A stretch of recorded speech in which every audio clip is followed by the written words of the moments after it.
Livestream der Nürburgring Langstrecken-Serie. Präsentiert von Falkenreifen. Herzlich willkommen zur Nürburgring Langstrecken-Serie. Welcome to the Nürburgring for the NLS, the Nürburgring Langstrecken-Serie. Und jetzt ist das Rennen freigegeben. The red lights are out now. Viele Zuschauer unterwegs.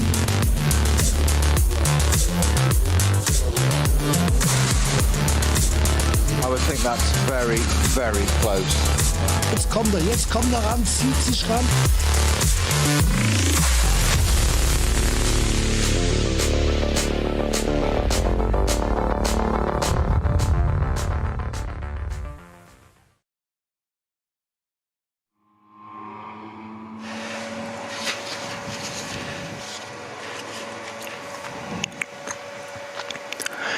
We're kicking the new season of the Nürburgring Langstrecken-Series off in style with not one but two 4-hour races across this weekend. Thoroughly enjoyed yesterday's ACAS Cup, and it's followed up on Sunday with the 63rd edition of the ADAC Rheinoldes Langstreckenrennen right here on the Radio Show Limited network of channels. Beautiful weather conditions yesterday. Today, it is slightly more, there's much more cloud cover and a little chillier as well. Will there therefore be a bit of localised rain around this massive 25-kilometre race circuit? We will find out. Qualifying's happened already this morning, so we have the grid set. The fans fit to bursting in the pit lane, and then we'll be heading towards the grid in a moment or two as well. And you're getting the full Radio Show Limited service once more. Johnny Palmer, Bruce Jones, and a little bit of Lucas Gajewski for added measure in the pit lane with some of the English language interviews that we get fed as well. So lots to look forward to. One or two changes in the entry list from yesterday as well, but we're certainly not complaining.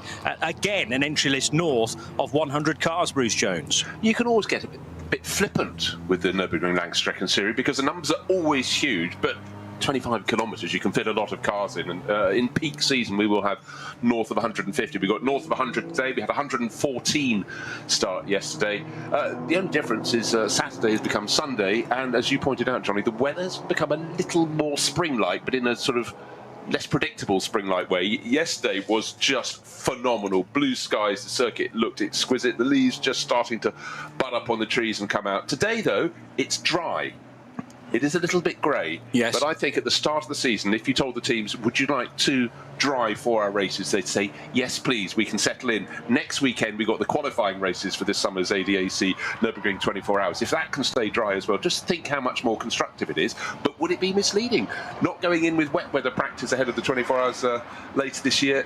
You know, maybe they need all of the weather conditions, but we, as lazy commentators, just simply want a dry race today. But a bit of rain doesn't hurt. It does add a little twist. It adds it. I think if it's not raining, let's say, on the Grand Prix circuit, but it is further out in the country, because then there is a decision to be made. And if it's only, say, 2 or 3 kilometres affected by wet weather, you're just going to have to grin and bear that section because the rest of it will be quick enough for slick tyres, and that is the beauty of this place. That's why so many different car manufacturers keep coming back to the Nürburgring Nordschleife, because it is the ultimate test. You've got every single corner imaginable, you've got the elevation change, you've got the fact that we go from town to village and back again, and that long straight at the end as well. So you know you're testing engine power, but also the aerodynamics of your car, both in free air and behind a competitor, where you get just a little bit of extra kilometre per hour, which can be so crucial coming towards the end of a lap, of a stint, and indeed the race.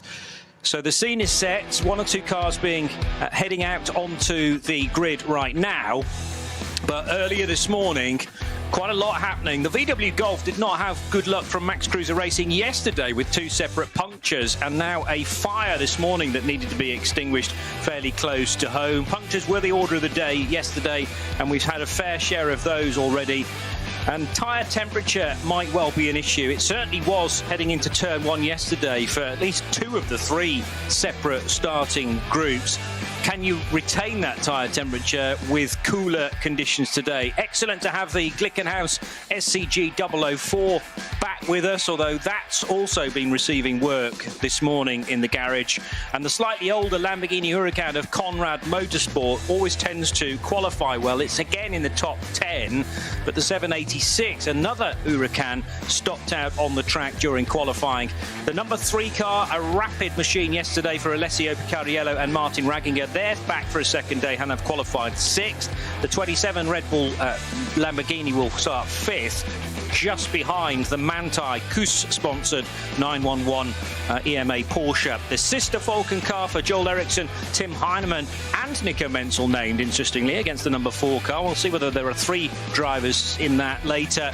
The number 14 car, fastest though, at least on my sheet. I hope we're not going to see the 6 car next. So it is going to be a 1-2 for HRT, and the 14 all-yellow car for Daniel Juncadea and Frank Bird will start from pole position, alongside the sister car from the Pro-Am category. Hubert Haupt a bit naughty during the start yesterday and pinged for a significant jump start. Had to take a drive-through penalty. 756.2 versus a 756.2, so that's very tight. And then the all-Porsche 4th row with Falcon and Manthey represented there, and a nice mixture on row 3 of the Red Bull liveried Lamborghini Huracan from Team Abt and the second Falcon car. Then it's Lamborghini, Glickenhaus in the top 10 as well. The third of the Lamborghinis is there too, and then the Porsche from Avia WNS Motorsport, which won't necessarily start 10th, but it has qualified there as the best Cup 2 machine. Now, one thing that the eagle-eyed will have spotted is the fact that yesterday the 2 Haupt Racing Team Mercedes were black with red of the Yokohama, but today, to make it easier, in fact, maybe the stewards have insisted on this, Hubert Haupt's car number 14, sorry, that's a Juncadea Bird car, is now in a yellow livery to make it stand out. So it's a different car from yesterday. Again, it's starting on the very front row of the grid. It started on pole yesterday, did get jumped by its own teammate and a group of others, but today makes it easier for us. And don't forget, over the years, the Haupt Racing Team have often run one in Ravenol colours, yellow and blue. So that makes it a little easier on that look down to the first corner. And certainly yesterday, Hubert's jumped from about, I think it was 6th or 7th on the grid into the lead, has just convinced the pole starting car had got down there, but it was 4 abreast down into the first corner. But today, as yesterday, Haupt's car is black with the red flashes, the Yokohama livery. It's working its way to the grid today, and we'll tell you just exactly how many cars are going to take the start. There are 107 on the entry list. You normally lose a couple. Let's hope that number 10 Bioconcept class Golf will get going. That's had its problems, but we may lose a couple more. But it's all set. It's fun down on the grid. Lucas Gajewski is being flocked, not mocked, I hope they're not mocking him, by characters dressed as cartoon figures here. Johnny, I don't know which cartoon they're from. It's a bear and another bear, I think, and Lucas in the middle. Is it Paw Patrol? Oh, it could be. I think it is, yeah. I didn't recognise the character to Lucas's right, our left, but Paw Patrol definitely with the cap. I've never watched an episode, but it looks very entertaining. If they can get Lucas Gajewski as a guest character one week, I definitely would tune in. Can we touch on the horrendous accident that happened yesterday? We were obviously, not unsure about how much information we could actually disclose. We didn't have a great deal, in fairness, but we were shown, and I'm not sure you were shown at home, the images of the Hyundai Elantra, the wrong side of the safety barrier. So it had left the track, and this is at Tiergarten, obviously collided with the tyres with such force that it had flipped the car over the debris fencing and to the concreted area outside. Robert Wickens, the driver, and thankfully there were a number of tweets fairly late on yesterday suggesting that he was okay. He was conscious, he was responsive, but he had gone to a local hospital for checks and airlifted, in fact. Yeah, taking to Koblenz. He put up a message this morning, which I found, and now it's disappeared again. I'll have to find it all over again on Twitter, basically saying, I'm fine, they're keeping me under observation, but, like Arnold Schwarzenegger, I will be back. Yes. And it was a safety precaution to keep him overnight for observation reasons and whatnot. But I have to say, I thought that the prognosis was going to be slightly worse than that, maybe an extended stay in hospital. But it was obviously in the best possible hands. You found the message directly from Robert. This is from Robert Wickens on last night. Thank you to the medical team at the track and here at the hospital for their care. I'm feeling good. We'll get some rest here under their supervision this weekend. I'm eager to get back to the track and get back to work with BHA, which is Brian Herter Autosport. We're very excited to have Rob over here, thinking, he's raced here in the past about 5 years in the DTM, and clearly with a view to having a crack probably next year at the Nürburgring 25s. They still can't work out why the Hyundai Elantra went over the tyre wall there. It must have gone in fairly side on, I would suggest, to take the roll to go over the top. But just to explain, it's at the final corner, you've come up the rise, you're going through Tiergarten, you snap, go right, and then it's left onto the start, finish straight. And in fact, this is where a couple of cars had an accident, a couple of the two challengers on the final lap of the race. But it was that moment where you see a shot and you think, I can't work out where that car is, because it had gone up over the safety fencing and gone down the bank beyond and come to rest, fortunately, sort of four square on the ground, albeit on a slope. But obviously, for the majority of the rest of the race, that corner was neutralised under double yellows, and only for about the final lap or so was it clear for the drivers to proceed again. So Robert was at that point moving on out to Koblenz. But good to have that posting from him, and we'll keep you updated if any others come up through the morning. But I'm sure he'll be feeling a little bit ropey after that incident yesterday, because when you get the sort of secondary shockwaves, the bruising starting to set in from that degree of going over and coming down hard. But good to have that news from Rob this morning. You can't help but think that there's going to be some unfinished business, though, in Robert's mind, and indeed Mark Wilkins. So wanting to come back as soon as possible, but clearly, needs to recover for sufficient time. Plenty of support on X from all sorts of fellow drivers, including Scotty McLaughlin. I spotted a post from him wishing him well, and a number of people from the IMSA paddock, because he's a champion in the Michelin Challenge. Michelin Pilot Challenge, indeed. He's had a remarkable handful of years in that, hasn't he? Second, third, first. It's been very, very strong. And also, as I said during yesterday's broadcast, he's just such a personable person as well. Add to which, the incredible story of after his neck injury to come back, to get the fitness to go racing, build up that core fitness, get your limbs to work, and using all treadmills. I mean, he absolutely, as soon as he possibly could, he started putting up pictures in the gym, and you could almost feel this sort of odyssey of pain, but the determination just came roaring through, and that's the mark of the man. He's done a fair bit of racing with Mark Wilkins as well. Mark's done a considerable amount of racing, particularly in the States, in IMSA series, but again, a long-term runner in the IMSA Michelin Pilot Challenge. So I'm sure they'll be back, and I'm sure Mark Wilkins will have a good race season this year. And it's a question of, will this incident actually delay Rob, or will he be quickly back in the cockpit? Yeah, you can't tell. We can't predict that. So no, and wouldn't want to. Probably not in a position himself to do that just yet either. But recovery, the first job on the list, and then see what opportunity he may have in the future to come back. But I'm sure he was thoroughly enjoying his time behind the wheel of that Hyundai before yesterday's incident. We talk about the refreshed grid in a moment or two and what went on in qualifying. It is an all Mercedes front row. The one car we don't have compared to yesterday is the Scherer Sport PHX Audi, which will be a big miss, because that was a very quick car and seemed to be the main one to be able to trouble the Porsches yesterday. Well, it really was. I mean, we had Lamborghinis up at the front, but largely it became three Porsches. That's the two Falco Motorsport Porsches and the Grello Porsche from Manthey EMA.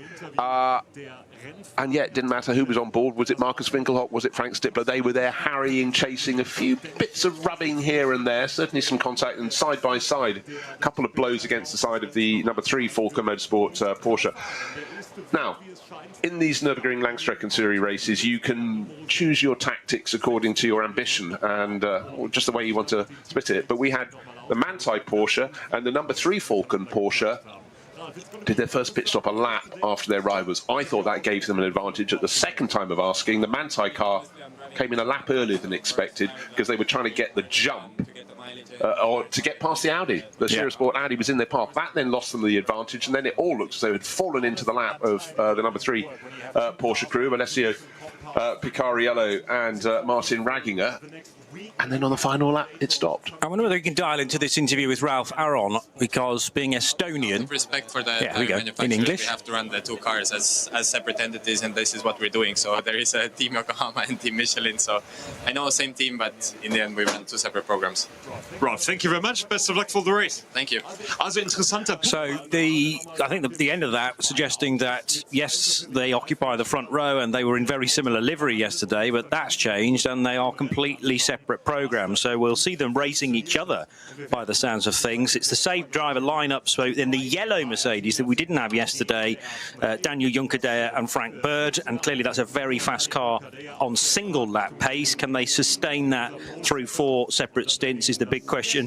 And then the Hubert Hauk, Dennis Fetzer, and the guy we've just heard from Estonia, Ralph Aron, will be starting the number 6 car on Yokohama's. Now, I don't know with the livery change whether the other Mercedes has switched tyre manufacturer. It has. Hubert Hauk's a very clever boy. The other car will be running on Michelin. So yesterday they had both of their cars on Yokohama Advan racing tyres, and today, well, they made it easier for us. They've put another one out there, brought the car yellow and blue. It's on pole for the second race running. Hopefully today they can get down in the lead. But one of the glories of the NLS, Johnny, is the fact you have these tyre wars going on, and not just between the manufacturers, but right the way down the grid, and it just adds something. 4 hours of racing is the standard NLS race length, and we were looking yesterday, we reckon the Falcon Motorsport cars seemed a bit sweeter on their tyres towards the end of a stint, but all it takes is a few degrees shift in temperature, and your tyre behaviour is going to be entirely different. So we'll have to see how today unfolds, but certainly it gave life to the entirety of a stint, and the way you suddenly think, has someone just been delayed? No, their tyres are just coming good. As the fuel load goes down,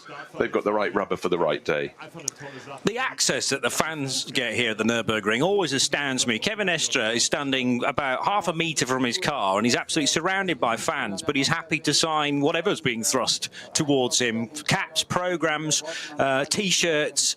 And that's how Grello and other cars on the grid have built such a following, though. I mean, particularly Grello, which, has become a marketable part of Mantai's initiative. And, there are kids of sort of 7, 8, 9 years old with all the merchandise on. Yeah, and we as a public service broadcast, we better point out what we did yesterday. The petrol station just outside the circuit is the most fantastic book and model shop. And within the circuit confines, in the main hall on the outside of the circuit on the start-finish line, again, stalls selling books and models. And Manthey are very, very clever. Each year, their Grello livery is slightly different. Okay. Oh, we've got the 2018 model and the 2020. So, it's good, it's bright, it stands out. You know what also stands out in terms of performance? And the number 911, Lawrence Van Tor and Kevin Estre, they're always going to be up at the front, unless the tyres they're on that day are not the ones that really seem to suit the weather conditions. But the history of Olaf Manthey's team, he's now sort of handed it over, is phenomenal on the Nordschleife. And actually, they posted their best lap fairly late on in the qualifying session because, the pole time was taken on the 10th lap, and Manthey did likewise. So it took them 10 goes at it before they found the 7:58.696. And earlier on in the session for the Falcon Motorsport car of Joel Eriksson, Tim Heinemann, and Nico Menzel. Not sure whether it was Nico or Joel who did the time, because you scribble that down. Of course, Tim Heinemann, by the looks of things. Do we think? Okay. Well, I think the trouble is that's whoever was in the car last. At the end, yeah. I was going to say, because if they've cycled through various drivers, then you can easily note down who was in there at the end of the session, but the time may well have been set a little earlier on. We often comment that qualifying is only vaguely important. As long as you're in the first few rows for an NLS round, you should be there or thereabouts. Of course, if you're on the front row, you're more likely to have a chance of getting clear at the front. But it's worth noting yesterday's qualifying was not close at all. It was 2.5 seconds between the number 14 HRT Mercedes and the best of the rest. Today we've got 6 cars within 3 seconds, so much closer. 6 cars beneath, that magical mark, 8 minutes. It was like when Formula One raced here for the last time in 1976, the event that Niki Lauda had his fiery crash. Getting around in 7 minutes was the magic mark. The equivalent of running a 4-minute mile and in athletics and so on and so forth. But I think, anyone who does a lap under 8 minutes, full marks. And the fact we had 6 today, lots of full marks. Indeed, and you very rarely get anywhere close to that. Of course, during the Nürburgring 24-hour race, because there's an extended circuit, the Hauk Hook actually takes a little bit out of the Grand Prix circuit. You don't do the full Mercedes Arena during the qualifying weekend next week, for instance, and the main race at the end of May this year and the first weekend of June.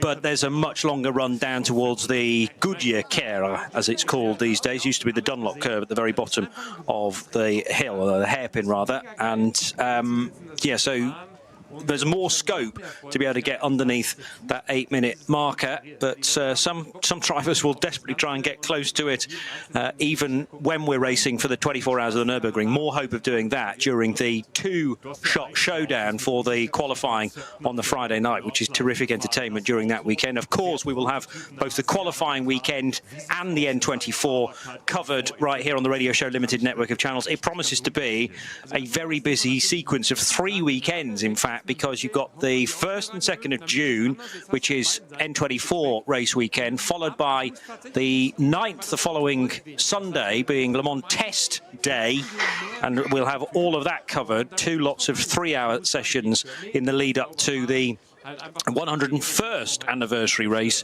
of the 24 Hours of Le Mans over the 15th and 16th of June. But of course, build up for that, or the opening days, will be the 12th, the 13th and the 14th of June into the main weekend itself. So yeah, end of May, start of June, going to be incredibly busy right here on the RSL network.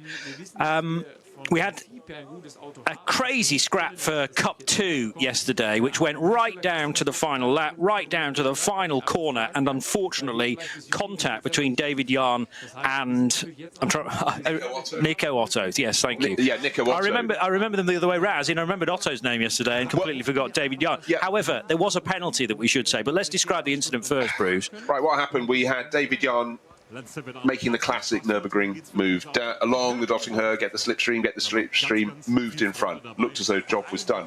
Going up the slope into Tiergarten, had it all covered, but unfortunately Nico Otto got a little bit hot under the collar and attacked effectively across the grass. T-boned him, spun him round, put him into the tyre wall on the outside, got himself going, continued, took victory, and then eventually David Yarn got going and crossed the line in 3rd place, but he was about 27 seconds, I think, down after that. And the whole order changed because then a 30-second penalty applied to Nico Otto, and you know, frankly, he'd have to put his hands up and go, yeah, I got him, you've got me, fair enough. That dropped him back down to 3rd. So suddenly a car that was just running 3rd, minding its own business, came through to take victory in the class. But certainly I expect further battles through the course of the season between the number 120 Avia W&S motorsport car of Daniel Blickel, Tim Scheerbart, who led early on, and David Yarn. They were very strong yesterday, but I think Nico Otto and Benjamin Leuchter for number 100, the Max Cruz racing car, this is a battle I think will go on all season. It's up to the others to see if they can get close, but everyone loves a scrap, and Cup 2 never disappoints. The fact it kept its powder fairly dry until 3 hours and 59 minutes into the race was quite surprising, but it did, you know, it bubbled to the top and just unfortunately bubbled over. Yeah, so it's a real shame to see the car, or the battle there, which was race long, ended like that. But you can also, I mean, once an overtake is initiated down the Dottingher, you can sort of understand the need to fight back as quickly as possible, but sometimes you have to realise the game was up on that occasion. The Avia car will be started by Tim Scheerbart, who Lucas has just had a quick word with. These are very swift Carrera Cup based machines, but a lot of the time quicker down the Dottingher than the SP9 cars, because they don't carry as much aero on them, so they're not as quick through the bends, but they're phenomenally rapid down the straight. So that promises to be really interesting as well. Now, the Glickenhaus during qualifying this morning obviously had to sit out quite a bit of the session with lots of work taking part on it. Combe Ladegar's been confirmed for the N24 race, and that is a strong lineup that we have today. So all 3 drivers that are racing today will be part of the N24, is my understanding. So that's Thomas Mutsch, Frank Meyer and Lance David Arnold, and joined by Combe Ladegar once we get to June. Yeah, and the good thing is between yesterday and today, you could see, despite the SCG 004 being in the garage to some of that qualifying session, just wind it back. Remember I said I don't think qualifying is that important, but they're finding pace over yesterday, so that's all you can ask. They're not running in the top class, they're running in SPX rather than SP9, but through the course of yesterday's race, you could just find them getting pace. And Lance David Arnold is sort of latest addition to the team, and he's a driver with considerable experience and success at the Nürburgring. So I think he's bringing something to the package, and certainly whenever seen him being interviewed, he's looking very happy with life indeed. So it's good. He's back. The other thing that we touched on yesterday, but if you're just joining us for Sunday, then a significant stretch of the racetrack has been resurfaced over the winter period, and that's down into the foxhole. So coming out of the right-hander at Arenberg, the asphalt very dark indeed, showing how new it is and therefore how grippy it can be, and presumably quite a lot of the bumps that always used to be there. You know, it's a plunge down into the unknown. Darkness often, especially on a day with a bit of cloud cover like today, because the trees are so close to the edge of the road, but also it became very, very bumpy. That should have smoothed everything out, and the entrance now into Adenauer Force looks quicker than ever.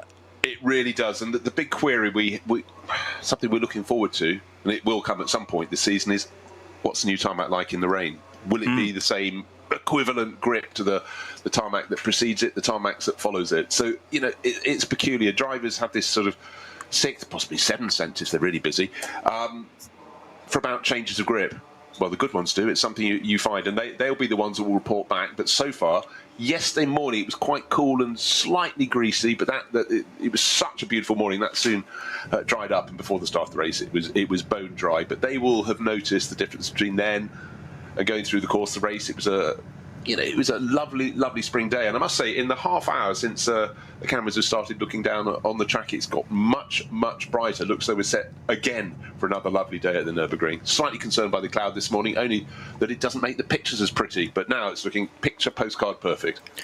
3 different start groups, remember, 1, 2, 3, or if you prefer, red, yellow and green, and they're started 2 minutes apart. So, and that is to ensure that each chunk of the grid can see the lights going out, and once you wriggle your way free of Hohenrhein, you should have a relatively free gaze at the gantry above, although Hubert Haupt would argue that he didn't quite see when the lights were going out. Maybe you just anticipated that.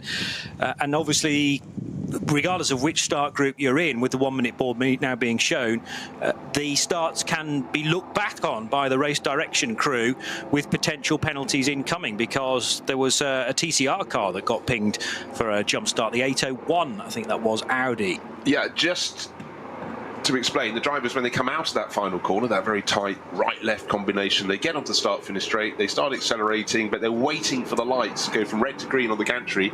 And yesterday's pole starter, ironically, in the sister car to Hubert Haupt, was Frank Bird, and he suddenly just backed off a little bit because the lights were still red, and then the rows behind hadn't quite anticipated, so they backed off. Certainly the person who got caught out was Jordan Pepper, tucked in behind in the Abs Lamborghini. At that point, the momentum was with rows 2 and 3, and through came the team chief himself, Hubert Haupt. And afterwards, you know, all he could do was grin, go, yeah, unfortunate, got caught out, but I'm competitive. So yes. I'm trying to find an advantage. Nothing wrong with that. He just was the wrong side of the equation.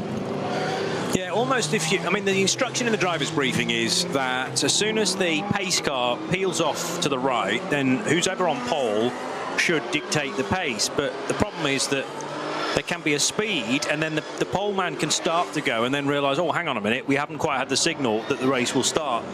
And then those on row 4 and 5 don't have the time to react. It's like a motorway accident, isn't it? You know, the ones immediately behind, they can slow down sufficiently, but the others that are unsighted just don't have a chance. And a lot of race drivers have said to me over the years, if you realise you've jumped the start, just go for it, because there's no point then hanging back. You know, you're going to get a penalty anyway, so why not take as much of an advantage as possible?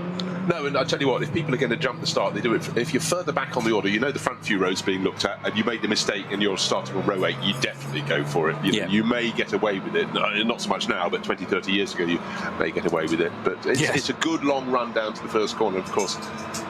At the Nürburgring, the turn 1 is a lovely broad corner. That's why we had 4, nearly 5 abreast in the SP9 front-running class yesterday. There is space, but of course it then doubles back through about 140 degrees, turning to the right. Also, until you go there for the first time and walk down into the first corner, yes, down, it really does drop. So you get the sort of cupping yesterday. But as you pointed out, in 2 of the 3 start groups, tyres, they weren't vicious spins. It was just, the tail is now coming round, but there's space for them to do that. Nobody ended up in the gravel, which is good, but again and again and again watching endurance races, sometimes you think, that was just the first corner, what were you thinking? But hey, you know, when you're in there, there's a chance to get a couple of positions, and when you're competing on the Nordschleife, you know your best opportunity for the entire lap is the little part of the Grand Prix loop that starts the lap. Once you get onto the Nordschleife, overtaking manoeuvres are rather harder to come by. The track's narrower, the barriers are closer, the tyre walls are closer, the trees are closer, but certainly your best chance is down into the first corner. But it's a 4-hour race, but it's a longer race. Now, we had some very interesting faces in interesting places yesterday. Jack Aitken, yes, Cadillac World Endurance Championship and IMSA racer, was here yesterday. He's not today. He wasn't driving his normal mount. He was in a little, a Hyundai, I just put my i30N. i30N. Yes. Well done. We also had, only the team principal of Toyota Gazoo Racing and That's right. WEC racer Kamui Kobayashi. He was out in one of a pair of GT4 class Toyota Supras. And is today again. And he is today, exactly. He doesn't want to go home. Enjoying himself simply too much. So Kazuto Kotaka joining him, who is a Super GT star. Now, does Kazuto mainly drive GT300? Yes, he has been, but this year he's entered in Super Formula as well. So he's Super Formula Light champion in 2022, which is what they renamed the Japanese Formula 3 series. This year and last year he's been doing Super Formula, so the very top one, sort of in old money what would call effectively Formula 3000, but a little bit more special in some ways, but obviously then Formula 2, GP2, etc, etc. But he's rising up the charts, so he'll definitely, with Tom's backing, Toyota backing, be someone to look for. The sister car, number one, that's 172. 173, Seita Nonaka, who races in the GT World Challenge Asia, and he's also been doing GT300 class of Super GT. And Hibiki Taira sharing the other car, someone also moving up from Formula Super Lights last year and a bit of GT300. So, but what they do, like a lot of Japanese drivers, they love the Nürburgring 24 Hours. They're coming here to get track experience because, you know, outside Japan, what are probably the two most legendary tracks for Japanese motorsport fans? The Nürburgring, Nordschleife and Le Mans. Yeah. And they want to crack at both of those. So it's great to have. It adds some spice. And, you know, there have been rounds of the NLS where we have to play count the nationality. We don't always have time to do so because, you know, it's prodigious. And when you look down the entry list, you know, sometimes you've got 140 cars and there are people you missed. You know, they're right at the end. You've got down to, you know, the cars in the Cup 3 class. That's the Porsche Caymans. And I suddenly noticed we had the South African racer Michael Pitamba in it yesterday, racing with Thierry Vermeulen, whose father manages Max Verstappen, and Antara Zhao over from Hong Kong as well. You know, they're just tucked away in a little Porsche Cayman at the back of the field. Yeah. But what are they doing? A lot of them are getting their experience to step up. We did talk yesterday, and we've got time, it is the formation lap, but it's a very long formation lap, about what drivers need to do to get their ring permit, which is what they are required if they're going to compete in the 24 hours in and particular. This has changed for 2024. Yes, it's become more simple. Yeah, what it used to, you had to come to several rounds of the NLS and behave accordingly. A bit like the rookie runs at Indianapolis. You've got to build up your speed, prove you can do it. Now you'll ramp it up a bit more. But this time, effectively, you can do it at one race meeting, which will be next weekend. You can come along and because it's 2 days, it's 3 sessions over 2 days in the Nürburgring qualifying weekend for the 24 hours, you can get the track time, they'll be watching, and then you can come in. So you can imagine for the international clientele who haven't got time, and sometimes they've got clashing events, if they just come for one weekend, it's just much simpler. So very, very sensible. And it, again, is just reacting to the rising popularity of the 24 hours. And this year it's around the Intercontinental GT Challenge as well to promote it. Nothing to do with the NLS. This is the Nürburgring Langstrecken-Serie on the Nordschleife. But when it comes to 24 hours, ADAC will be the name on the badge at the front of that, like it is this year. It's the ADAC Nürburgring Langstrecken-Serie to give its full title. Starting with this double header, yesterday was a cracker. Let's see what today will bring us. The 63rd edition of the ADAC Rheinaldus Langstrecken-Rennen. All 3 groups are now working their way around the racetrack, although Startgruppe 3 is only on the Grand Prix Strecke right now, so it'll take obviously a fairly long time to work its way through Hatzenbach and Flugplatz, down through Schwedenkreuz and Arenberg, and then the resurfaced section of the Foxhole. And I'm barely, probably 2/10 of the way around the lap in describing some of those corners, 170 odd of them, although there's always an argument as to exactly how many corners there are around this place. The start for The middle group yesterday was rather entertaining, for the neutral at least. For fans of 962, it did not go well. It looked to be an absolutely killer getaway. Now, forget who was the starting driver. Either Joshua Bednarski, Lucas Daugard or Moritz Oberheim. I don't know whether we ever got to the bottom of that, but... No, we saw Moritz later in the race when he got caught right in front of, I think it was the number 3 Falcon Motorsport Porsche, and couldn't get out of the way on the exit of Hatzenbach. But, yeah, basically, to paraphrase, led comfortably by 2 or 3 car lengths. Job well done. Oh, can't go round the corner. Just too deep into the corner. Were the tyres cold? Yeah, possibly a little bit. Was it just ambitious? Was he looking in his mirrors going, I can't believe I'm this far clear? Rejoin, but, you know, all that good work in qualifying was undone. But the problem was, as the rejoin happened, he then got crashed into, basically, from behind, which knocked him into a spin, and then he lost even more time, and the 962 from pole position rejoined at the very back of the second start group. So new season did not start particularly well, and this the is other not car too was far good. more damaged. The other car pulled off and was out of the race. They at least continued. Now, number 520 Toyo's Supra, fabulous looking car, Toyo tyres with Ring Racing, Miles Attack, Manfred Ross, Matthias Ross, going nowhere. It's sitting just on the exit of the Vidal chicane. Just trying to see if the lights are on. Actually, because it's so sunny, it's quite hard to see if they're flickering on and off. I sense they are, but the car is going nowhere. Oh, how galling. It is moving now. Now, is he going to need to return the back way into the pits, which will be coming out very shortly, or are they confident that that big fat hand just hit that big fat switch and turned it off? Can't quite tell. Well, now unsure as to whether it should allow the medical car by or not, and has stopped again. Now, is that because of the mechanical gremlins creeping back in? I wondered if he wanted to get across to the opposite side of the track to go in the rear entrance to the pits, where you could come and then you just have to start after the entirety of the field had got away on their 3 rolling starts, the 3 different groups. But it's going again. It's going. Let's hope this lap doesn't go. He's going again. He's not. Well, he's turning left into the first part of the Sabine Schmitz curve. So hopefully, you just want an answer. You don't want it to go. It's going again, but we don't know why. And the question is now, how many places will he be able to make up? I suspect none, as per the regulations, because it has dropped right to the back of the field. So that is where it may have to stay. I just want to pick up on something. I'm sorry. Nürburgring 24 hours, brilliant event, but the best thing is the fact you can practice for it in advance with the Nürburgring Langstrecken-Serie. But not everybody gets things right. Just another penalty I wanted to pick up on. Car number 100, the car we were talking about that was duking it out for the lead in Cup 2 with Nico Otto and Benjamin Leuchter. Nico was the one that picked up the 30-second penalty that dropped them. And this morning, in the interest of fairness, it's Benjamin, his teammate, Benjamin Leuchter, who has been pinged and got double yellows, ignored double yellows, and has been punished accordingly, disrespecting double yellow flags, therefore speeding in a code 120 area, gets 90 seconds in-time race penalty. And disqualification, it says here, so I thought you'd get one or the other, but I'll try and work that one out for you. Yeah. Well, some messages we are being fed from race control on one of our timing screens. But, well, disqualification ... is the post. I don't know whether that leads into a next, whether it goes into a next message, but it may be a suspended disqualification, perhaps. We'll find out, but there might be a slight emptying of the wallet for a fine, but by my reading at the moment it's a 90-second in-race time penalty, so what's not clear is that 90 seconds penalty time is being added, or do they come in and serve 90 seconds? I would presume the latter. There is a penalty box in pit road, so you could do it at the same time as a pit stop, and therefore take your 90 seconds before then heading down to your team area. And remember, there are so many teams and cars in this race that garages are being shared. Sometimes in the past at the N24 event, there have been as many as 7 different cars and teams operating from the same garage. You can barely squeeze 7 cars in there.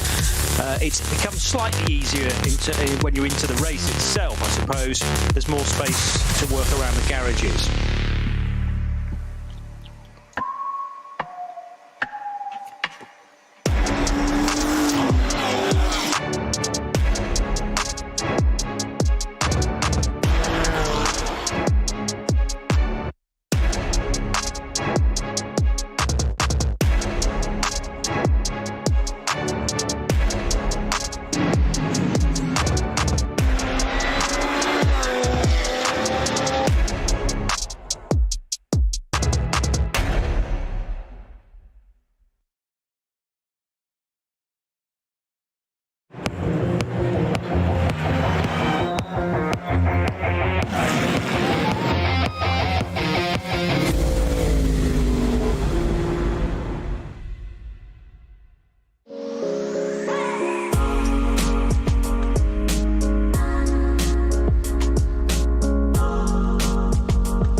Liebe Fans, besucht unsere Social-Media-Kanäle auf Facebook, Instagram, YouTube, Twitter und TikTok. Willkommen bei der NLS.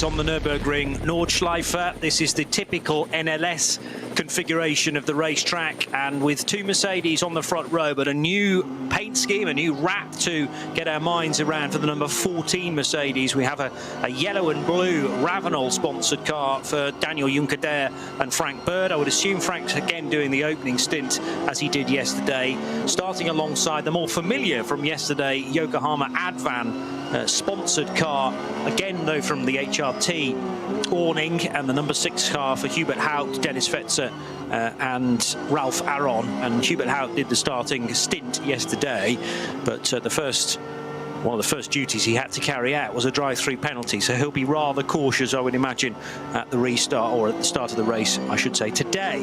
One car that looked to be doing incredibly well yesterday, and it's amazing how quickly what looked like a good run can spiral out of your control, is the number 3 Falcon Motorsports car of Alessio Picariello, who did 3 of the 4 stints, and Martin Raginger. They had a slow puncture which kicked the bad luck off, and then there was also some contact actually prior to the puncture. Did one cause the other, maybe? That seemed to be being looked at for the best part of an hour, and then finally a decision was made, and it was a drive-through penalty right after them having to come in for that extra pit stop. You know, it's not often in an NLS race that you get someone who's just got an advantage. That it worked for them. They, as I said, they took longer early stints than their rivals, and therefore they began to lose a bit of ground, but they'd gain it by having a shorter final pit stop, as mandated by how close to the end of the 4 hours you make that final pit stop. They'd done the hard yards. Manthey could have stayed on the same tactic. They blinked to try and get past the Phoenix Alley. So they were the only people who were going to pit really late in the race in the top class.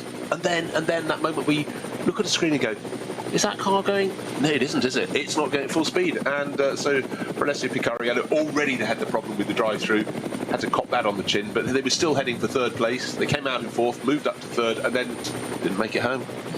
But in terms of when the car was on the track with the tactics that they used for Falcon Motorsport, that was a win in the bag. And you know, it was so late in the race that it all started to unravel. So can they do it again? Weather conditions actually right now look very similar to yesterday. Yes. An hour ago they did not. It was certainly much grayer. But the car's now running along the Dottingham, obviously weaving around, trying to get the heat in their tyres. Sunshine glinting off their windscreens. So a fabulous, in fact, off the rear flanks of the car. But a fabulous, fabulous morning. We have been very, very lucky indeed with the way we can kick off this year's ADAC Nürburgring Langstrecken-Serie. Let's see how good the racing will be, though. That's the question.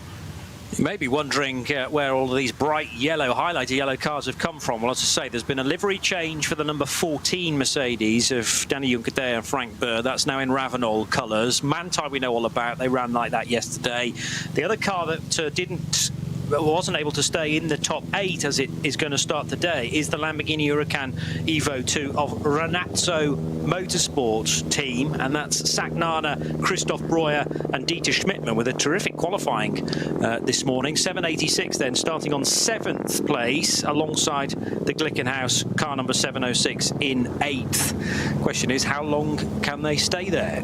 Yeah, yesterday Kiki Sagnana had a little bit of a rotation, was losing a bit of ground. Dieter Schmidt should go well, Christoph Breuer should go very well indeed. But yeah, how can they go? But it's a crew, and Kiki, coming over from Thailand, really enjoys racing in Germany. He actually did his first Nürburgring 24 hours back in 2013, but you know, stepping up to an Evo 2 Lamborghini, you know, it's a big, big ask. But right now the car is getting into their 2x2 formation. Yeah, the point there, the Renazzo Motorsport team, new to this top level of the championship, their Lamborghini is yellow with basically a black middle. So look out for that one. It's starting just ahead of the Glickenhaus, which is running in what we like to call Nürburgring Blue Sky Blue. And if you brought a Lamborghini Huracan this weekend, it looks like you have to be on the right-hand side of the grid, but not quite on the front two rows, because there is the Red Bull liveried machine in 5th place, 7th place for Renazzo, 9th place for Conrad Motorsport, Danny Sufi, who had no luck whatsoever yesterday, and Torsten Kratz is his co-driver. And we'll keep you up to date, of course, with what's going on in Cup 2. The cars that qualified 10th and 11th overall are the Avia WNS Motorsport Cup 2 machine and the Black Falcon Team 48 Losch sponsored 148 car.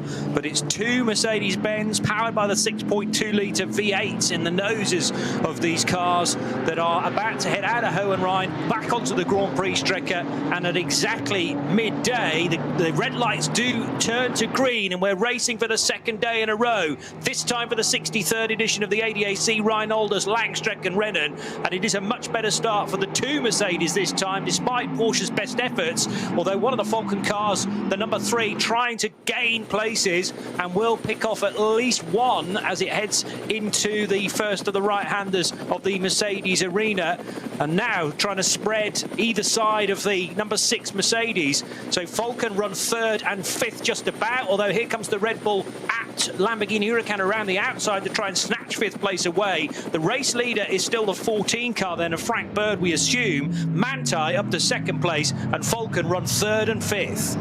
Yeah, just not 100% convinced it is Frank Bird. It might be teammate Danny Junkerdare, waiting for confirmation when they come through, but that was so much cleaner than the start yesterday, because there wasn't the hesitation as the lead car came onto the start-finish straight, and instead of getting that bunching and going 4x4 down into the first corner, we had them 2x2, really clean. But Manthey EMA just got the job done down the inside and somehow had the traction to accelerate out of the corner and depose one of the two Hout Racing Mercedes. That's car number 6, which is back in 4th place now, because certainly the Falcon Motorsport Porsches are looking very handy indeed, and one of them is up into that 3rd position, neat and tidy through the Vidal chicane, nose to tail, but now through the Sabine Schmitz curves, through the second one, they're going out onto the Nordschleife. First 3 cars, I sense tiny little bit of a gap, and then 4th place is the 2nd of the Hout Racing Team Mercedes. But a beautiful morning for racing on the most stunning of circuits.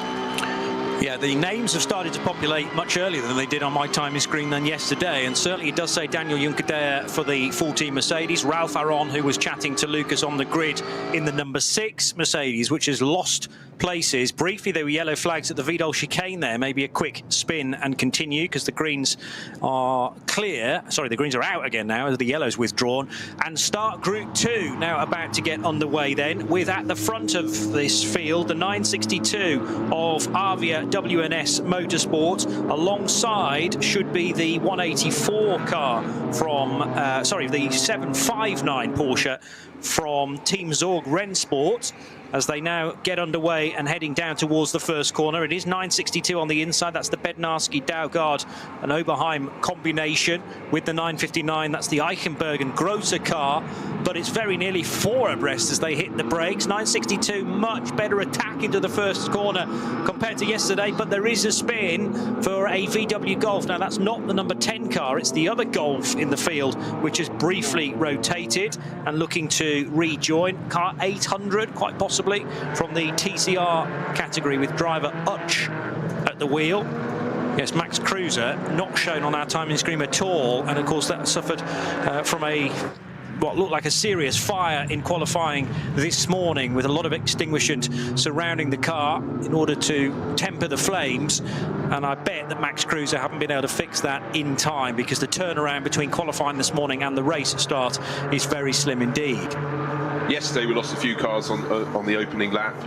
Didn't even get to see what happened to them, and one of them was the Duo Motorsport Aston Martin from the top group, car number 69. They're just doubling down the order to try and find if that got going today. I fear it has not, but if I do find it, I will let you know. But up front, though, it's different tune. Of course, yesterday was we ended up with Porsche with an Audi in the mix as well, but today at the moment it's definitely Mercedes, much better balance in this field, and up at the sharp end, obviously with 2 of them starting in the front row for the Hout Racing team, then they have much more of a chance today. And as we pointed out, qualifying was a whole lot closer, with 6 cars getting under the 8-minute mark, so more competitive times as they settle into this second round. neat and tidy for the majority of cars in the second gaggle. Of course, waiting for the third start to make their run down the start-finish straight. They're just coming into view shortly to get there. But meanwhile, Danny Juncker appears to be leading with the Grello Porsche from Anti-EMA. Kevin Estre giving chase. The yellows are coming up and disappearing again because they often get put out and pulled back very, very quickly. But then sometimes they notice a bit of fluid and they have to put them out again. So we will keep an eye on those. But up the front, no problem at all. But the first two cars escaping, and now change of the lead because Kevin Estre has moved past into the lead of this race. And behind him, therefore, is Danny Juncker in the yellow and pale blue Mercedes from the Hout Racing team, and the best of the rest not quite in shot at the moment. So the first two making a break, Johnny, and now we get the third start coming onto the start finish straight, waiting for them to check their lights go green. 3 sets of starts, 3 groups of cars, and off they go. This looks like a nice tidy one. So it'll be the V6 Porsche Cayman S, the 981 in the white and purple colours that starts from pole position. But the much better start of the two front row cars is from 461, the BMW M2, which will swoop around the nose of the Porsche Cayman S and take the lead. In behind, the 491 Hyundai i30N, and also involved should have been the 520 Toyota Supra, but that's the car that had the drama on the rolling lap, you might remember. 520, we think, getting going properly. Well, it certainly ran onto the hats and back, and then we lost sight of it. But let's hope that Ross in that car has managed at least to keep the pace with the third starting group. As I mentioned, wouldn't have been able to retake. Well, having said that, is that a Supra that is roughly in the right position? Let's just have a little look. That is 520, isn't it? Turning right, so maybe it has safely been able to make its way back up to what should have been 4th position in the grid. Yeah, I think your eyes don't deceive you. That looks like the car we're looking for. Neat and tidy at the front though, but now, actually, having said the first two cars are starting to escape, the two Falcon Motorsport cars, 3rd and 5th, starting to close in, and between them, the car that started on the outside the front row, Ralph Aron, down into 4th place. But we're looking at the top 3 cars covered by, I'd suggest, about 2.5 seconds. Top 5 cars, sorry. So it's certainly very competitive, settling into their form. You know what? The race leader, Kevin Estre's going, Kevin Estre's going, hey, clear track. No one to lap yet, but they will catch them soon, because at the moment, as they're 2/3 the way around the lap, the third group of cars are just only now coming out of the Vidal chicane and turning left again, and down the hill on the exit of the Sabine Schmitz curve.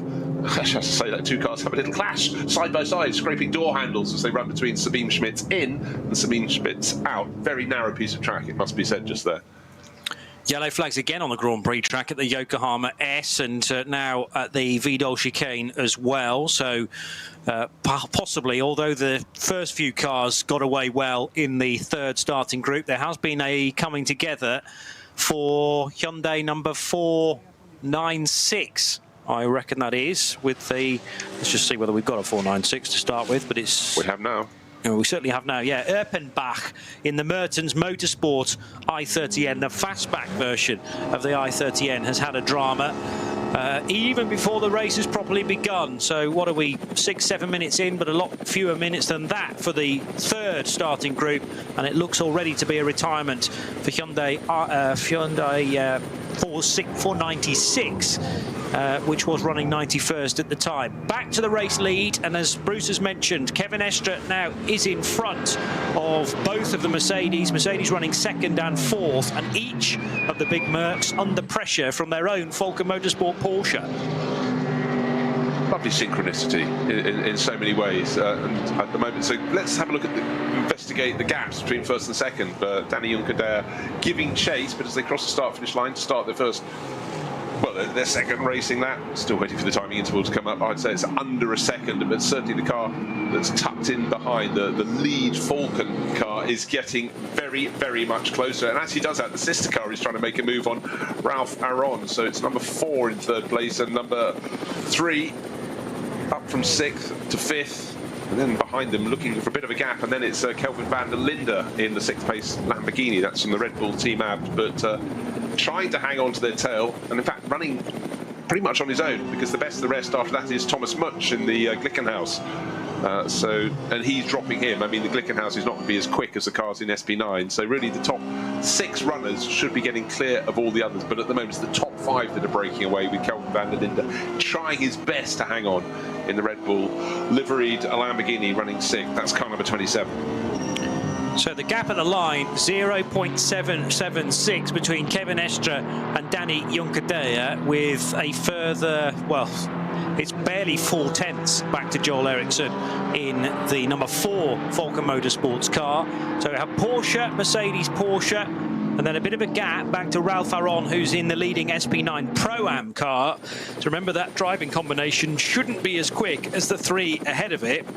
And indeed, the duo behind, started by Alessio Picariello, that number 3, and the second of the 2 Falken Motorsport Porsches, and will be joined in due course by Martin Ragginger. It remains to be seen who's going to be doing which stint, because Picariello did stints 1, 3 and 4 yesterday, with Ragginger only required for the second stint, which was barely just over an hour.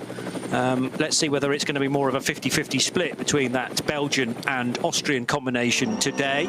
Kelvin van der Linde in the chasing Red Bull team at Lamborghini Huracan, running in 6th place, and then the SPX, the only runner, but it's right in there in terms of SP9 pace. That Glickenhaus started by Thomas Much, running in 7th spot.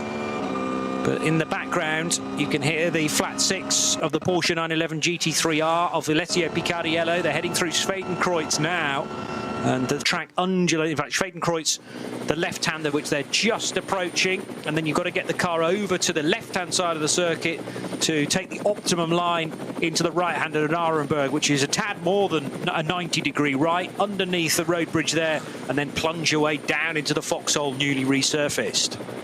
No real gains at the front for race leader Kevin Estre. 0.776 of a second clear at the end of the opening lap. He might have squeaked out a tenth of a second, but the good news is the top 5 will soon be the top 6, because Kelvin van der Linde is starting to catch the car in 5th, which is Alessio Picariello's Falken Motorsport car. But of course, what they really want is a fabulous exit from Galgenkopf, and then use the toe all along the Dottinger Her. In fact, a little bit of dust. Someone's been off on that on the opening lap of the race, and the cars from the 3rd batch have started kicking the dust up as they are on the black stuff, but certainly that will help remove a little bit of slipperiness. But I can't wait for the field led by Kevin Estre to have a second run down there at full racing speed, and see if Danny Juncadella can close in on him, or Joel Eriksson make progress. Falken Motorsport in 3rd place, but they've got Ralph Aron, Alessio Picariello, and now Kelvin van der Linde trying to get line astern behind them. Fascinated by the BMW 240i battle, which is now heading back onto the Grand Prix circuit at the end of their first lap. 6.51 leads it then after 1 lap of probably 26 or 27 for these BMWs, or might be slightly fewer than that actually, but the silver Adrenaline Motorsport driven BMW 240i Racing Cup car leading Mijatovic, who took pole position, and then the Deisler driven 952 car. They are all Adrenaline entered machines. There's Mijatovic in the blue and black car.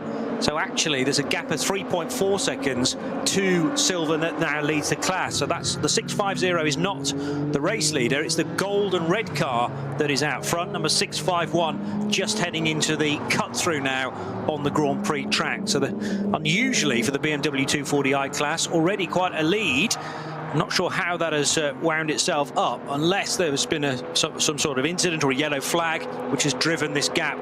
It's only 3.4 seconds, so certainly retrievable from here, but more of a gap that we're used to after 1 lap of racing.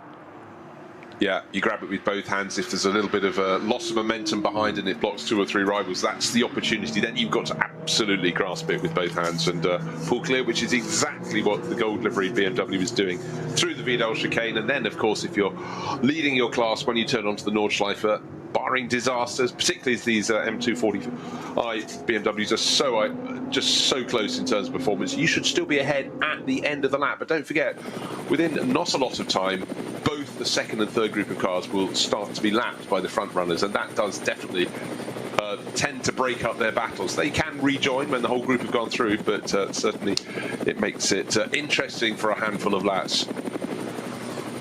So that's Nico Silva, who drives the leading 240i, Brazilian racer.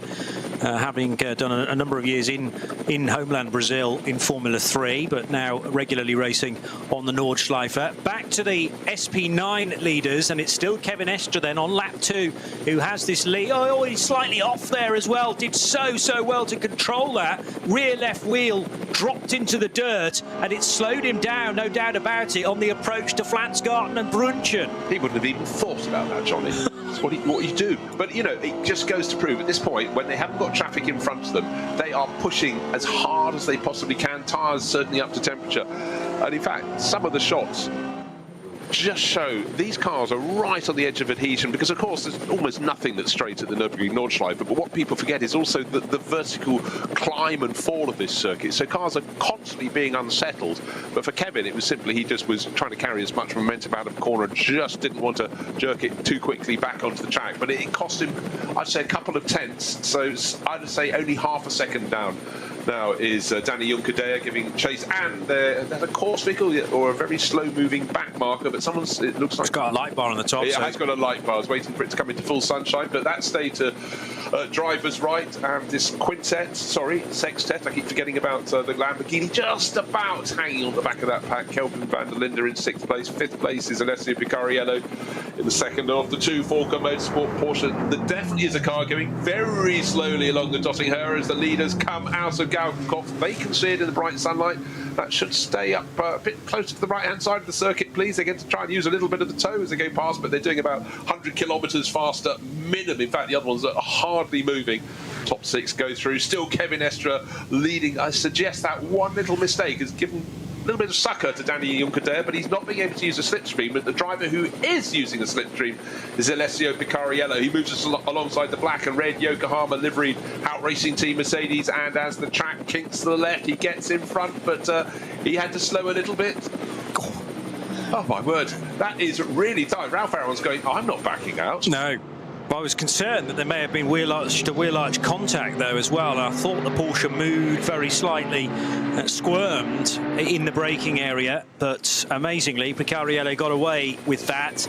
The last thing you want, because these cars run with a slight bit of camber as well on most of the wheels, certainly on the front tyres and wheels, then a little bit of that protrudes underneath the wheel arch, and you can very easily get tyres of each of the cars combining, and it can jump a car up into the air. Picariello again with a long look up the inside of the second element of the Mercedes arena. So make no mistake about it, Ralph Aron is under stern pressure, but he's attacking and defending at the same time, stuck in this Falcon sandwich. And Kevin Estre would have wished to have had slightly more of a lead by the end of the previous lap, 0.3 of a second, and that very slight mistake. But I take what you were saying, if he tightened his turning angle even more to stay off the gravel, he could have actually pitched the car into a full spin. So sometimes you've got to take your medicine and say, I'll just allow the car to wash out onto the dirt. It looks more of an incident, but actually that's really good car control. Kept it very smooth. Fastest lap of the race set by not the driver in first, second, third, fourth or fifth, but the driver in 6th place. Okay, he's not battling with the group, he's just trying to catch it, but that's Kelvin van der Linde, 7 minutes 58.4, so we're very quickly onto the quick laps, and at the end of 2 flying laps of the race, yeah, Kelvin's just under 2 seconds. He's 1.8 seconds down on Alessio Picariello. They're picking their way through traffic. There will be winners, there will be losers.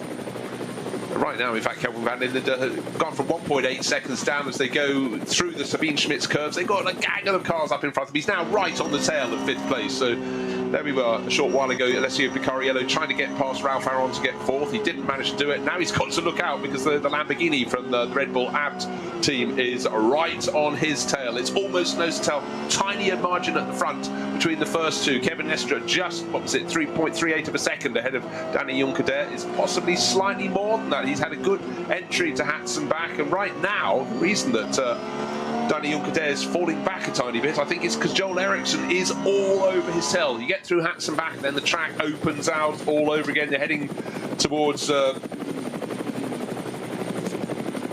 very, very quick run where you just carry all of your momentum as you head out towards Flugplatz, but there are cars dotted around in front of them, and this first time they pass them, again, it's always a bit of a question, do they know I'm there? But then suddenly, for the drivers of the tail-end cars, you get boom, boom, boom, boom, boom, 6 cars coming past at sort of seeming warp speed, but the driver behaviour yesterday was very good. Today, so far, so good as well, but really, I think we're looking at 2 seconds now covering the top 6 cars. They're almost nose to tail. They are, and now heading out of Arenberg and back down into the Fuchsrohre, with Adenauer forced to come in a moment or two.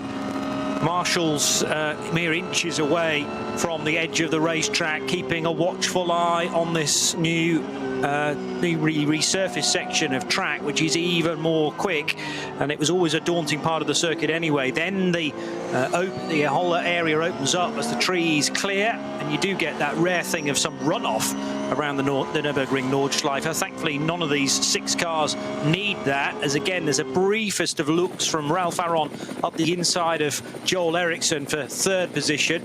They have to adjust their lines very slightly at Metzgersfeld because they weren't able to run out wide, and now the first of the Porsches from Falken, Ericsson, having to go to the middle lane because there are slower BMWs, and there's also Sirocco there on the apex, the ideal line that he was aiming for. But a lot of these corners are blind on the entry, so you can sort of go, you can fully commit and think, I've got the outside line to go at as you leave the corner, and then you suddenly realise there's a car doing maybe half your speed right where you want to be. Yeah, and that separated the first 2, Kevin Estre, Danny Juncadella, the 2 yellow cars at the front of the field, from the rest. No sooner had they suddenly been gifted a second and a half, that they too were obstructed, because they've just had, the group of them had to pass about 10 cars. Still that small gap between first and second and those behind, with Joel Eriksson doing another good job as he works his way through, around one side, around the other. But the first 2 made their break. Will they be hauled back in by the next 2? But they're looking good. They're suddenly, instead of being a few tenths ahead, they're about a second and a half. And you know, at that time, this point in the race, you'll take any advantage you can. It's still Kevin Estre leading in the Manthey EMA Porsche. That's car number 911. But Danny Juncadella, as you'd expect for a driver of his calibre, car number 14 for the Hout Racing team, just with him about 2 tenths of a second down. Yeah, so the confusing bit there down towards through the traffic was in Kallenhard and Verseifen. Those twists and turns. There's a sequence of track there that's almost replicated twice on the approach to Breitscheid. And when I play this track on the sim, I always have to remind myself, now this is the final sequence of right-hander and then a slightly tighter left-hander, and then you get to the lowest part of the circuit over the road bridge, and you can begin the climb back up again through Bergwerk and then approach the really fast stuff through Kesselchen and Klostertal. They're into Steelstrecke, which is the base of the carousel now. And if anything, actually, that gap's come down very slightly between second and third. So Estre and Juncadella desperately trying to make the break and just collect their thoughts a bit more, because the problem is if you're Estre, for instance, and being pursued by 5 different cars, you've just got so much going on in your mind. Of course, Estre's more than capable of dealing with that and sort of almost ignoring it and focusing on the road in front. Inside line wasn't there for the right-hander that Estre was going through for a second or 2, but he has to anticipate that the gap will open up as the traffic slowly moves to his left, and that's precisely what happened at Hoher Act as they now head on towards Flansgarten in a moment or 2, and the track, well, briefly was blocked there because of some slower traffic from Group 3.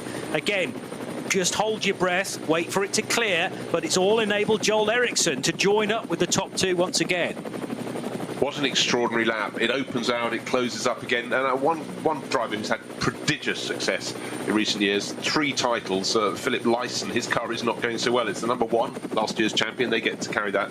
It's Adrenaline Motorsport, BMW 330i from VT2. R+ 4-wheel drive class, that's in the garage. Taking a look at it, it looks like it's been a little bit scraped down its left-hand flank, and I quite soon expect some of the cars in the top group to have some scratches from their rivals. It's very, very close indeed. The top 6, just as soon as the first 2, that's Kevin Estre and Danny Juncadella, make their escape, then they're hauled back in. I'll say I've been really, really impressed with Joel Eriksson this weekend. Nothing new, but he's just worked the traffic very well, having been separated from the front. But the good thing from him in 3rd place, he's just got a little bit of breathing space back to Ralph Aron, and Ralph is having to look in his mirror as Alessio Picariello getting really close all over again, and Kelvin van der Linde in the Lamborghini starting to catch that group from the back, but certainly it was like someone had just scattered a dozen cars in front of the race leaders, and they just had to pick their way through. But it ebbed and it flowed, and now it looks as though the first two just started to pull away again from Ericsson, despite there not having been any more cars to overtake. But they'll get towards the Dottinger, and I would reckon it would close up,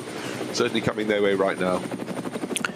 Nearly 3 laps completed, 23 minutes or so on the clock. It's the second race of 2 this weekend on the Nürburgring Nordschleife, the first 2 rounds of the 2024 Nürburgring Langstrecken-Series.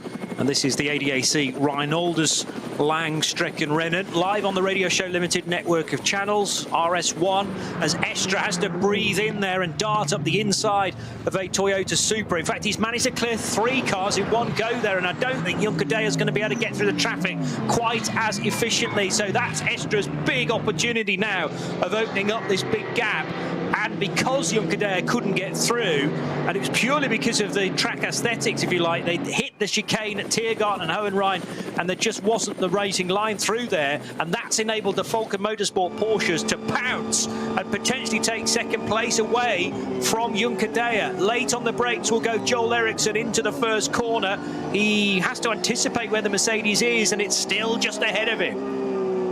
Second through to 6th, covered by a second, but that was an absolute gift to our race leader Kevin Estre. He was sitting on an advantage of half a second. The traffic came and blocked Danny Juncadella. He had to really back off. Now we've got the 2 Falken Motorsport cars really challenging, and a bit of a mistake there from Alessio Picariello, and bam, Kelvin van der Linde up to 5th place. So he got a bit pushed wide, Picariello, and by the time he came back, Lamborghini was there. So we've had a little change, but really the timing of the traffic, and Kevin Estre probably had to go beyond his braking point to make sure as he approached Tiergarten that he could get through he did, and the delay for Danny Juncadella would have been very frustrating indeed. But he's not that sort of multiple world champion in GTs for nothing. He'll see what he can do to close in again.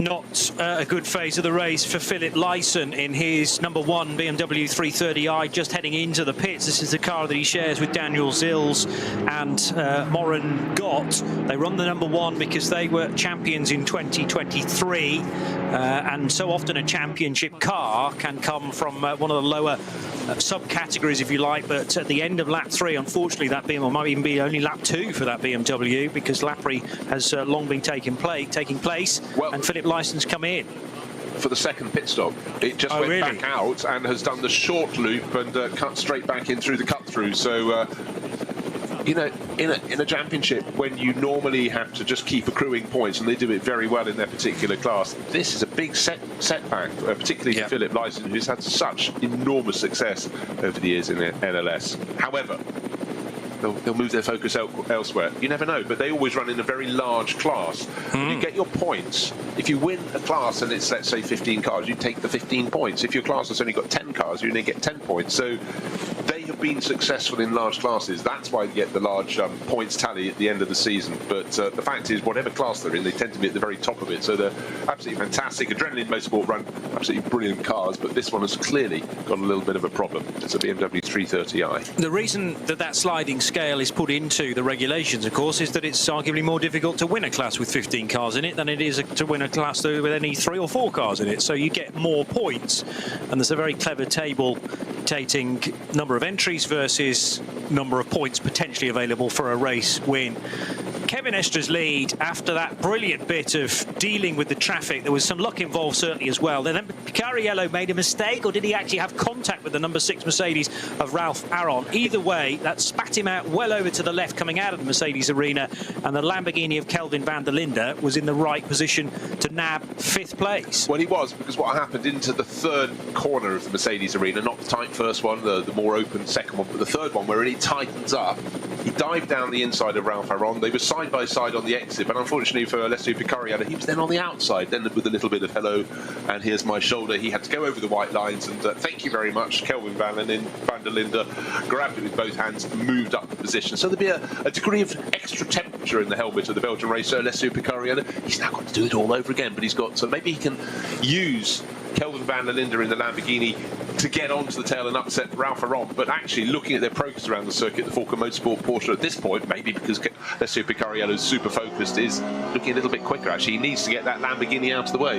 Yeah. Bear in mind, in fact, Kelvin van der Linde, even though he set the fastest lap, was largely seemed to be gaining when the others were being held up in traffic, but now I think in clear running again he's going to be slightly obstructive to Alessio Picariello, but he's not going to make it easy. Oh dear, Adenauer Bridge, they're tiptoeing around there, the tail skeetering left and right on the Lamborghini, but Picariello's maybe just going to go, you know what, don't take risks, wait until you get a good exit if you can out of Galgenkopf and see what you can do along the Dottinger Höhe. Right now to take a move around the Nordschleife, well, that'll be brave. Through the right-hander at Bergwerk go Kelvin van der Linde and Alessio Picariello, and it's all about, well, that right-hander at Bergwerk, so crucial to then your top-end speed through Kesselchen and Klostertal up the hill. So you need good power from the engine, whether that be rear engine for the Porsche, mid-engine for the Lamborghini, front engine for the Mercedes, and that's the beauty of mixing and matching so many different ways of designing a car. And courtesy of the balance of performance, all four of these different manufacturers appear to be very evenly matched indeed. So it was three manufacturers today, isn't it, with Porsche, Mercedes and the Lamborghini. We had the Audi yesterday. As now Kevin Estre heads into the concreted section, the Caracciola Carousel. And no sooner that he arrives in that scene does he leave it. And Daniel Juncadella has separated himself from those chasing Quartet behind, but he doesn't have an answer to Kevin Estre's pace at the moment. That gap's opened up to probably about 3 seconds now.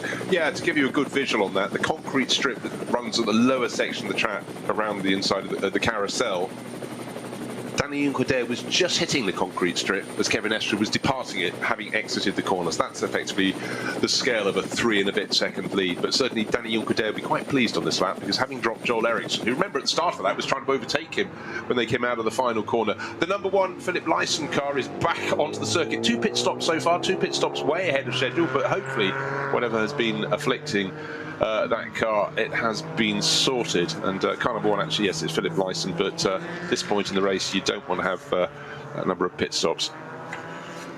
In Cup 2, Tobias Muller has got to the front of that incredibly competitive pack into the 11th spot overall as well.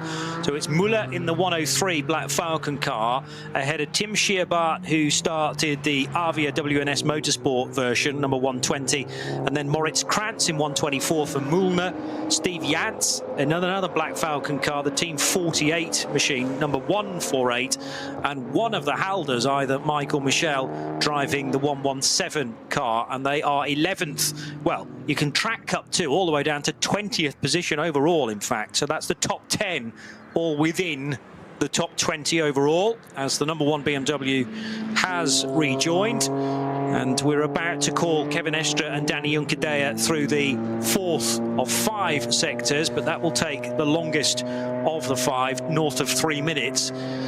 And I wonder if it's any quieter through there. Probably not. Probably getting busier as far as the traffic's concerned. To be honest, the way they've hit the traffic, you know, for the first time today has been much harder for the drivers than it was yesterday. Just want to take you back 24 hours.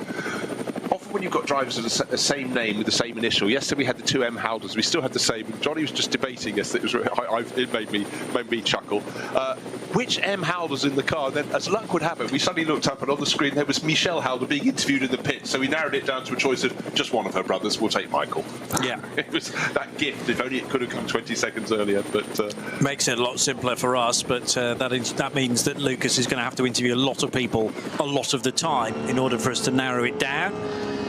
As now Picariello having more than a look around the outside of Kelvin van der Linde as they all hit the brakes into Tiergarten and Hohenrhein. Not quite close enough, and would be a brave overtake anyway. You need to do it quite early into Tiergarten as the cars stream across the line for the 4th time. Now I wonder in a lap's time, will we get any pit callers? Because actually nobody pitted after 5 laps yesterday. Now Picariello will pounce into the first corner and pick off Kelvin van der Linde with a smart overtake into turn 1. All down to a very, very neat exit from Hohenrhein. Right, was the gap at the start of the field, at the top of the field, extending? Yes, 3.8 seconds has become 4.6 seconds. But the interesting one, which Johnny just picked up on, it was a Fortunate second half of that for Danny Juncker there, because he dropped Joel Eriksson. Joel is now nearly 2.5 seconds behind in third place. But we're still looking at a situation after 4 racing laps, 8.5 seconds between Kevin Estra leading the Manthey EMA Porsche and Alessio Picariello in 6th, except he's now up to 5th, having just demoted the Red Bull liveried Abt team Lamborghini of Kelvin van der Linde. Best of the rest, 7th overall, SPX, the only car in the class, Thomas Much, and it's going just so much better for Glickenhaus today, down to an 8-minute 3-second lap. Yesterday, quite late in the race, they hadn't got below 8 minutes 10. Yeah. That is notable progress, but then there was a huge tranche in the sort of second, third and fourth quarters of yesterday's race where we had slow zones at various points on the circuit. As it happens, there's just suddenly a slow zone, a Valvoline, which is very, very early in the Grand Prix loop, or the part that we use. But yes, you know, a lot of this race, you might get 90% that's clear, but if you've got to back it off by 20 seconds because of a slow zone, your lap time clearly isn't going to be very good. And again, Christoph Breuer is Renatso Motorsport. We talked about the third of the Lamborghinis, the bright yellow and black one. That's going well in Christoph's hands. That's running 8th overall, completing the top 10. We've got car number 7 also in the SP9 class. That's in a Pro-Am category. That's Torsten Kratz sharing the Conrad Motorsport Lamborghini, which is the older Evo. It's Evo 1. That does seem to be running here for a very large number of years. That's going well in 9th, 10th place. It's car number 8, also in the top class, which is Juta Racing, running their Audi. So we do have an Audi in the top mix. It's a sort of silver liveried car with a Russian racer, Alexei Veremenko, and then a driver, we often get pseudonyms, Selv, in capital letters, S-E-L-V. Yes, not his real name, but that is entirely down to might be, I suppose, but entirely down to driver preference as to whether you reveal your real name or not. Yeah, I looked at when the Evo 1 Lamborghini Huracan was first eligible for GT3 competition, started 2015. So we're actually into the 10th season when you could sport an Evo 1. And I think actually for the top line GT3 championships, you probably can't run an Evo 1 anymore, because as far as I can see, it officially ended its homologation period in December 2023. There'll be some loopholes, I'm sure, here in the NLS to still allow you to compete. I don't know what's going to happen at N24, whether Conrad Motorsport will be allowed to run that car. It may be that it's just not eligible for points for, you know, the bigger championship. That I mean, it doesn't affect the regulations, the fact that it's going to be part of another championship this year.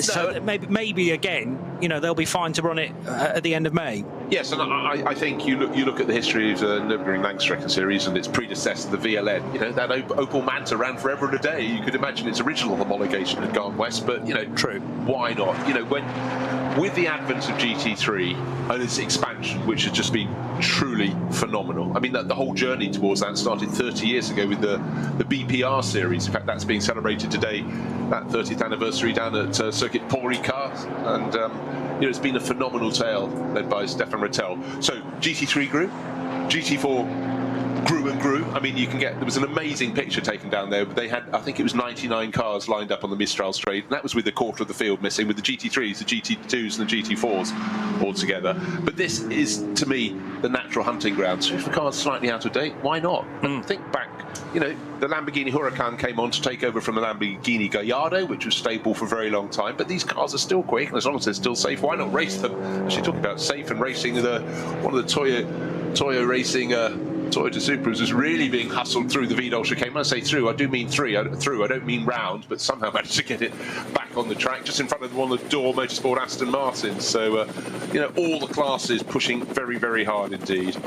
And that, I think, is the SP10 current race leader, Andreas Gulden. Second in class. Jimmy Broadbent is leading class, so he's in Team Bilstein BMW M4. Second place is Fabian Volvend, and then Andreas Gulden was the driver who went to Hoppen in that dark blue metallic Toyota, and just in behind was Wustenhagen, the Door Motorsport Aston Martin. So good mix of cars there, BMW, Toyota Supra, Aston Martin, and then for good measure, another BMW. Yeah. But there's a choice to be made about where you enter your GT4, because the traditional home is SP10. Clearly Jimmy Broadbent's car and the Volvend version of the M4 not eligible for SP10 action for whatever reason, or they've just chosen to go into the turbocharged category. Yeah, sorry, I should specify. They're minor differences. They're SP80. They are minor, but you know, maybe it's the way you want to work your point. So yes, leading The Toyota I just talked about is the one leading the class, car number 170 in SP10. When I say leading the class, I just specified that I wasn't naming the class, and now I just didn't do it then either. But I wonder whether some of the SP10 runners will be keen to try and beat the SP8Ts as well. Now, hang on a minute. We've got a drama at the Arenberg gravel trap. That looked like one of the Avia cars stuck in the gravel and potentially quite badly damaged as well. It'll be Tim Scheerbaert, because Scheerbaert's not reached the end of Sector 3. So that's the 120 Porsche, I reckon, stranded in the gravel, was running second at the time. Yeah, well, I mean, yesterday Tim Scheerbaert was leading the class, and this is the car that was given a push into the final corner of the last lap yesterday, spun out, having just taken the lead of Cup 2, eventually got promoted to second after the assault from car 100 with Nico Otto, and today maybe there was another assault. I'm just trying to look at a message on the screen to see if anybody else was in and among, but no messages coming through just as yet, but I think some messages should come up soon. So unfortunate weekend for them. Plenty of pace in Cup 2, but results not quite landing on their toes as yet. Hopefully, I didn't see that image at all, but hopefully the damage isn't as bad as it may have been. Yeah, it was. I just caught sight of it from another car's onboard camera as it went through the scene, but there is currently a code 60 in place at Arenberg, which is Marshal Post 88, and that's now stretching back a couple more Marshal posts to the exit of Schwedenkreuz. And it was the livery of Avia WNS Motorsport that caught my eye. Definitely a Porsche, and the fact that we don't have a time now for Tim Scheerbaert rather suggests that's the car stranded. And as I say, it looked like maybe one of its wheels was no longer on that left side. But I'm happy to sort of describe that again at a second viewing. Kevin Estre, however, will have been through that scene. In fact, he won't have encountered the code 60 because he got through before the incident and is almost now about to complete lap 5. The long shot along Dottinger Her has proved that the advantage is definitely in the court of Kevin Estre, because he was 4.6 seconds clear at the start of the lap. At the end, that I would suggest has pretty much doubled. So he's sitting on really a very tiny advantage. The next yellow car comes into view in the background, and we've got the cars from third and fourth diving into the pits. I'll need my notepad out for that.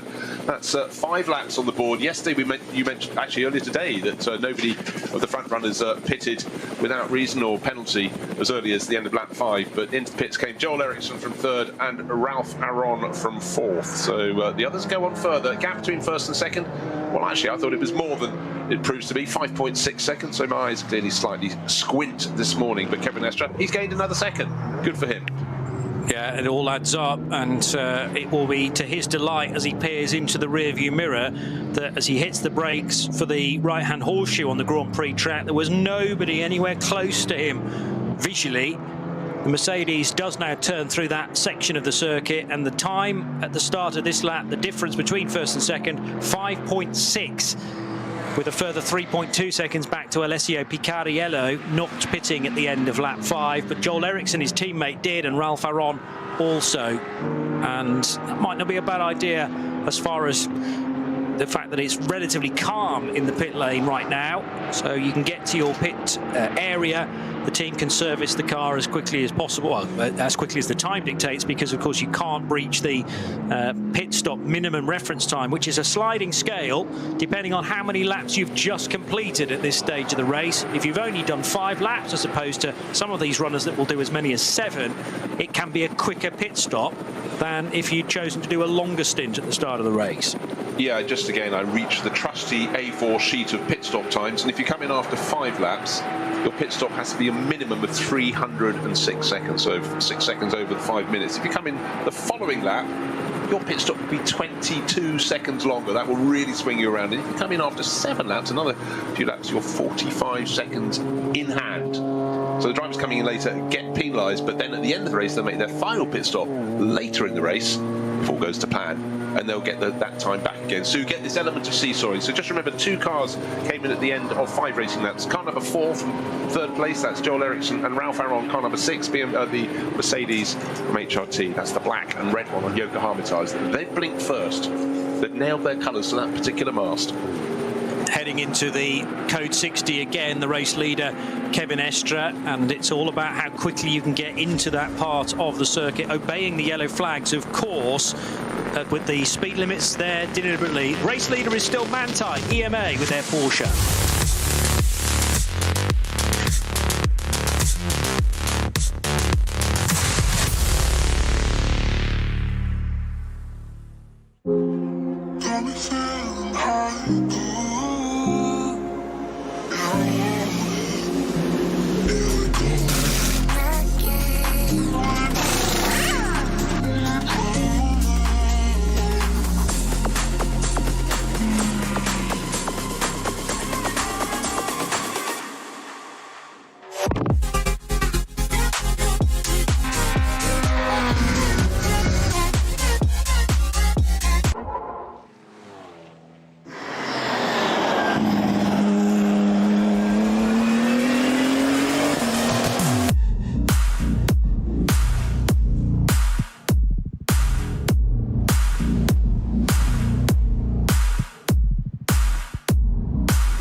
Motorsporterlebnis nach Hause. Dein Online-Shop für Simracing-Hardware und Zubehör. www.simraceshop.de. Liebe Fans, besucht unsere Social-Media-Kanäle auf Facebook, Instagram, YouTube, Twitter und TikTok. Willkommen bei der NLS.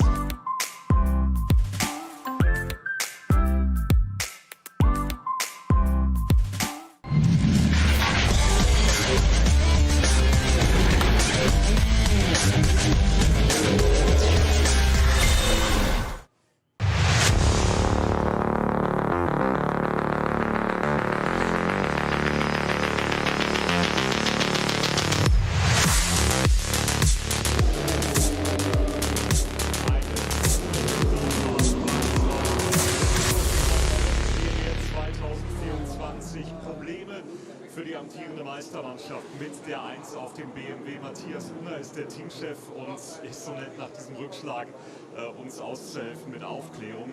Wir haben eine Vermutung, Matthias, die Berührung im Bereich Auffahrt Nordschleife, da begann eigentlich alles, oder? Ja, das ist richtig. Also bei der Berührung ist leider unser Reifen beschädigt worden und haben direkt einen Reifenschaden bekommen. Und dann mussten wir halt mit dem kaputten Reifen bis in die Box zurückrumpeln. Ja, und das war halt jetzt so der Anfang von dem ganzen Misere jetzt, ja. Ihr habt dann das Auto relativ lange in der Box gehabt, seid wieder rausgerollt, dann doch nicht, dann ging es nochmal zurück. Was war da die Ursache nach dem eigentlichen Wechsel des kaputten Reifens? Also anscheinend ist ein Fehler abgelegt worden im System, was dafür geführt hat, dass beim Rausfahren kein Gas angenommen hat. Wir hatten eigentlich gedacht, dass das durch Resetten der Fehlerspeicher gelöscht ist. Das war nicht der Fall. Und am Ende wollten wir den Speicher löschen, ist ja nicht reingekommen. Und das hat nochmal zur Verzögerung geführt. So, jetzt sind wir draußen, das Auto grundsätzlich fährt. Jetzt haben wir gerade gehört, das ABS ist ausgefallen. Vermutlich durch den Reifenschaden ist die Leitung vom ABS beschädigt worden, vom Sensor.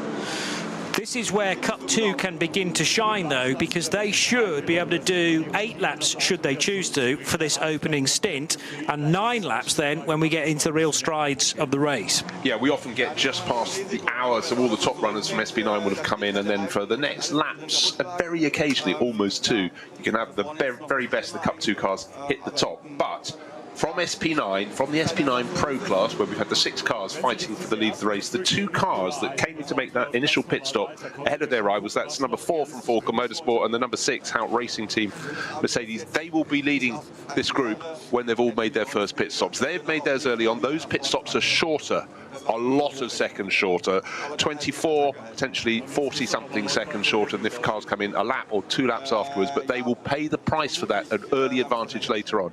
But expect 4 and 6 go to the top of the pile once all the front runners are coming. Estra safely onto the Dottinger Hohe for the 6th time. And there's a little bit of traffic here and there, but nothing too much to worry about. Again, he's taken a full second away from Danny Junkerdea through the long 4th sector. And he continues to increase the lead on Alessio Picariello and Kelvin van der Linde as well. So Estra's sector speed is absolutely mighty at this point in time. And you almost wonder why they would want to pit, because they've got a fair bit of clearer air in front. Just go as far as you can into this stint. Yes, you then have to take a longer pit stop. And that's exactly what they're going to do. They're going to stay out for a 7th lap before making their stop, which is what they did yesterday as well. It means you've got to take a longer period of time within the pit lane for the first stop, but that will treat you to a benefit towards the end, because it means you can go deeper into the end of the race, closer to the checkered flag, and that final pit stop can be quicker. Now, we had concerns, we were just mentioning it a short while ago, about the #1 BMW too many times in the pits. That's the Adrenaline Motorsport 330i run for Philipp Leisen, and Matthias Unger of Chief of Adrenaline Motorsport explained it was nothing mechanically problematic, it was simply a puncture, but they wanted to check the car over in the confines of the garage, and the fact it went out and came back around again, you can do that little shortcut in. Doesn't count as an extra pit stop, but you're just in the pit. So they've lost considerable amount of time. They're down in 92nd of the 94 cars that went out in this race. First to second, though, it's grown by, on the last lap, it was the best part of 2 seconds, almost precisely 2 seconds. So Kevin Estra, nearly 7.7 seconds clear in the lead of the race in his Manthey Porsche. Second place, Danny Junkerdea, falling back very slightly. And Alessio Picariello was 5th, became 3rd, because of course 2 of the cars in front, including the sister car from Falco Motorsport, made a pit stop. And of course the other one that came in was the #6 Mercedes from Hout Motorsport team. But actually suddenly Alessio is able to match the pace of those in front. In fact, he took a bit of a chunk out of the advantage of Junkerdea in 2nd place. So that's down to under 2 seconds. So don't forget, Picariello tried to make a place gain early in the race, got shoveled wide, bit of contact with Ralph Aron on turn 4 of the Mercedes arena. Then he got passed in that incident by the Lamborghini from the Red Bull Abt team, but he's made his way forward, deposed the Lamborghini. In fact, Kelvin van der Linde has fallen nearly 3 seconds behind him. We did feel that once Picariello was on the tail of the Lamborghini, he was a little bit quicker. He's found his way past, and now clearly his sights are set on the tail end of Danny Junkerdea. They didn't really race close together, because yesterday that #14 Mercedes, of course, fell down the order somewhat in the early parts of the race, had started on pole, but it's a different car today, not just in terms of colour, it's got different rubber underneath it. So Danny Junkerdea getting used to Michelin tyres today in place of Yokohama's, which he was running yesterday. They may be round and black, but they do things in different ways, so I'm told.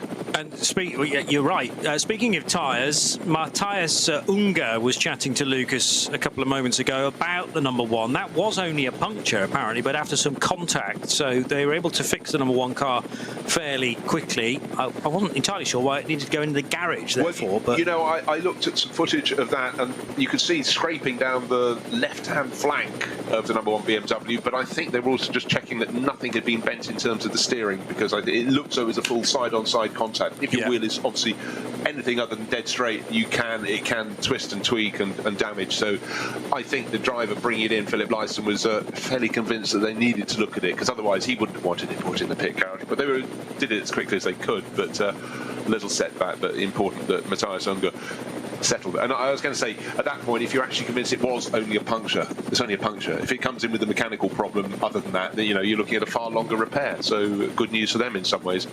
True. 2 Hyundais battling with one another. Although, having said that, I think the second one is it may be a Hyundai. I am struggling to tell it is, as it now turns left through Schwalbenschwanz. One is the fastback version, the bright orange with the blue central body stripe, and then the hatchback tucked in behind. So it is the Mertens Motorsport car that leads the VT2 front-wheel drive class, and if that is 491, then that is Hislop heading on to the Dottinger Ruhr. Yeah, but I'm not entirely sure it's a Hyundai behind. It's very hard. It's got a metallic livery. It could be a Cupra. Well, that was my other thought. And if that's the case, that would be number 469, perhaps. But again, when you have a very high shot, and sometimes with a metallic livery on a bright day, it actually sort of makes it quite hard to see the angle of the cars. I'm not entirely sure. I think you're right that it is a Cupra. It looked like a Cupra from behind, and I was about to say that. And then as it turned left through Schwabenschwanz, it looked very much like a Hyundai from the front. So I got properly confused. But I think you're right that that is the battle for VT2 honours for the front-wheel drive cars. So 491 leading in 56th position from the 491 and 469, yes. And it could be about to change. It's got a Cupra badge on the roof, for goodness sake. Come on, that was the bit where the sun was shining. Yeah. So they're almost side by side, but actually a slightly better exit, as was his prerogative, for the car that was leading the class, and that's the Hislop driven car. That's Josh Hislop. Keeps his orange and blue Hyundai tidily into the first corner, doesn't leave the door open, but yeah, now definite confirmation. It's Cupra all over it. Good girl. What were we thinking? I have to say the headlights on the Cupra look very Hyundai, though. They do, for don't that particular model of Cupra. We're trying to cover up, guys. I'm desperately trying to do so. But anyway, as it turns left, and now we're at ground level as far as the cameras are concerned, I can make out the shape of a Cupra a little more. That is not the full bespoke sort of TCR version of Cupra, though, with the giant rear wing on it. These are slightly more standard VT2 front-wheel drive cars. So Hislop versus Young, very close battle indeed. And this is potentially going to run and run, with Tobias Young looking for a way by at every possible opportunity. It tends to be the Grand Prix track where you've got the most opportunities in quick succession of an overtake, because Hatzenbach and Flugplatz, that's the scope for a pass gone, really. Yeah, it's always interesting when you look at the production classes. The drivers look as though they're having to work so much harder when they're pushing around the Grand Prix loop, because of course they don't have the aero that's pushing them down. Even the TCR cars with their giant wings have, but certainly in comparison to the SP9 class cars at the top of the field, but they're slower. The drivers have to move around. They're working really hard, but in just as hard as Tobias Young was working in that 469, the Cupra Leon, he had to lose a bit of track space to let a quicker car come past and put a lap on him. But he's able to close right up. But unfortunately for him, they've just gone through the two Sabine Schmitz curves. They're going down the drop, and the track then starts to move from left to right in front of them through Hatzenbach, and he's got to do it all over again. But I would think at this order, unless they're interrupted by traffic, his next chance is when they exit Galgenkopf, and he's going to see if he can get a really good move along the Dottinger Ruhr. But that's an awful long way. It's about another 18 kilometres from where they are now. Time to think about it, and also time to look in his mirrors and think, is anyone else going to come up and separate me as they overtake? I was trying to have my class battle for V2 front-wheel drive. Was still there, but thereabouts. Actually, on the start-finish line, they were covered by just under 15 hundredths of a second, so it was super close. But in a straight line, the Hyundai, maybe he made a better exit from Hohenrhein, but it looks a little bit sleeker. Did we mention that the Renazzo Motorsport team Lamborghini Huracan pitted at the end of that lap? So 786 was running in 7th position at the time and has now come into pit lane. Christoph Breuer handing over to... Now, see, on one screen I still have a continuation of Breuer, but I think it is Saknana who has taken charge of that car. It is. Yeah. Confirmation the Thai driver has taken over. So what we know nothing, is the fact that all the front runners should be coming in this time around, because you won't go a formation lap and any more than 7 racing laps. But we've had a change for second place, because Alessio Picariello was hunting down Danny Juncker, and he's moved his Falcon Motorsport Porsche up into second on the road. He's going to be about 8 seconds or so behind Kevin Estre, maybe slightly more, because he would have lost a bit of time making his way past Danny Juncker. But Danny's wise enough, he's got enough titles to realise there are times you have to fight and impede someone, and times when you don't. But into the pit lane they both go, and already from the lead of the race, 9-11 into the pits, Kevin Estre coming in. They could go no further, and according to the script that we're writing as we speak, they've done exactly that job, and in comes the Lamborghini as well. It really is a case of et al. Into the pit lane. Yeah, so top 4 in, expecting Thomas Mutsch probably to pit as well, but he's further down the road in the baby blue Glickenhaus SCG 004. Right, already, have we had a pit stop for Torsten Kratz in the Conrad car? No, he should be in as well at the end of this as the race leader in Pro-Am. Yeah, just to reiterate, the cars that pitted, get this, 2 laps ago will have a considerable advantage at this point. I went through the magic chart and worked out it was about 48 seconds they should gain by making that first pit stop early. Commensurate, they will lose it later on. Oh, gosh, I really do exaggerate. It's 45 seconds. There we go. That's 45 seconds, yeah. So bear in mind, they were right in the mix. They came in from 3rd and 4th. That means it should be pretty much 45 seconds in terms of, you know, they should be in the lead for that. They were right in the mix of this group of cars. And we'll wait for Cup 2 to come through in a moment or two to see what they do. As expected, the Conrad car, well, has completed 7 laps and isn't being shown in the pits, I notice. Surely Torsten Kratz not able to stay out for an 8th lap, but we'll confirm that in a moment or two. Verimenko comes in the Jutta Racing Audi. And Kiki Satnana, as I mentioned, has already come in for a stop. I think Torsten Kratz is going to roll the dice here, and perhaps more to the point, Conrad Motorsport. Now, whether being an Evo 1 car, they've been able to scrimp and save on the fuel a little bit here and there, but I'm not misreading that. Kratz over the line at the end of the 7th lap and remains on the racetrack, with Tobias Muller for Black Falcon leading Cup 2. Well, we knew that the Cup 2 cars should be able to push the envelope to an 8th lap in this opening stint. Although I noticed that Moritz Krantz comes in for Mühlner Motorsport from 2nd in the Cup 2 division. Steve Jantz may well do the same as well. We'll have to wait a few more seconds to confirm that. But it is a Lamborghini now that leads the race for Torsten Kratz with the Evo 1. I'm worried. I'm very worried.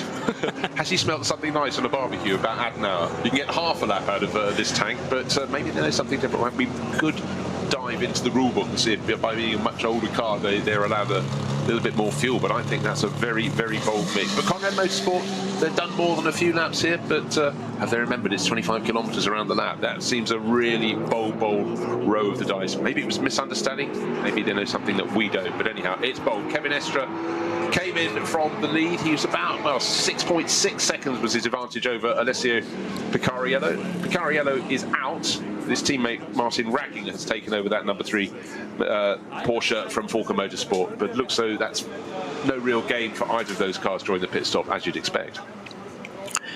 It also remains to be seen whether, if they can get round for an 8th lap for this first stint, then potentially they can keep that up, do 8 all the way through to the finish, and then they'll be coming in very late on compared to other runners in SP9. We know that the Conrad Motorsport car can be very quick, but it's also tough in terms of reliability at times, and the car in previous 24-hour races has been right in the mix for the first, let's say, 3 or 4 hours, and then unfortunately falls away. But I'm fascinated now to see how long Conrad Motorsport can stay in the race and potentially challenge the other SP9s. Let's catch up with Alessio Picariello now in the pits. We were all together for quite a while, so it was hard to make a pass because everybody was getting slipstream. And I was behind the Mercedes, which was giving a lot of dirty air, so it was really difficult for me. My tires were a bit overheating. I tried to make a pass, but then I lost the position. That's the game, you know. But yeah, I think when I was alone, the car felt good. Yeah, it was fun. Wenn Rennfahrer von Dirty Air sprechen, dann hat es ein bisschen in diesem Fall eines Mercedes AMG GT3 zu tun. Und es hat nicht so richtig viel Spaß gemacht, aber ich dachte, das ist part of the game. Das ist halt so im Motorsport, insbesondere bei der Langstrecke. And you are smiling. That means you are okay and you enjoy the day and the weekend. Every time you are in Nürburgring, you are smiling. It's the best place in the world. It's the only track that gives you so much adrenaline. And I just love to come here. And yeah, for me, it's always a pleasure. So, TB Crew, we cross the fingers and hope to see you and your team on the podium again. Thank you very much. Danke. Ja, und damit zunächst einmal raus mit den Kommentaren. Alessio Picariello, he knows the word for thank you, at least, and good to catch up with the Belgian, who is there or thereabouts in the mix again, and having to come back from some really bad luck yesterday. And also, in fairness, some driving that was questionable because there was some contact, and that was just to be the number 3's fault, and they had to serve a drive-through penalty quite rightly for it. Yeah, but it was super close. It's super close in the top class all over again. You know, sometimes we have a much larger field of SP9s at the front of the field, but what it's shown today and yesterday, 10 good SP9 cars, you might get 6 going away, but it's always close, and that is fabulous. But just going back to the Conrad Motorsport Lamborghini, if I could, it's played these little cameo roles in recent years, but they've become less frequent because the other cars have become more competitive. But I'm still very concerned about Thorsten Kratz going around onto a formation lap followed by 8 racing laps around here. Just looking at the best pace of that car, it's about 8 seconds down on the fastest laps of the front runners. So it's been running at a sort of slightly reduced pace. Is that down to the pace of Thorsten Kratz, or is he just been told if you back it off and run, you may be able to squeak another lap? They might have inserted that word "may" and underlined it on the race notes, but it's a bold bid. But as Johnny was pointing out, by backing off and running at a lower pace, you may gain an extra 20 seconds. But I would suggest they've backed off by more than 20 seconds over the course of the opening 7 laps of the race. However, they could come round in the lead of the race, but really I'm expecting the 2 cars that pitted after 5 racing laps, that's the number 4 Falken Motorsport Porsche and the number 6 HRT Hout Racing Team Mercedes, to be the cars out front. They had the short first stop, but they will then have the much longer final stop. We should have 3 pit stops, being a 4-hour race. You could do them all on the top of the hour. That's effectively what some of the front runners will be doing if they're running the long stint, which is a traditional 8-lap stint. The first stint is always shorter because you've already done a formation lap, but extra 25 kilometres tacked on. But if you have a standard race, it should be, and conditions are dry, you don't have too many slow zones, it should be 7 laps on the opening stint, 8 laps, and then what's ever left at the end of the race. And we got through, did we do 27 or 28 laps? Quickly look. 27, I think. 27 yesterday, yeah. Just found it on one of my many bits of paper. Well done. By the way, the repair work at Arenberg continues. The Unimog is in situ with its trailer because new bits of Armco required. And I noticed that Tim Scheerbart's Avia WNS Motorsport Cup 2 car was on a flatbed, so clearly unable to drive away from the scene. I thought it had been damaged, and unfortunately for those associated with that car that was right up there at the time, it can go no further. It's the 120 911 GT3 Cup car, so it'll mean that Daniel Blickel and David Yarn will take no part in this year's ADAC Reinholders Langstrecken-Rennen. So that's running in Cup 2, but obviously we've got Cup 3, which is also a Porsche Cup class, but that's for the 718 Cayman. But I did think, hold on, I just wanted to double check. It's not the Cayman they run in that class, which is car number 962. No, it isn't. In fact, that's running second in Cup 3. But so many of the teams and sponsors run cars across the various classes, traditionally, particularly teams like Avia, WNS Motorsport, with one race livery. So true. Sometimes you get a little flash, it's a red and white car, what is it? And that's what you're trying to work out, and quickly. So on to the Dottinger Höhe will go the race leader now, who is Thorsten Kratz, bronze rated, but mainly considered to be one of the quickest bronze drivers that you can get your hands on if you're, for instance, an ATO rules racing crew. Many teams have used his services over the last few years. The man from München-Gladbach, and Kratz soon to be finishing lap 8. Surely at this point he'll make it his way into the pit lane, if indeed he gets to the end of the Dottinger Höhe, because fuel margins will be very short indeed. He must be driving on fumes at this point of an 8-lap stint after that full rolling lap of just north of 24 kilometres.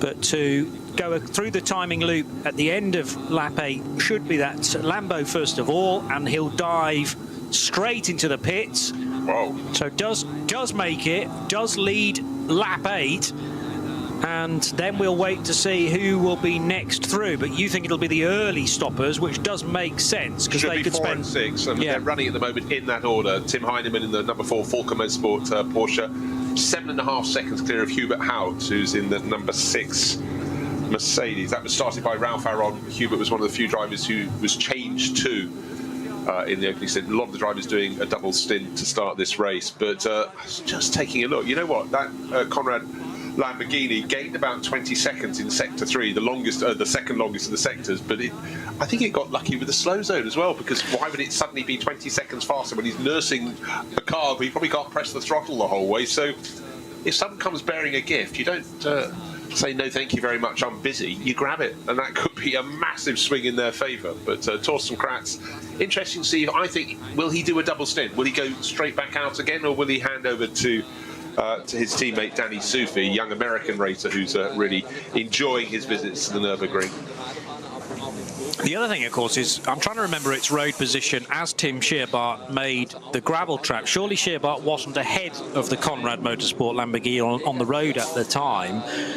My only thought there is that, of course, then if it was behind the affected area, it would have had to have gone through that code 60 maybe 3 times, and then you buy back so much fuel mileage, because a significant chunk of the racetrack, even now, is slowed to this 60 kilometers per hour, and maybe some clever bods on the wall have worked out at Conrad that's going to buy you back enough fuel. Exactly my thought, and they did, and certainly. So we don't get a Cup 2 Porsche leading the race, because traditionally they would come in on this lap having led it, because everybody else would have pitted after in the front-running SP9 class would have pitted after a maximum of 7 laps. But by dint of getting all the way around the pits with 8 racing laps, Torsten Kratz, Conrad Motorsport, they wanted another cameo role. They've got it now. How will this unfold for them? Of course, coming in after 8 laps, it means their first pit stop is going to be very long indeed. That will drop them right down. But come the end, of course, the advantage will come their way. But what the 2 drivers will have to do that is drive out of their skins. Danny Sufi and Torsten Kratz. Torsten's done most of his racing in the P3 class, hasn't he? In the sort of Michelin Le Mans Cup and across the winter. And in fact, Danny Sufi, there was a prototype winter series down in Spain and Portugal, and he was the champion in that for Conrad Motorsport. Okay. And there was a winter GT series and a winter GT4 series. So for a lot of crews, no rest. Not the worst place to spend weekends in the winter down in Spain and Portugal. No, that's true. And then further afield, as you and I have covered, races like the Dubai 24 hours, the Abu Dhabi 6 hours, and the Qatar 18-12 kilometres. It's the perfect place to go racing in the Middle East, because temperatures are somewhat cooler in the months of December, January, February and March, and more difficult to race in that part of the world when we get to the heat of the summer, where it can be easily 40 degrees, sometimes just into the 50s, amazingly enough. So not a place to be motor racing in the Northern Hemisphere summer, but there's scope certainly to continue your racing all year round these days, certainly getting a race in every month of the year, which was never the case 30-odd years ago. So the new driver into the Conrad Motorsport Huracan is Danny Sufi, no longer, of course, the race leader, having been in the pits for a significant amount of time. The same goes for many of the Cup 2 runners as well. And there's been a driver change in the 103 Cup 2 car, for instance, because Mustafa Mehmet Kaya takes charge of the 103 entry from Black Falcon. So Tobias Muller did the opening stint, Mike Stursberg still to come, but Kaya will be in for this second of probably 4 stints in that category, as the 127 car now darts into pit road. And car 127 running 8th in Cup 2. So that is Thiago Monteiro, who shares with Tom Coronel and Jan-Jaap van Roon. So some touring car legends certainly within that car, number 127 from Max Cruiser Racing. And a very brief splash in Formula 1 for Thiago Monteiro as well. What are the joys about having an enormous field of cars? In fact, we've not got one, we've got 2 enormous fields of cars, one for Saturday's race and a fairly similar but not identical field for today. You print out the entry list or scroll down on the screen and scroll down and scroll down, and some names you miss. You go, how did I miss that? Then you look back and find a lot of drivers really don't go onto the entry list until race morning.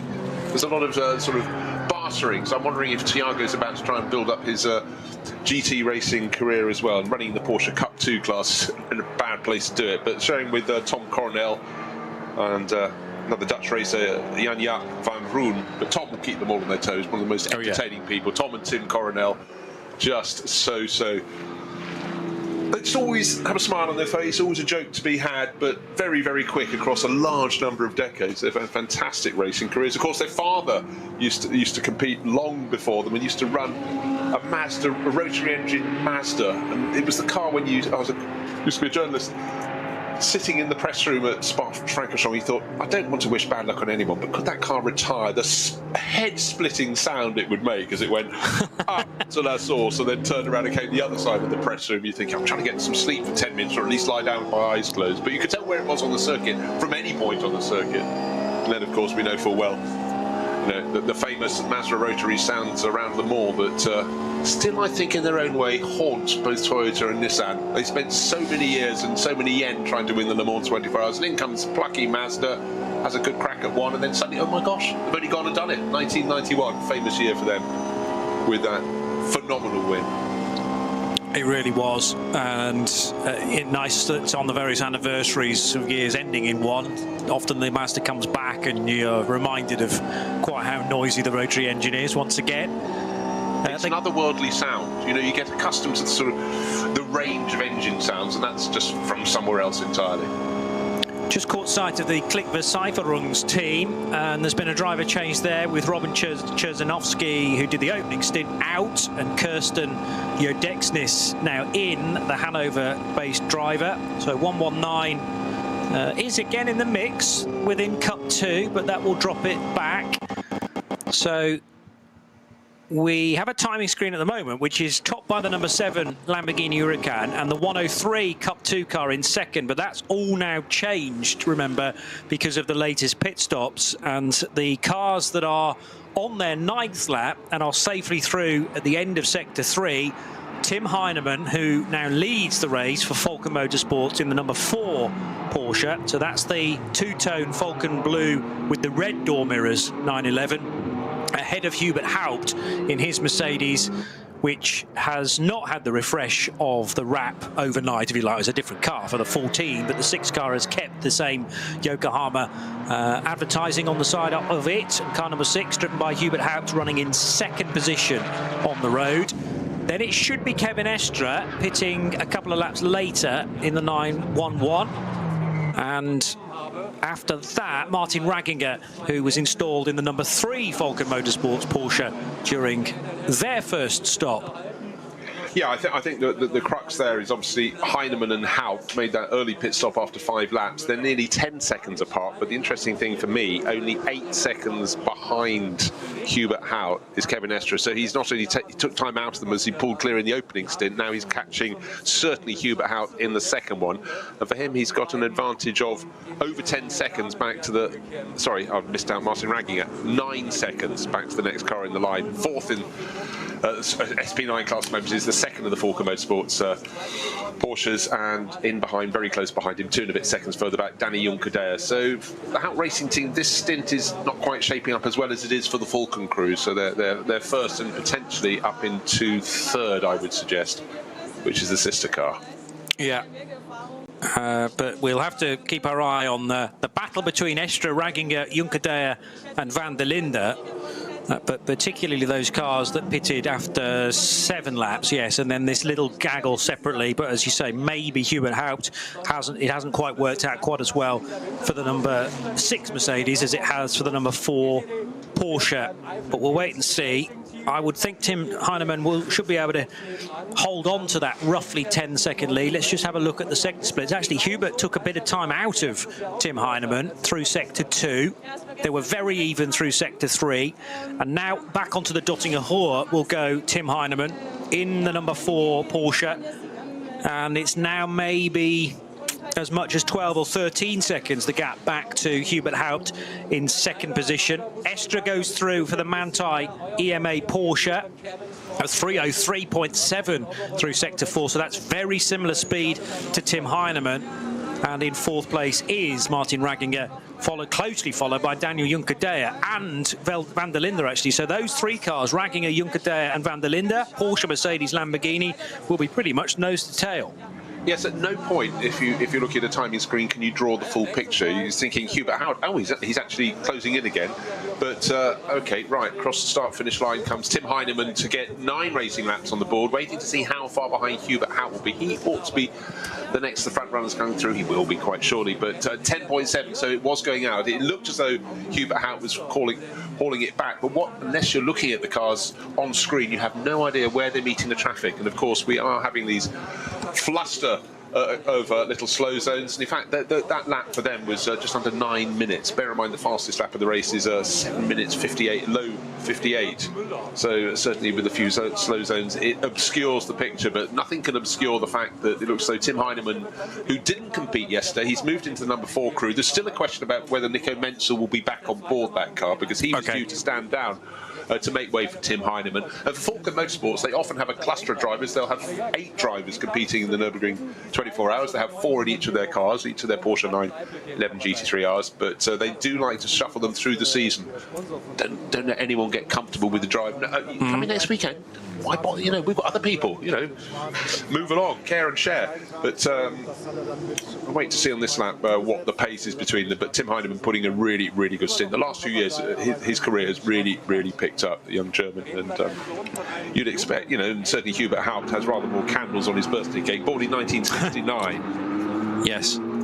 But the other thing is, you know, there's a full season potentially for Falken Motorsports to be competing in the NLS. They've also got qualifying weekend in less than 6 days' time to look forward to, and then the N24 as well. And you're going to be looking at probably a 4-driver lineup for each of the cars for N24. So it's important to cycle through, you know, as many drivers as possible this weekend in order to get some practice in. Not least just the qualifying of drivers is important, but you know, track time and in these very pleasant conditions is so valuable when we get to the big event at the end of May. 100%. And if you're new to this form of racing, long distance racing on the Nürburgring Nordschleife, we try and do it in every single weather format you could possibly have through the course of a 12-month period. But we do know up in the mountains it can get cool, it can get wet. You are up high here in southwestern Germany, but for the manufacturers it's hugely important. This is a fabulous shop window, but for the tyre manufacturers who can produce the rubber that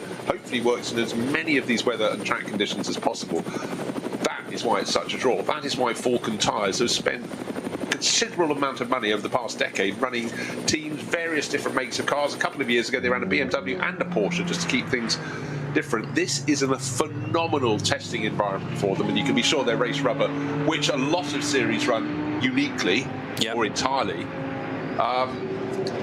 you know, they gain the benefit from this. But Falken is the only manufacturer who put their name on the team. We have lots of other teams with full liveries, like the Hout Racing team with the full Yokohama Advan livery on at least one of their cars today, both of them yesterday. But Falken Motorsport, they really have nailed their colours to this particular mast. And actually, on yesterday's evidence, when they won with one of their cars, could have won with the other one as well. And today, we could have a couple of them up on the podium. But what we learnt or were reminded of was the fact you can't count your chickens until they've come home to roost. And certainly for the number 3 car, side-by-side contact, looked as though the race was in bag, drive-through penalty, and then it didn't make it to the finish. So a flurry that went the wrong way for them. But you'd have to say they've had a good meeting so far. Can they make it 2 from 2? Yeah, I suppose the great thing about Falken bringing 2 cars, they were in the top 2 when disaster struck for one of them. So, you know, as one drops away, the other was able to inherit the lead. And it looked at one point maybe that Falken would rescue the situation and finish 1-3, and then Picariello had his contact with the Frank Strippler-driven Phoenix Audi. And we assume, as a result of that contact, that just around the next few corners, down at it was Breitscheid, where the car slowed to a stop, and Picariello, quick thinking, thought, well, there's a gap here for me to stop safely and for the marshals to push it into a safe location. And that's where it stopped and went no further. Martin Ragginger doing a good job in the number 3 car today, though, in his traditional slot of being second driver. It remains to be seen whether Picariello will take it over at the end of this stint and then all the way to the finish. So again, doing stints 1, 3 and 4, which makes it a busy couple of days for Alessio Picariello. How is Danny Sufi doing, I hear you ask, in the Conrad Motorsport Lamborghini? Well, he came through at the end of lap 9 in 7th position. Remember, that was a 12.5-minute race lap because it incorporated the 3 or so minutes he spent in pit lane. But they are definitely still there or thereabouts, and roughly about halfway around this 10th lap of the race. We're at just after 20 past 1 in the afternoon. So that means 2 hours and 37 minutes remain of the 63rd edition of the ADAC Rheinoldes Langstrecken-Rennen. It's round 2 of the NLS for season 2024, live right here on RS1. Yeah, and just to give you a little bit of perspective, of course, the later you make your first pit stop, the longer it has to be, and the gap between Danny Soufi and the next car up the line. Danny Soufi in the Conrad Motorsport Lamborghini is in 7th. He's at the last time he split, getting close to 100 seconds, nearly 1 minute 40 seconds behind Kelvin van der Linde in a Lamborghini run by Red Bull Team AB. But that's an Evo 2. The Conrad Motorsport car is an Evo 1. It's an older car, but they had a much longer first pit stop, and commensurate by doing 8 racing laps, which is really quite extraordinary for the opening stint, because that has to include the formation lap. You know, they've managed to do that. Their final pit stop is going to be super short, but I think they've just lost too much time. I don't think there is actually the full pace in their car. And, as I said beforehand, their fastest lap is an 8 minutes 7.2. Fastest lap of the race is best part of 9 seconds faster, 8.5 seconds faster. So they're not running on the ultimate pace, but they've rolled the dice. And I think they really worked out, as you pointed out, Johnny, it was the fact that they worked out there'd been enough slow zone for them to have not been running at full throttle and just bought themselves an extra lap. Could have gone horribly wrong. Who knows if they were on fumes as they came out of the final corner and drifted into the pit lane, but it was bold. It may nip them further up the order, but I still think there's too much of a gap between the top 6 cars in terms of their lap-by-lap performance and the Conrad Motorsport Lamborghini. However, they're running the SP9 Pro-Am class. They're second in that class. So that's maybe where they're looking for. I think, unfortunately, the thing that's cost them on this lap is that they've hit a yellow flag area at Klostertal. There's also something happening at Hoogeiken as well. So if you look at the Sector 3 times, all of a sudden it's gone from 1:56 for van der Linde to 2 minutes and 13 seconds for Danny Soufi. There was a big gap between the 6th and 7th place cars, and that's unfortunately where this yellow zone, this drama, whatever it is, has hit, and it all of a sudden takes 20 seconds away from your sector time. And that's so often what can happen. You know, a yellow zone, a code 60 can play in your favour hugely, and then on the very next lap it is slowing you down significantly, as the number 4 race leading Tim Heinemann driven Falcon Porsche heads into Hohenrhein for the 10th time. A little bit further down the Dottingerhoor comes the sister car of Martin Ragginger, trying to chase down the Manthey machine of Kevin Estre. Danny Juncadella tucked in behind. Oh, there's been a change there because van der Linde's now ahead of Danny Juncadella. Lamborghini overtaking Mercedes. Yeah, used the slipstream very nicely. And in fact, for the drivers, as we've got yellow flags at various points, they weren't confronted with them because race leader Tim Heinemann, 8 minute 3 second lap. That's what we call a quick one without any slow zones for him. 8 minutes 4.9 for the driver in second place, which is, of course, Hubert Hout. Kevin Estre, though, 8 minutes 1.4. 8 minutes 1.3 for Kelvin van der Linde. That's why they're gaining ground. But certainly we mentioned that Kevin Estre was starting to take chunks out of Hubert Hout. He's 5.7 seconds down. He's really closed that margin down. Bear in mind that the opening pit stop for the first 2 cars, for the number 4 Falco Motorsport Porsche and the number 6 Hout Racing Team Mercedes, what did I say? They were 45 seconds they gained by coming in early. And for Kevin Estre, he's having none of that. He's within 17 seconds of the race leader.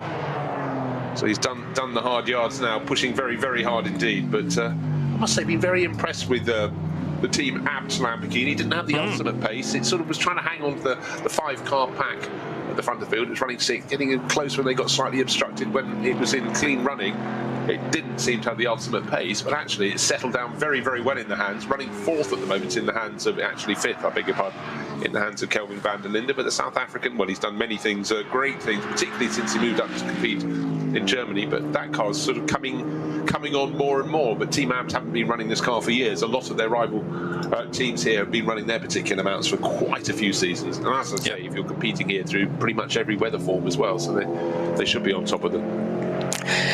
There's lots happening out on the racetrack now, and this is serving to slow down the lap times significantly. First of all, Hoch-Eichen is now the scene of a Code 60, which is precisely where Tim Heinemann is now. Hoch-Eichen is the latter part of Hatzenbach, and before you get to Kittelbacher Hohe, which runs on to, well, around the Flugplatz area, but also the exit of Carousel and the run-up to Hohe Acht now have slow zones in place as well. Heinemann darting his way out of this latest Code 60 then at Hoch-Eichen. He was already through that scene. In fact, the track behind him is now clear.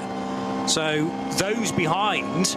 Now, how close is Hubert Haupt? And more to the point, 12, Kevin Estre. Yeah, he was 12. Haupt was 12 seconds down and being caught hand over fist by Kevin Estre. They would have been given a big helping hand to get second and third, much closer to race leader Heinemann. Because it really, in green flag conditions, that second sector should be taking you about 65 seconds to go through. Now, Estre's done it in a minute and 27 as well. So the winners begin to be Danny Juncker-Deyer and potentially Frank Meyer, who will be next through in the Glickenhaus for SPX. Danny Sufi might benefit from this as well by buying back about 10 seconds. In fact, it'll be 20-odd seconds compared to Heinemann, to Haupt, and to Estre as well. So yeah, Ragginger in fourth place was gained about 6 seconds in that timing split, but the ones behind gained another 5 seconds on him. We're not complaining. Compress the front of the field. Remember, at the start of the lap, it was a 12-second advantage for Tim Heinemann in the number 4 Falken Motorsport Porsche. Let's see what it's going to be when they get to the end. They're only halfway around this lap, so you might have another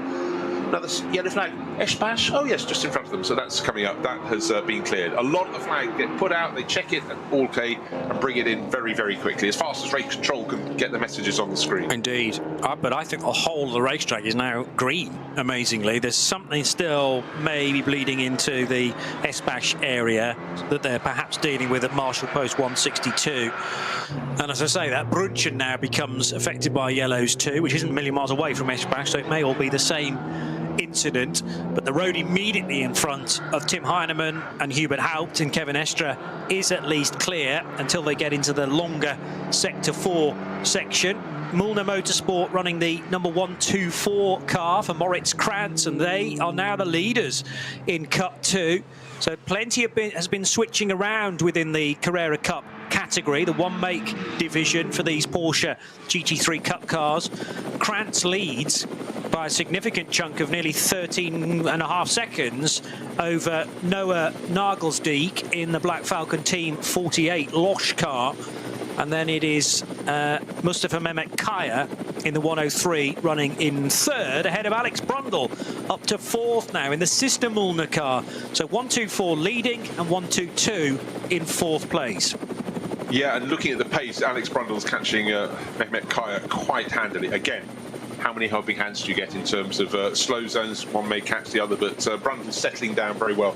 And one of the things I absolutely love is, obviously with a father like Martin, Alex has been imbued in motorsport from day one. But what I love is his love of historic racing. You know, he'd have looked at cars his father raced, but also he's competing next weekend in several cars at the Goodwood members meeting, including one that was, you know, before Martin even hit the tracks. It's a special race, a fantastic race coming up, the Ken Miles Cup for sort of Ford Mustangs from about 1966, 30 of those, and Alex just gets right in among the thick of it. He's getting better and better in historic racing, but it's not just the taking part, it's the absolute love of cars. Yes. It's not always absolutely clear for all drivers. They like racing them, but he appears to be one of the ones that have the full enjoyment, who enjoy the cars for what they are as well. So good to have. But he's got to put a different chip in his brain. Very quick circuit at Goodwood. This is a very quick circuit too, but they could not be more different. Well, you have to, like you say, different chip, recalibrate the brain to hustle a car like that around a racetrack and extract the lap time. And it's almost about getting the tail out as much as possible, often in the older cars, rather than these that have to be on rails, the racing cars of the modern day. Well, in many ways, it's the fact the tail comes out. It's trying to control the tail and keep it in. But when you look at the tyre technology that were in the 50s, the 60s, and even earlier cars, if you watch a car from behind, they've got much more depth in the tyre. You can see the movement of the tyre on the rims around the corners. It's a magical thing. If people are accustomed to super stiff suspension, super stiff, sticky modern rubber, you don't get that sort of excitement. You can really see how people are pushing. Yeah. So paddocks and others who cross over. And in fact, Frank Stippler racing here yesterday, he races pretty much everything. He's become a huge star in historic racing. But, you know, it's a much richer environment for you. You've got other things to do, but the fact they can race ancient and modern, wow, lucky individuals. But they also need the talent to back it up as well as the opportunity. Now, Danny Soufi in the number 7 Conrad Motorsport car did get through that second sector of the lap far quicker than the 3 leaders, and I mean 21 seconds quicker. The problem is he's got about 2 minutes to find and 20 seconds, so he's back to about 2 minutes behind Tim Heinemann now. But of course, we're expecting this Conrad Motorsport Lamborghini to go a little further into its, or not further into its stint, but beyond the point where the Falcon car needs to pit, for instance, and the Hubert Haupt Mercedes as well. So I still think you're right that Conrad won't be able to win this race necessarily, but there's got a potential for doing very well as far as the results are concerned overall. Heinemann pitting, remember, early on after 5 laps, and Ralph Aron did the same in the 4 and the 6 Porsche and Mercedes respectively, and they are now 5 laps into their current stint, and this will be the 6th lap about to be completed by Tim Heinemann. So we're expecting 2 more after this for the number 4 Falcon Motorsports Porsche, and 2 more after this for Hubert Haut's Mercedes as well, as through goes Kelvin van der Linde, now ahead of Martin Ragginger, I noticed. So 1 place picked up a lap ago, was it, or 2 laps ago on Daniel Juncadella, and now Kelvin van der Linde should be up to 4th place, getting ahead of Martin Ragginger. Yeah, as I was saying, that just seems to be, it took a while and they're finding the sweet spot. Definitely in the opening stint, it wasn't there for Kelvin van der Linde. It didn't quite match the cars up in front of him, but, you know, it was getting close. Now, just going back to the fact that number 4 Falcon Motorsport Porsche, the number 6 Hubert Haupt-driven Haupt Racing Team Mercedes will have to blink next and have to come in a handful of laps. But what we see is that their show of the hand by making that early first pit stop puts them in the lead of the race. That's great. But what we forget, the one that always gets masked is the one that has taken a very late pit stop. It's a much longer pit stop, drops them further back. So they seem a million miles out of it. Of course, I'm talking about the Conrad Motorsport Lamborghini. I don't think it's got the pace come what may, but their final pit stop will suddenly propel them back into the mix. So you get the sort of like the hare, and they're the tortoise, but then it will be swapped around. You know, could you change roles, you two? You're now the tortoise. And but unfortunately, on the in-between bits, they don't have the ultimate pace. But you know, it just keeps it interesting, keeps moving the order up and down. But certainly for the number 4 Porsche, the number 6 Mercedes, for Falcon Motorsport and Haupt Racing Team, it's their moment in the sun, but they will be paying the price later on. Now this is an interesting dynamic because the number 6 Mercedes that pitted after only 5 laps is battling with the Porsche of Kevin Estre, which pitted after 7. So that big advantage that Mercedes will have had for a shorter stint at the start of the race appears to have completely gone. And this may be as a result of the various incidents around the racetrack, which has enabled Estre to catch the time up again. But I do think also it's down to Kevin Estre's raw speed. It is. I mean, he was chipping away lap after lap. He was going to catch him. As I said, he should have been, by coming that first pit stop 2 laps after the first 2 cars made theirs, he had about 45 seconds to gain. He had an advantage before, so let's call it 40 seconds between friends, but he's trimmed it right down. He's only 14 seconds down on the race-leading car, so Estre's done another phenomenal job. That'll just be keeping Lawrence Van Toor on his tiptoes in the pit lane, because he'll take over to do stints 3 and 4, but certainly it's another really strong stint around the Nordschleife for Manthey EMA with their Porsche, and especially for Kevin Estre. This second stint has been mighty.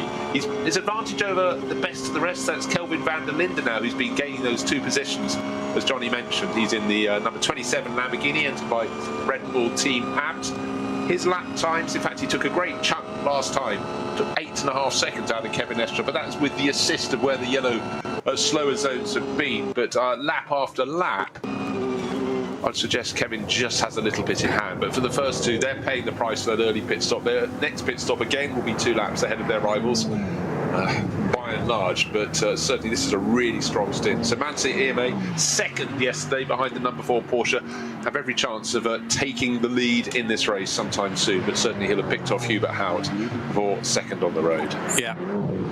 Well, 2/10 a second, 2/10 was the gap as they began this lap, but 5 or so seconds picked up by Kevin Estre as the Mühlner car now about to cross the line. So that is still Moritz Krantz leading Cup 2 in car number 124. And what will the gap be back to Noah Nadelstieg? I didn't see Noah wasn't in shot leaving Hohenrhein, no. So it'll be a fair while yet. He is on the Dottinger Hohe, but he lost 3 seconds alone through the penultimate sector. Across the line now. 14 seconds the gap between first and second in Cup 2. That is very tidy for Mühlner Motorsport. Black Falcon team cars second and third, and Mühlner Motorsport in fourth. So they're right there. Now, new slow zone upgraded to code 60 at Marshall Post 180. That's Schwalbenstrand. You're pretty much towards the end of the lap before the cars get to Galgenkopf, come onto the Dottinger Hohe. So I don't know who has made it a slow zone, but down to code 60. That means code 60 kilometers an hour, maximum speed through there. So hit the speed limiters, and for everyone there, your lap time's going to go north at that particular point. And elsewhere in Cup 2, after Nagelsteig crossed the line, it's Alex Brundle up to third now, and that's because Mehmet Kaya pitted in the number 103 Black Falcon car. Then it's the Renazzo Motorsport machine of Kiki Saknana in the 786 Lamborghini Huracan, and then the Halder driven and indeed run Cup 2 car number 117, still just about hanging on to fifth, although yet to complete lap 11 of the race. M. Halder's going well today. M. Halder, yes. That's a convenient way of putting it, because unfortunately our screen doesn't tell us any more about which of the siblings is currently driving it. Tim Heinemann in the long sector once again. There are still yellow flags arriving at various points around the circuit. Every time we utter short sentences about them, and they're not, it seems like they clear almost as soon as they've arrived. So Schwalbenstrand's entry and indeed exit is now clear. Now, at the start of this lap, it was just 0.2 of a second between Kevin Estre in third place and Hubert Hout in second. Just noticing the fastest of the middle sector of anybody on this last lap was being Kevin Estre, in which he took nearly 15 seconds. He's obviously got past Hubert Hout, but Hubert must have had a problem. We've got to look out. Where is that number 6 Mercedes? Because he went through that sector 3 out of the 5 sectors in 2 minutes 12.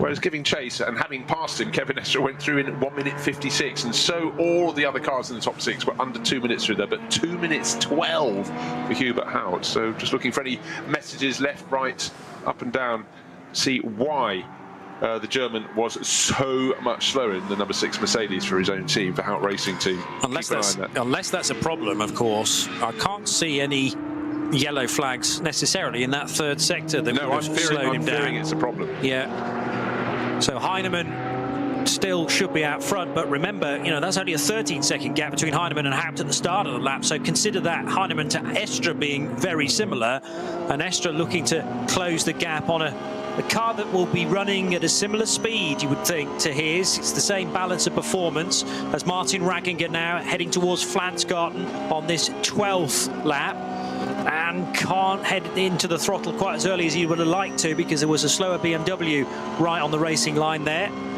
Manuel Metzger, who leads SP8T in the team Bilstein Black Falcon BMW M4 GT4, has just put in the best lap within 8T in the number 150 car, and he's right in the mix of actually Cup 2 as well. Would he be? He'd be 8th place in Cup 2 if he was running a Porsche, but they're looking to try and win the SP8T class and potentially outpace all the SP10s in today's race as well. There's Tim Heinemann onto the Dottinger Hohe. And how far away is Kevin Estre? I would wager he is in second place, by the way, Estre, to confirm that. And I would wager it's less than 13, 14 seconds now, the gap from first to second. Yeah, and no sign at all of, we've got the top 5 cars, or 5 cars have completed sector 4 on this lap, which is lap number 12. But unfortunately, the car number 6, where you said Hubert Hout has a slow third sector, has not made it to the end of sector 4. So has he pulled off? Again, looking for screen messages, but this was a car that was running second by dint of making an early pit stop. Really good opening stint by Ralph Aron, but whatever, as Tim Heinemann goes on to another lap, his advantage, we'll see how big it is over Kevin Estre. There is no sign. It looks as though stopped at the side of the track. Hubert Hout, car number 6, one of the 2 Mercedes from his team, That was the one on the Yokohama tyres, and the sister car, number 14, swapped overnight, and they went from Yokohama to running Michelin tyres on the yellow and blue Mercedes, but the black and red one, we've got one running slowly. No, okay, maybe it's got going again, but just looking, waiting to see. The number 6 Mercedes still hasn't come to complete. It's got through sector 4, but it lost 15 seconds in sector 3, best part of 25 seconds in sector 4, but the Yokohama car is coming home down the Dottinger Herb, but one feels that might just be popping into the pits. Yeah, certainly something up with it, but it's not a puncture. I expected it to be arriving on the scene with one of its Yokohama tyres down, but that is not the issue. So whether it's drivetrain or engine related, it's going to turn right and into pit road. So this at the end of lap 12, and that will make it only a 6-lap stint. 7-lap stint, yes, for Hubert Hout. So if they can cure the issue during the pit stop, they can weave this in to easily within their strategy, but lots of time lost on that lap, and that will be the biggest concern. It's a minute lost to everybody else on a single racing lap. So 5 laps at the start for starting driver Ralph Aron, and then a 7-lap stint for Hubert Hout. Everybody else, though, of the key runners staying out on the racetrack for lap 13. And actually, the gap first to second was bigger than I had anticipated. It was about 13 seconds around the lap. It's 18.5 seconds between Tim Heinemann and Kevin Estre, helped by the fact that Heinemann has just done the fastest time of that number 4 car. So a personal best for car 4, 7:58.6. And Frank Myers doing a decent lap time as well in the Glickenhaus. Its fastest lap of the race so far is at 8:03.2 in 7th position. Yeah, shaving a few tenths off the previous lap. This was a car that was struggling to get it below 8 minutes 10 yesterday, so a couple of 8 minutes 3s. That is very good news indeed for the Glickenhaus crew, running 7th overall. But we've got to see, is it going to be a quick pit stop for Hubert Hout, or is it going to be pushed back into the pit garage? We've got to keep an eye out. But as Johnny pointed out, slowed by the best part of a minute over the course of lap number 12. Ordinarily could have run an extra lap to come in after 13, but clearly something wrong with that number 6 Hout Racing Team Mercedes. We'll try and wait and find out and let you know what it is, because that was the car running second by dint of having a very early first pit stop, and now with the front runners, it's the first of them to come in for the second time around. Nearly 1:45 in the afternoon. It's day 2 of a fabulous festival here at the Nürburgring Nordschleife, the second NLS race of the season, the 63rd edition of the ADAC Reinolds Langstrecken-Rennen, and it's Porsche that lead for Falken Motorsports.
Liebe Fans, besucht unsere Social-Media-Kanäle auf Facebook, Instagram, YouTube, Twitter und TikTok. Willkommen bei der NLS.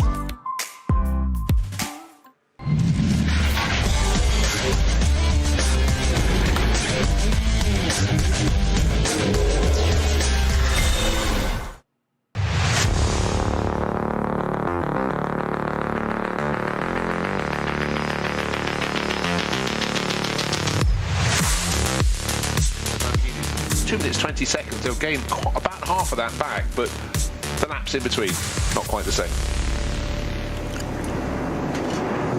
Beautiful weather conditions at the Nürburgring Nordschleife for the second of a couple of NLS races to kick off the 2024 season, and we have a real dice on at the moment between two Porsche key teams. Falken Motorsports on their own rubber, Manthey EMA on the Michelins for Kevin Estre, and Estre's not very far away from handing the car over to Laurens Vanthoor. He'll do that, I would have thought, in the next 15 minutes or so. Kelvin van der Linde's been a real star, though, during these opening couple of stints as well, with the 27 Lamborghini Huracan from Red Bull Team Abt steadily picking his way through the order. He overtook Danny Juncadella on one lap, and then within a couple of laps out after that, Martin Ragginger was in his draft. So the Lambo up to third, 5 seconds away from Kevin Estre, and actually last time through was marginally quicker than the Frenchman by half a second. Very, very slim margins, of course, around an 8-minute lap. But tricky to tell who's going to be in the best spots towards the half-distance marker. Falken Motorsports, I'm sure if you'd given them a 20-odd second lead, though, at half-distance, would have snapped your hand off before this event today. One thing we learn over the years covering the Nürburgring Langstrecken-Serie is the fact you can never think it's going to be a clean run to the finish. I mean, that last lap was an example. Kevin Estre, lap after lap through this second stint, had been catching Tim Heinemann, and then suddenly one sector a whole lot slower, just got the wrong side of a slow zone or whatever, and 5 hard-earned seconds were ejected, and suddenly he's not 13 seconds behind, he's 18 seconds behind. Around the first part of this lap, he lost 0.8 of a second. He lost, in fact, he's losing out around this lap. And again, just wind the clock back to yesterday. What were we talking about with Falken Motorsports? When do their tyres seem to really have their biggest advantage? Or where's their sweet spot? It's towards the end of a stint, and Falken Motorsport precisely are approaching that ground. At the end of this lap, it'll be an 8-lap run from the previous pit stop, and expect our race leader Tim Heinemann to come in the number 4 car. But then Kevin Estre from Manthey EMA will go on for another 2 laps. Yeah. And so his tyres are, you know, got a bit more life in them right now. But I'll say Tim Heinemann's doing a really, really good job. Gains a little bit, loses a little bit, but actually on this lap again, I think he's going to extend. But then again, he's going to call at the pits, so he'll be at a standstill when the Frenchman comes flying past. And that's exactly what he's just done, in fact, into pit road for the race leader. Falken Motorsports Porsche number 4. Estre, who's on the Dottinger Hohe, so will burst out from the Hohenrhein chicane very shortly indeed. And, as you say, will not need to stop for a couple more laps. So he puts 6 on the stint now, going over the line and to the lead of the race. And the Lamborghini of Kelvin van der Linde pitted on the same lap as Estre as well. So van der Linde, a double stint. His first stint came to an end at lap 7. So we're expecting him to be able to go on to lap 15, or the end of lap 15, before he needs a bit more fuel. And presumably they'll switch drivers at that point as well to Jordan Pepper. Now we've got a slow, or in fact stopped car just ahead of Kelvin van der Linde's Lamborghini. It's going to get going again. It's a BMW that stopped between the Mercedes Arena and the Horseshoe on the Grand Prix track. New race leader, though, is Kevin Estre in the number 911 Manthey Grello livery Porsche. And in behind, Kelvin van der Linde, unaffected by that stranded BMW. They will have to be wary of it, and I'm sure there were white flags being shown. They weren't in a position to need to be overtaking anyway, other than the stricken car, which you're allowed to do, of course. And in third position now, up to third, comes Martin Ragginger because of his teammate pitting at the end of lap 13. Yeah, Martin just losing a little bit of ground on that lap to Kelvin van der Linde. He's only 2.6 seconds back, so still very close indeed. The reason I can say that is because you never know which way the seesaw is going to tip in this event on this circuit. As we've just seen on the previous lap, Kevin Estre suddenly lost 5 seconds. His chase was spiked. The 5 seconds he'd worked so hard to gain. Don't forget, he was chasing after Hubert Howard. Hubert's Mercedes made it back to the pits a lap ahead of when it naturally would have come in to make its pit stop, but is still there. So it's still listed as 6th, but it's going to go running down the order. Now it happens because Frank Mayer's Glickenhaus has now moved ahead. Because, of course, if the Howard car is going nowhere, everybody else will pick it off as it sits in the pit lane, in the pit garage. But least for Hout Racing Team. They've got 2 cars in the race. Danny Junkerdare, multiple champion in GT cars, is running in 5th place in the sister car. That's the yellow and blue one today. That means it's running different car, different tyres. No longer is it running Yokohamas today. They're out to play on Michelins at the moment. And those are the tyres, of course, same make of tyres on the Porsche of Manthey EMA. That's the car that's giving chase around the course this lap. Losing ground, Tim Heinemann. Oh, sorry, that's Tim Heinemann sitting in the pit, so forget that, of course. In Cup 3, the 962 Avia car that made the slight error yesterday is still out front, number 962.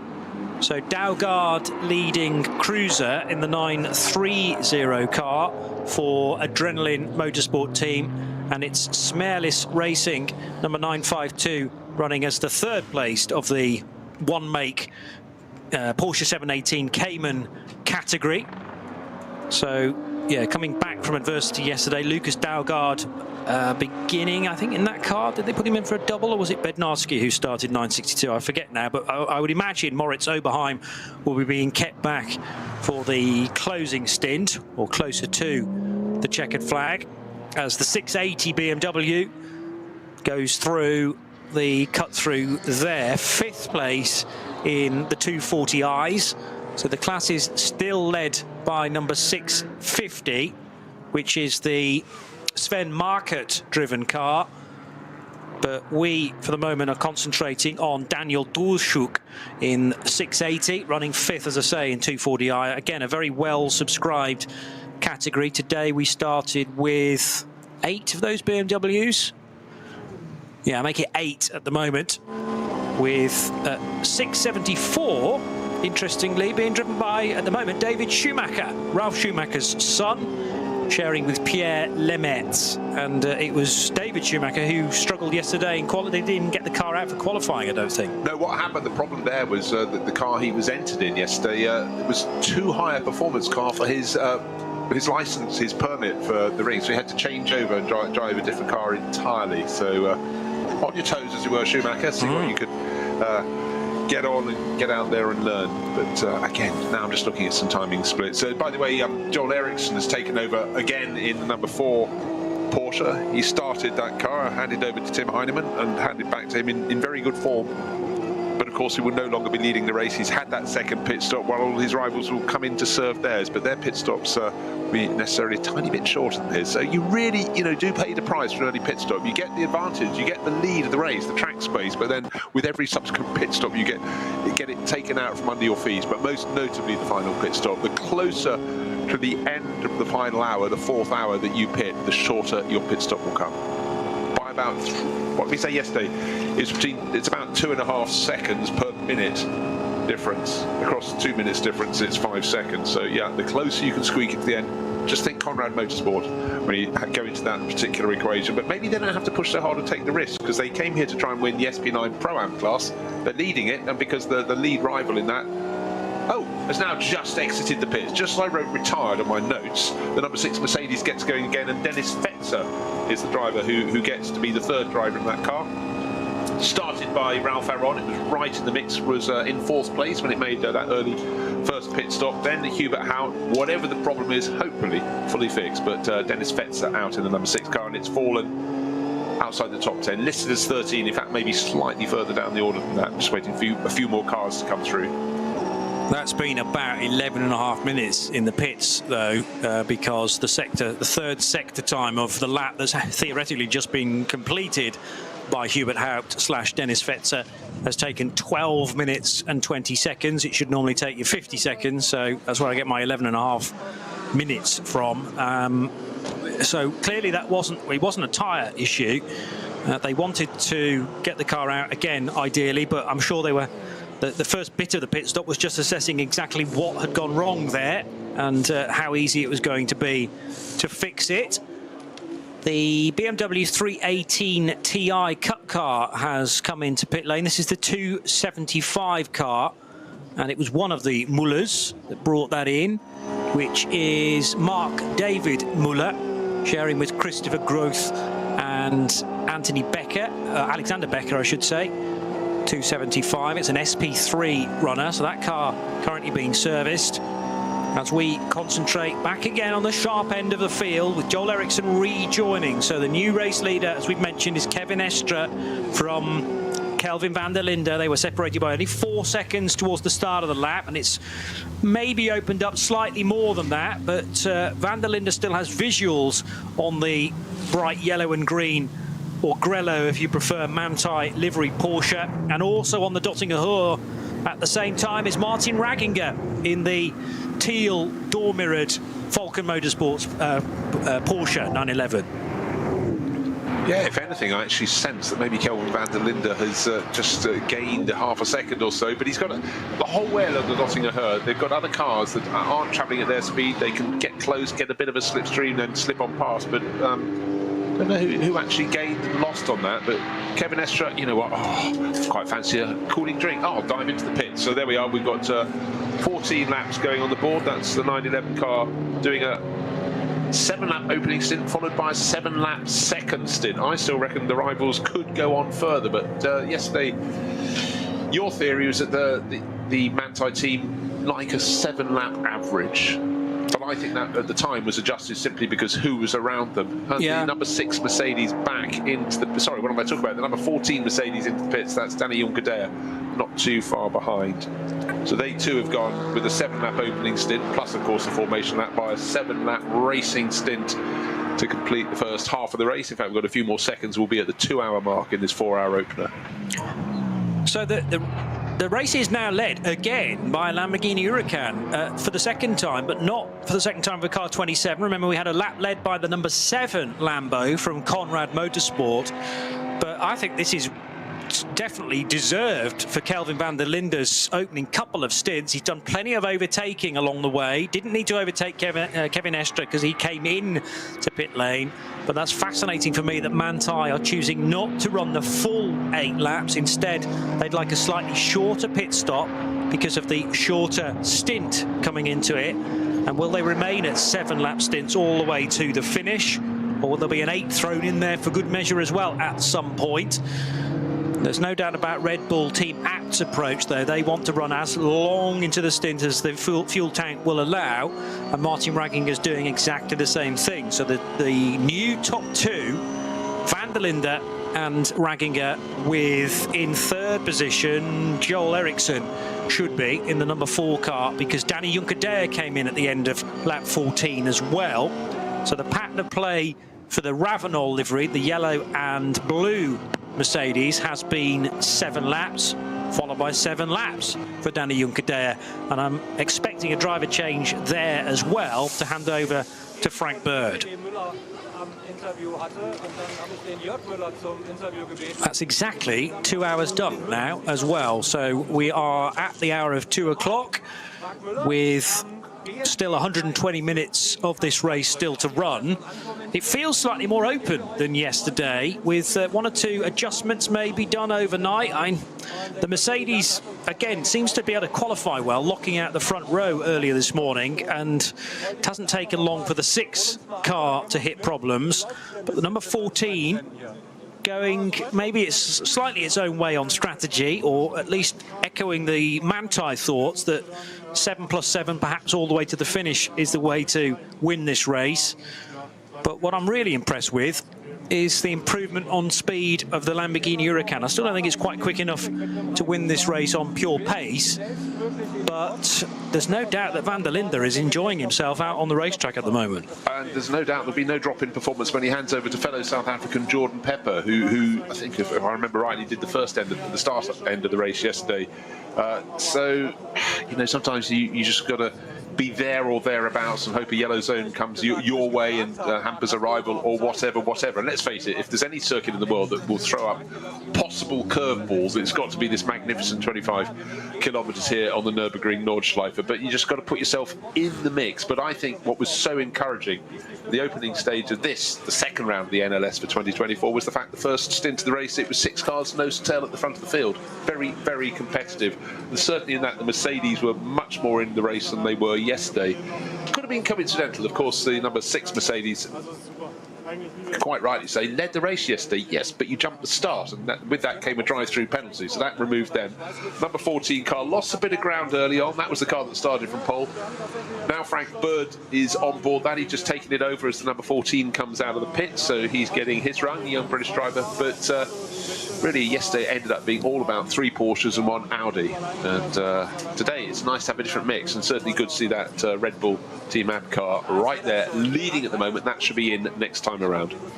And it's marginally quicker than Martin Ragginger, certainly through, well, the last sector, although Ragginger was able to eat a bit of time back again by 1.5 seconds through sector 2. So it's fluctuating nicely between the Lamborghini Huracan and the Porsche 911. One is quicker in certain areas of the track than the other at times, and then it flips around through the very next sector.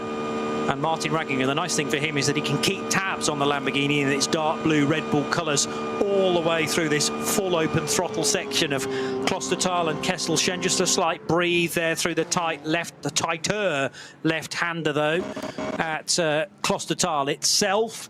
And then you have to get the car over to the left-hand side for that run into Style-Strecke and the significant incline to the Caracciolo carousel. Be a bit of time yet before we welcome the race leader back onto the Dottinger Hohe. So a chance to catch up with what's going on in Cup 2.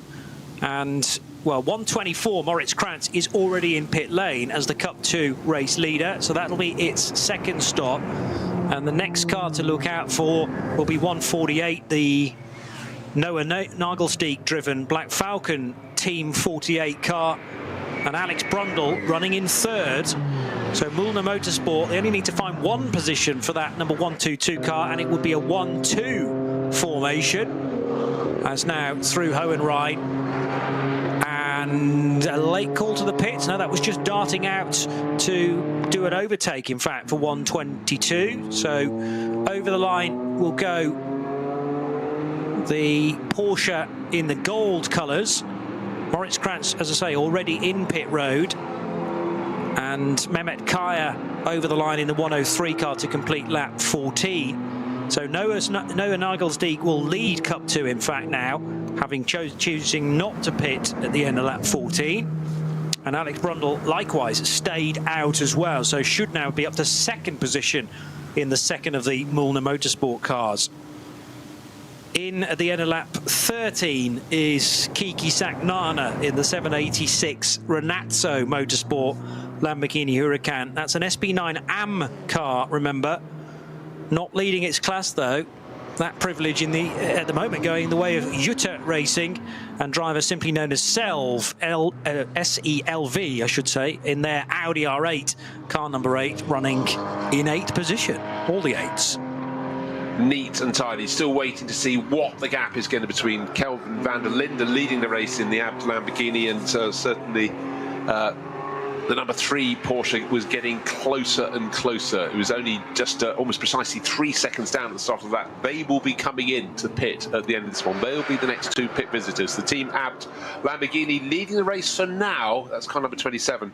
And a car that's been very close to it all race is a car that could have won yesterday's race, did not. Martin Ragginger will be bringing that in, presumably for Alessio Picariello to have a second stint. He did the opening stint yesterday. In fact, Alessio did 3 of the 4 race stints and Ragginger just the 1. Maybe today they'll flip it round and leave Martin to do stint 2 and stint 3. But we'll see. But those cars will be coming in very soon indeed. And then we'll know exactly where the placement is on the track between the front-running cars this field with 2 of their 3 pit stops done. But just remember this curveball: the later you can serve your final pit stop, which is almost always dictated by how late you made your first pit stop. Oh, and the 2 cars do come in almost nose to tail. Dictates how long, not this pit stop, but the next one will be. And then those that pitted late early on will have a smile on their faces. And that's certainly how you can describe Manthey EMA. They've did a 7-lap, following by a 7-lap, and they've been very quick out of the track. I would reckon they'll be in the lead of the race when these 2 cars, the 27 Lamborghini and the number 3 Porsche, come back out after their pit stops. But let's see. Those involved with Renazzo's initiative very pleased that Martin Ragginger stopped on his marks there, because if he'd slightly overrun, he would have completely T-boned that highlighter yellow Lamborghini Huracan. The reason why they're very obscure angles compared to one another is that cars go up on the dolly jacks through virtually 90 degrees. They sort of sit in the end at 45 degrees in order then to make the exit from the apron into the fast lane as easy as possible. You are allowed to do that, and the minimum pit stop reference time gives you the scope to do it as well. So often we see cars going up on the dolly jacks and being turned through as if they're about to be backed into the garage, but in actual fact it's just to reposition them for the most efficient exit back into the race as possible. Concentrating for a moment on this Cupra, which I was adamant was a Hyundai earlier on in the piece. I've learned my Cupra lines a little more efficiently though now, and Michael Eichhorn drives the 469 Cupra Leon for Auto Thomas by Young Motorsports. Tobias Young was driving this car a little earlier on. Eichhorn still in second place in VT2, the front-wheel drive class. VT2 separated, remember, into two subcategories.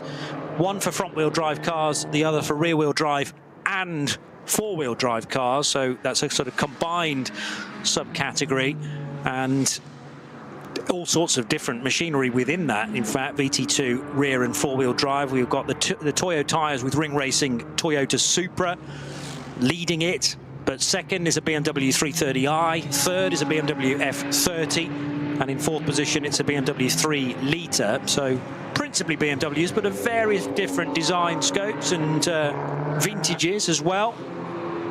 The top three cars all coming in at the end of lap 15. So they've all done 8 lap stints, the third of which we've touched on Kelvin van der Linde and Martin Ragginger bringing their Porsche and Lamborghinis in. But the Glickenhaus also pits at the end of lap 15, Frank Mayer, and let's just confirm that that was also an 8-lap stint for the Frenchman. It was. So they began with Thomas Much in the Glickenhaus. He stayed in the car for 7 laps. There was then a pit stop, and there's been an 8-lap stint for Frank Mayer. Now there's a problem though for the 604 BMW M3 E46. This is the Kroll car. And 604, which started from the front of start group 3 yesterday, being driven by Thomas Mullens, and it's maybe been trying to get back to the pits, and let's hope that they haven't run it very, very close on fuel, because it looks suspiciously like maybe it's run short of that crucial petroleum, and it can't get down pit lane as a result. Michael Kroll, Chantal Prins, Alexander Prins, and as I say, current driver Thomas Mullens. But so frustratingly for Hoffa Racing, they can see the pit lane entry road, they just can't get there because they're parked on the link road between Hohenrhein and the Grand Prix lap. And it might be that that car now has to receive a tow to get it back to pit lane for essential service. Jordan Pepper takes over the Lamborghini for Red Bull Team Abt and is back into the race, and it is Alessio Picariello who takes charge of the number 3 Porsche. So a single stint for Martin Ragginger.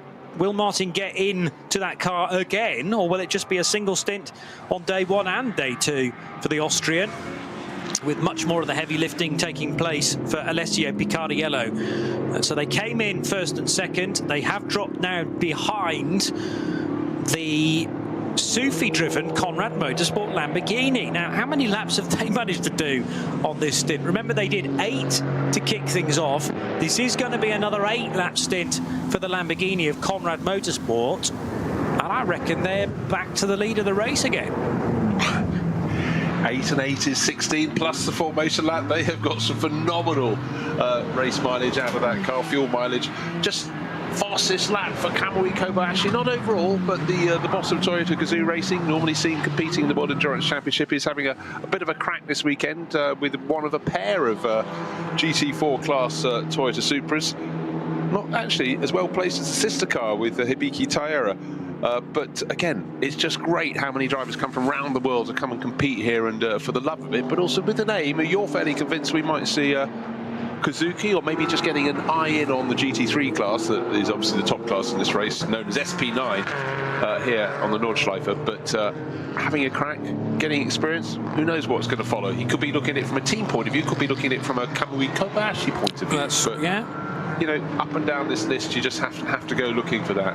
Now, what the gap between Pepper and Becariello, 4 seconds when they came into the pits, and probably about the same when they went back out. But for Conrad Motorsport, Danny Soufi, yeah, he should be in next time around. I'm looking at his sector times. His last lap was an 8-minute 12-second lap, which is sort of at the moment pretty much on the money. But as soon as it goes green the whole way round, then you should be looking at a lap around low 8 minutes. Yes. Yes, and the qualifying times this morning, and this wasn't with a clear track, of course, everybody thrown out into qualifying together. So 99 cars were due to start today's race. In fact, it was 97 that managed to qualify. And the fastest time was set by the number 14 Ravenol liveried Mercedes with a 7:56. So it was possible this morning to get beneath the 8-minute marker. More difficult to do that in the race because of fuel load and because of the amount of traffic here and there. But also we've had, of course, quite a lot of caution. Localized yellows, which have sometimes turned into code 60, certainly code 120s, and we had the code 60, the lengthy one down at Arenberg, which I think has presented this big opportunity for Conrad Motorsport.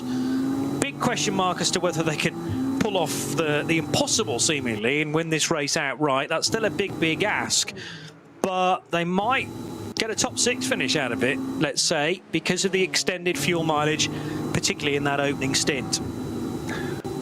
Yeah, it was bold. They haven't got the race pace when they're running in these stints, but if you're trying to, the difference between a 7.5 lap stint and an 8 lap, we know that any number that's followed by a fraction is not good. That means you haven't made it back to the pits, but they've certainly had a go, made that first long stint work. Will be coming in, but just looking at the sector times, it's sort of there or thereabouts, but you add the extra increments they're taking in each of the timing sectors, and it is telling its own story. But of course, that final pit stop will be very short, but they'd fallen effectively 2 and a bit minutes down on the ultimate effective race lead, and you're never going to claw that back, even with a late final pit stop, a short final pit stop. Concentrating for the moment on the BMW from Team Bilstein by Black Falcon, and the driver who's in the entry by his social media handle at MG Charudin, Mike, we think is Michal. Yes, you're right, Michal. In the SP8T car. Now, interestingly, at the start of this lap, they'd slipped back to second place, but only by 1.2 seconds. So SP8T, for leading honours, is very tight between 2 near identical cars, the M4 GT4. It's the GT Motorsport machine that is now out front, number 146. And being driven by Pippa Mann. I did wonder whether that might be Pippa, seeing the surname M-A-N-N. So Pippa driving the GT Motorsport WS racing car and sharing with Fabienne Volvend and Beitske Visser in their GT M4 GT4. And it's clearly an all-female driving crew. Is it also an all-female engineering crew as well in the garage? I know they've done that in the past. They have done it in the past. I can't confirm for this weekend. Just want to confirm one little thing, because he's just set that car's fastest lap. Mark Wilkins was competing yesterday in the all-Canadian lineup with Rob Wickens. Rob, if you're aware, had an accident about 2.5 hours into the race where his Hyundai Elantra hit the tyre wall at Hohenrhein, the final right-left flick on the lap, and cleared the fence, went down on the other side, and was in hospital overnight. And his teammate Mark Wilkins has crossed over to another Hyundai running in the VT2 front-wheel drive category. He's sharing car number 487, and all his experience, the Canadian racer competing in the IMSA Michelin Pilot Challenge in recent years, clearly coming to play, because he's making that car move very well. So the lion's share of the driving was with Rob Wickens, so quite clearly it's not an entirely wasted weekend for Mark Wilkins, a 40-year-old Canadian, doing a very good job in car 487, so he's not going home empty-handed. And there was a message this morning on Twitter from Rob Wickens saying, effectively saying, little shaken, battered, I'm paraphrasing here, but, I'm fine. But then again, he'll probably say he's fine even if he's not quite fine. But we're determined to get back out there with Brian Herter Autosport. So that was a cheerier report this morning from the very popular Canadian racer. Yeah, so what it means for Mark Wilkins is that he's now sharing with Gumin Kim and Hongwei Cao in the I-30M fastback number 487. And I'm not sure whether they had a third driver yesterday, whether they ran as a twosome, and they've welcomed Mark Wilkins into the fold, therefore. Well, I give you a possible reason for that is that Gumin Kim from South Korea is actually in the 486 and 487. In fact, at the moment he's in 486, so maybe he's decided he'll run that car only and Mark will take his place. So there are two driver lineups. That's me guessing. They're running 5th and 6th in VT2 front wheel drive, separated by not really very much at all, under 2 seconds. Yes, I hadn't spotted actually that the South Korean was in both cars. Like you say, there may well be the fact that that they're going to focus on one in particular, and then if there is a problem for one of the cars, there's always the scope then to switch to the other in the race. We've seen that happen before in the SP9 category, in fact. You know that bit in the commentary where you go, and meanwhile at the front of the race, it's very, very close indeed. 0.65 of a second between Lawrence Van Toor leading for Manthey EMA from the number 4 Porsche from Falcon Motorsports with Joel Eriksson. So Belgium ahead of Swede at the moment. And as predicted, Johnny, after 16 laps into the pit came the Conrad Motorsport Lamborghini from, it was in the lead, but by the time it got into the pit lane, it had been passed by Manthey and by Falcon. Now it's serving its time in the pits. Will come out, I think, still ahead of, should just be ahead, I think, of the Glickenhaus, but it'll go back down to 6th position for Conrad Motorsport. So it'll be halfway point in the race, was past 18 minutes ago, but we're heading towards the third round of pit stops, but as many as 40 minutes or so away for those. And the longer you can run in this stint, the closer to the end of the race your final pit stop will be commensurately shorter. But Conrad Motorsport doing things differently, but really now the picture is starting to emerge, and it's Manthey EMA from, it's 911 ahead of 4. Yesterday we had 4 ahead of 911 at the end of the race. So yes. There we are, and separated by not a whole host of seconds. By the end of the race yesterday, 3.65 seconds was all there was between first and second. And the other fascinating battle that we have right now is for what is 4th and 5th on the road with Danny Soufi's pit stop. So it means that Picariello and Pepper have both moved up a spot, and they are separated by less than half a second. You can hear the flat 6 of Alessio Picariello's Porsche in the background. And Bruce and I are being treated, hopefully you are as well, because we're in sound and vision this weekend, to the onboard briefly there of Picariello. But what the onboard doesn't reveal is quite how close Jordan Pepper is to that rear wing of the Belgian's car. So South African Jordan Pepper looking just about as quick, if not maybe quicker, than Kelvin van der Linde was. It's been a tremendous couple of opening stints for van der Linde. And now the Red Bull team apt Huracan driven by Jordan Pepper. 5th place could be 4th by the end of this race. It also means that Frank Bird moves up a position from 4th to 3rd, as Danny Soufi is still in the pit lane. The longest pit stop just about in SP9 after an 8-lap stint for the Conrad Motorsport Lamborghini. We talk constantly with the long distance races around the Nürburgring. Maybe I could end the sentence there, but we talk constantly about how you have an instant up ahead of you, a slow zone is thrown or waved yellow flags, and you just necessarily lose a bit of momentum. Just remember there was one lap in which Kevin Estre was chasing down in 2nd place, chasing after what was going to be the effective race leader. Then he lost 5 seconds. He'd spent a couple of laps gaining 5 seconds, lost it somehow, so I haven't found out what the incident was that caused him to slow. Without that, he'd be sitting on a bigger lead. As it is, he's leading by 3/4 of a second from Joel Eriksson, but it seems absolutely all square between those two cars in terms of their pace. In fact, last time around, if anything, last time around, not if anything, factually so, Joel Eriksson took nearly 2 seconds out of him, but actually looking at the timing sectors, there's nothing.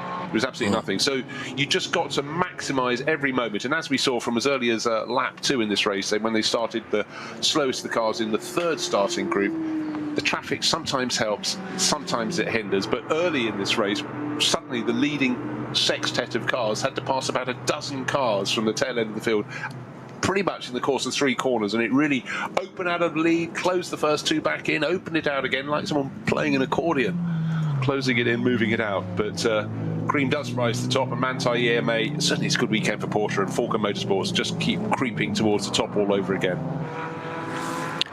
In Cup 3, briefly concentrating on Lucas Daugard there in the Avia WNS Motorsport Cayman 962. It's an all 718 Cayman class, of course. And those doing the chasing, a little helpless at the moment, second, third and fourth. They are relatively close to one another, but nobody's catching Lucas Daugard. One car that didn't qualify this morning is that of Murlig, who is running in second position. That's Timo Murlig. So clearly they were given dispensation, even though they didn't qualify in 952, to take the start of that race, and they've done incredibly well, all things considered, to get up to second position in the Smurlis racing car. And then it's Stefan Kreuzer for Adrenaline Motorsport in third position in Cup 3. It does appear that the Cup 3 and the SP8T pace is very similar. For instance, the two class leaders in those separate categories, separated only by 20-odd seconds, they're 19th and 20th in the overall positions. As we focus again on the front of the field, because we've talked about there being absolutely no real estate at all between Laurens Vanthoor and Joel Eriksson. Well, that's condensing even further now, because Vanthoor looking to slash his way through the traffic as quickly as possible. He was definitely delayed, though, on the approach to Brunchen. Yeah, there was a Schnitzelarm BMW, Schnitzelarm Motorsport BMW just in his path. He lost his momentum, but Lawrence kicked the tail of the car out as he tried to readjust the line of that racing Porsche, but he's being pushed very hard indeed by Joel Eriksson. Just a little message has come up on screen from fourth in Cup 2, number 103 is coming to the pit lane, and it has to do a drive-through penalty for pushing another car. So whether that was at the time of the driver who's at the wheel, I suggest it may well be, or it was one of his predecessors, but the driver at the wheel is Mustafa Mehmet Kaya, so that will spike their gun, and that should accelerate the Michael and Michel Halder car up one position. That's 117. But Cup 2 at the moment being led by Noah Nagelsdijk for Black Falcon team. Second place is Moritz Krantz, Mulder Motorsport. Third place, Peter Turting in the second of the Mulder Motorsport cars. That's 122 ahead of 124. But bragging rights right now in Cup 2, it's 148 leading the way. So smiles all round, no doubt, for the Black Falcon team. Past Daniel Mertens, the two race leaders will go. Mertens driving the 491 Hyundai i30N, which is still the VT2 leader for the front-wheel drive cars. Remember, Mertens and Eichhorn were nose to tail not too long ago in a car that I thought was another Hyundai, and turned out to be the Cupra Leon for Auto Thomas by Jung Motorsport, and that car is still in second position in the VT2's FWDs. But how about the lead battle? We are well over half distance now, nearly 2.5 hours into this 4-hour 63rd edition of the ADAC Reinholders Langstrecken-Rennen, and this is a great opportunity for Joel Eriksson to maybe catch the draft of Laurens Vanthoor's car. I don't think he's going to be quite close enough as they head into the braking area for the first corner, the Yokohama S, although we're only using one element of the S this weekend, instead turning fully right and into the Mercedes arena. There's not a Mercedes in sight, though, for the top two positions in this race. It's Porsche 911 GT3Rs going hammer and tongs with each other, separate entities. Remember, Manthey versus Falken, and there's bound to be a bit of needle between these two big preparers of Porsche race cars. There's also the tyre battle to think about as well. The Manthey car on Michelin's, the Falken tyre car clearly on the Falken rubber.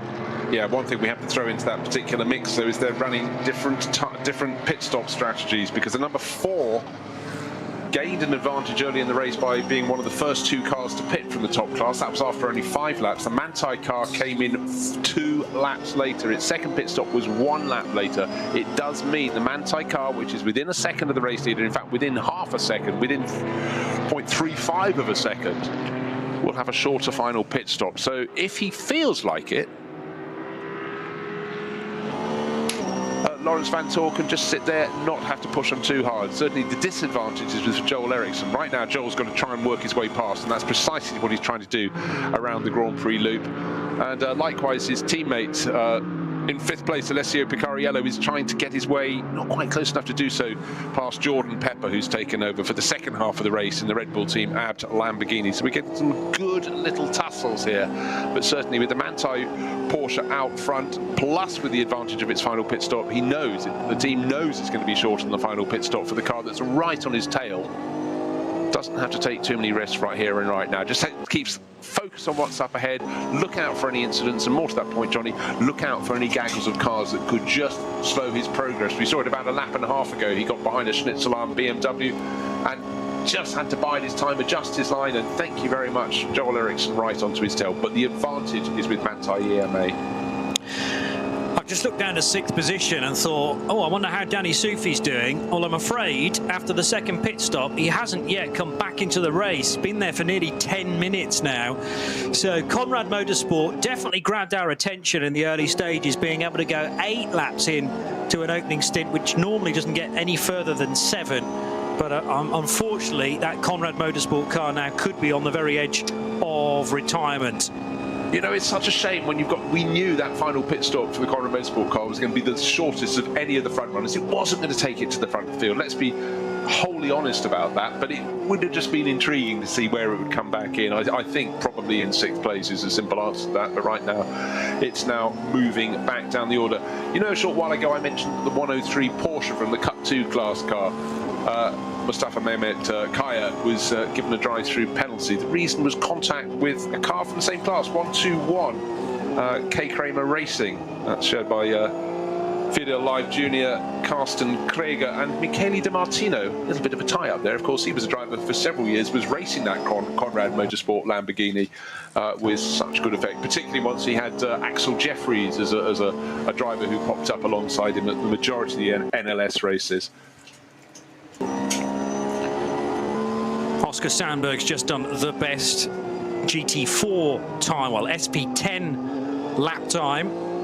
Can't really say GT4 because we've got that category of car in several categories, but the true GT4 division is SP10 and has been for a number of years in both NLS racing and the Nürburgring 24 hours. And Oscar Sandberg leads the SP10 category in the Dua Motorsport Aston Martin Vantage GT4.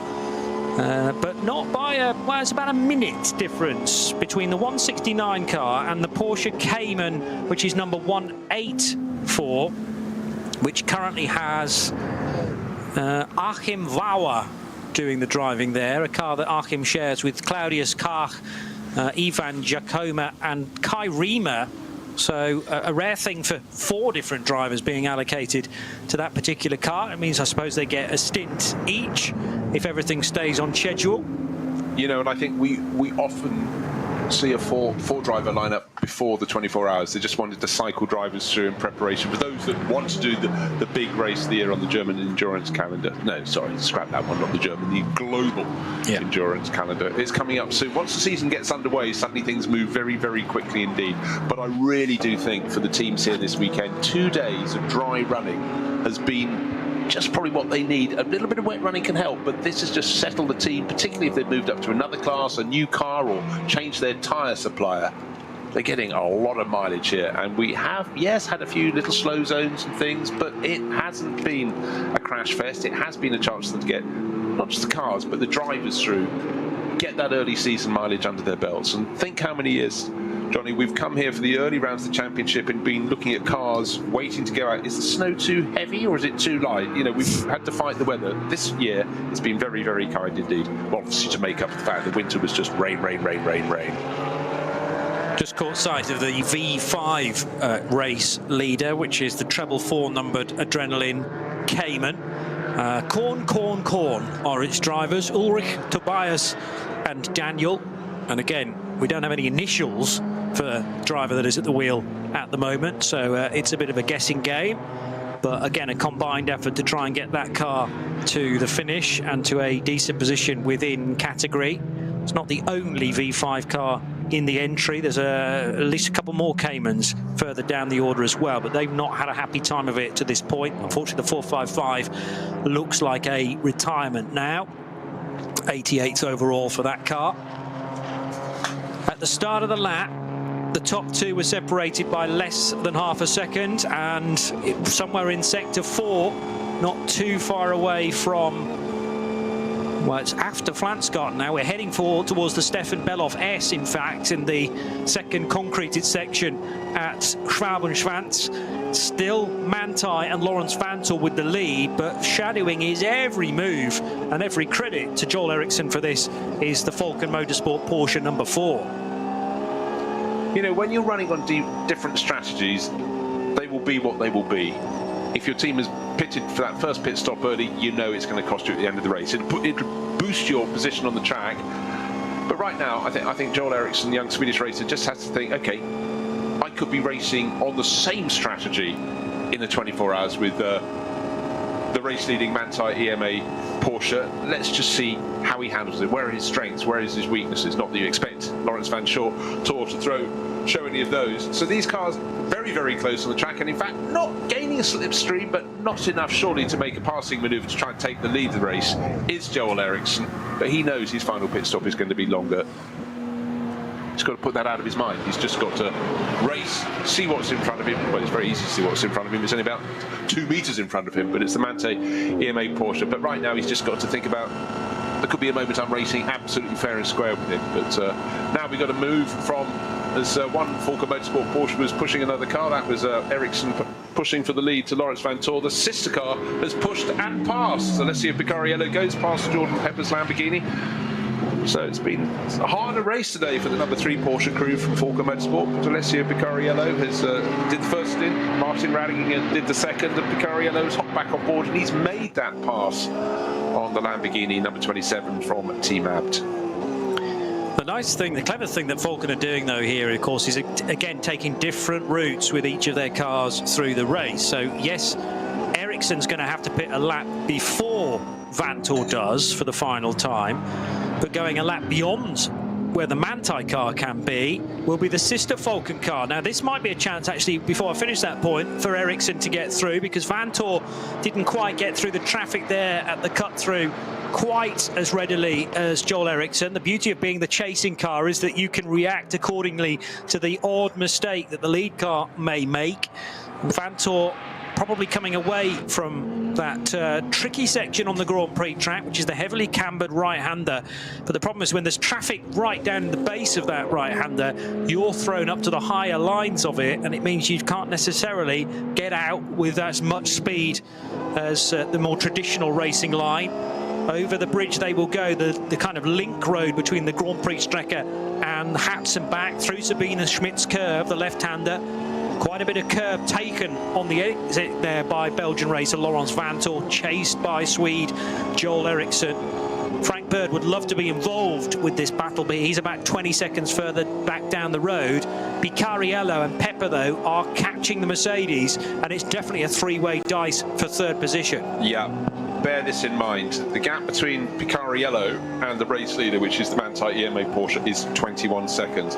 Picariello's car, number 3 Falken Motorsport Porsche, can come in a lap later, and the timing difference for the pit stop is 21 seconds in the favour of the driver who stops later, which is going to be the number 3 crew. Oh, even Stevens going into the final stint.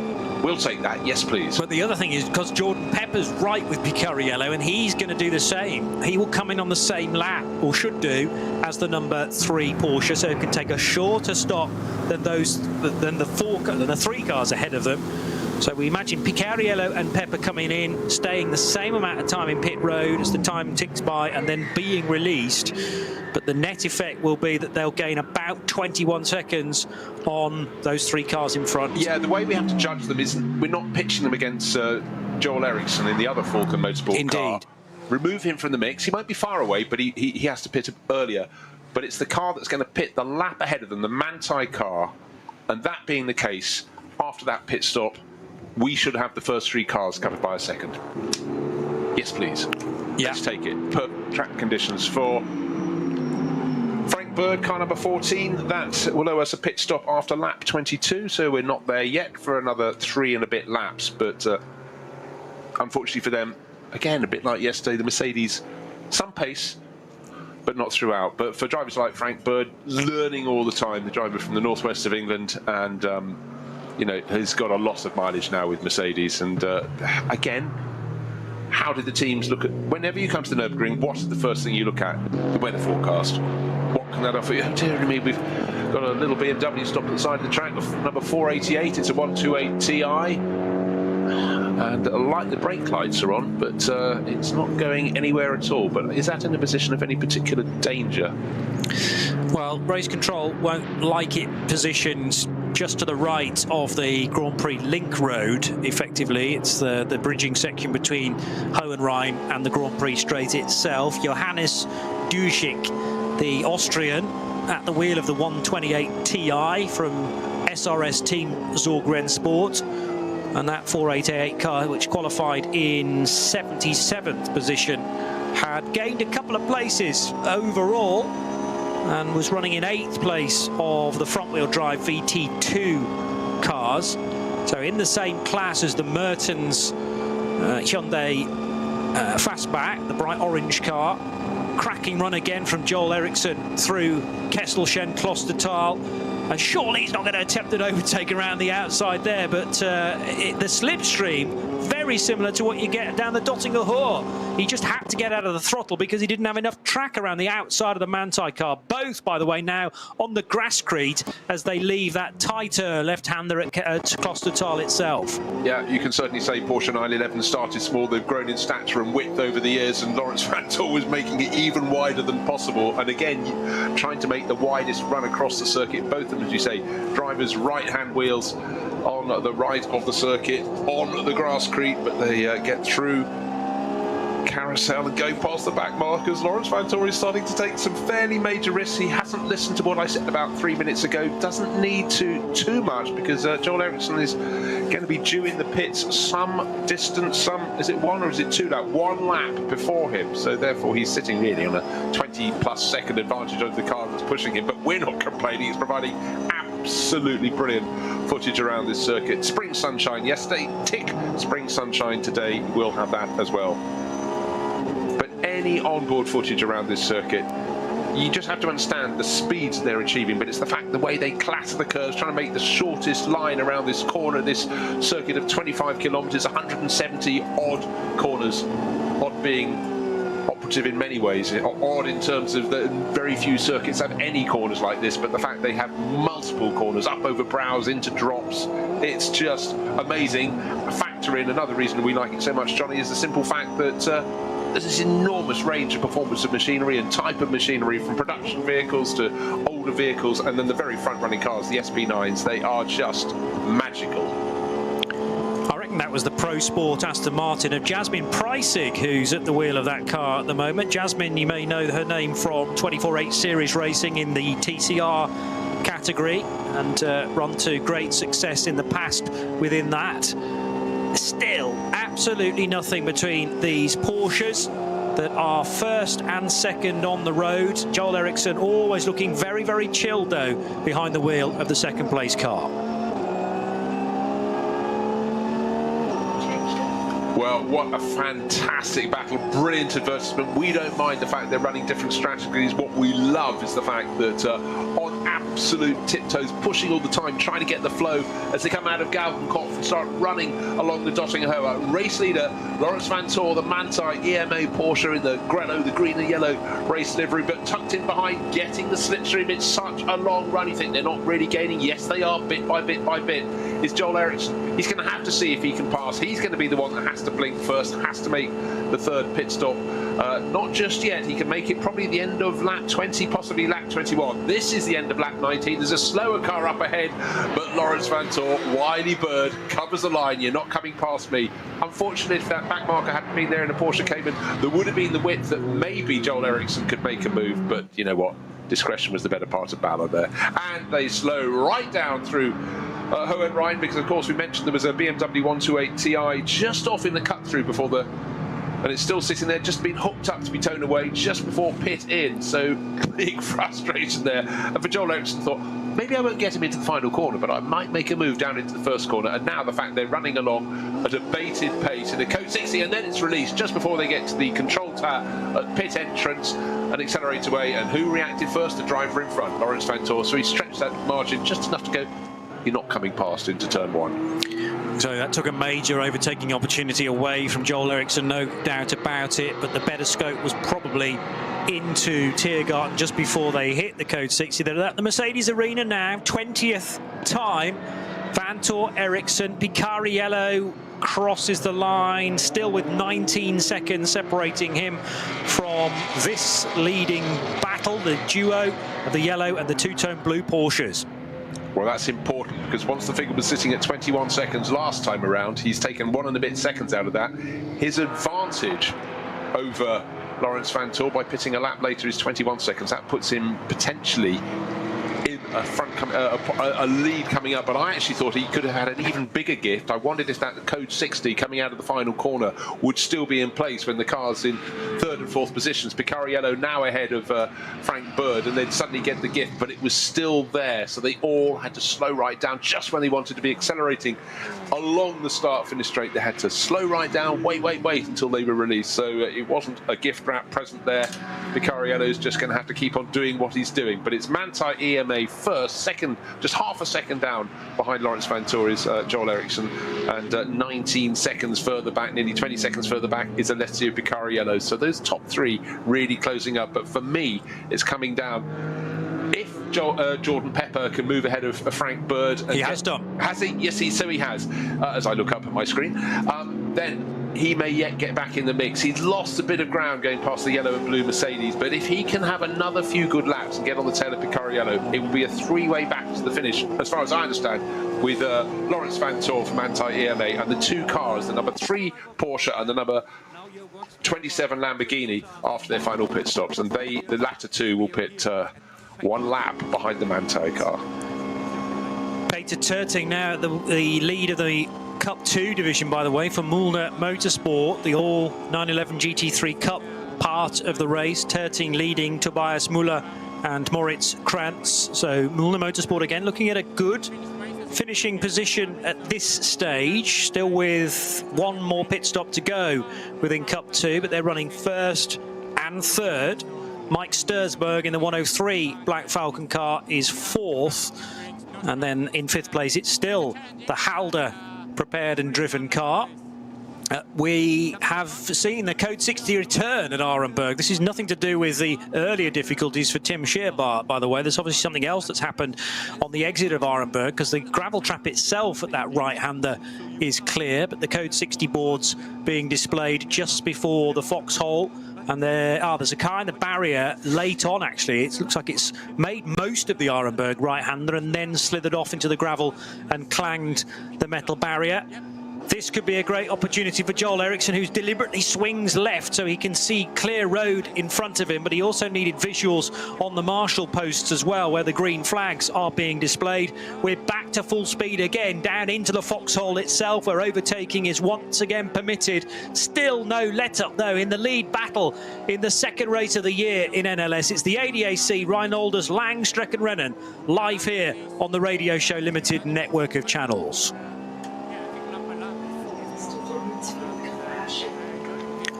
And as they slice their way by more traffic on the approach to Metzgersfeld, the double left-hander.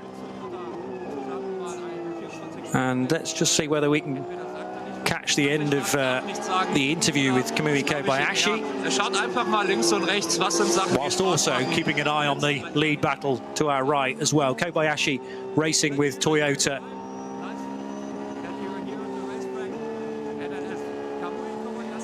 Yeah, so apologies, completely missed that interview. But Kobayashi smiling, very, very happy to be here at the Nürburgring Nordschleife. It's a question of where to look next, of course, with this lead battle, which is now heading for Breitscheid for the 20th time.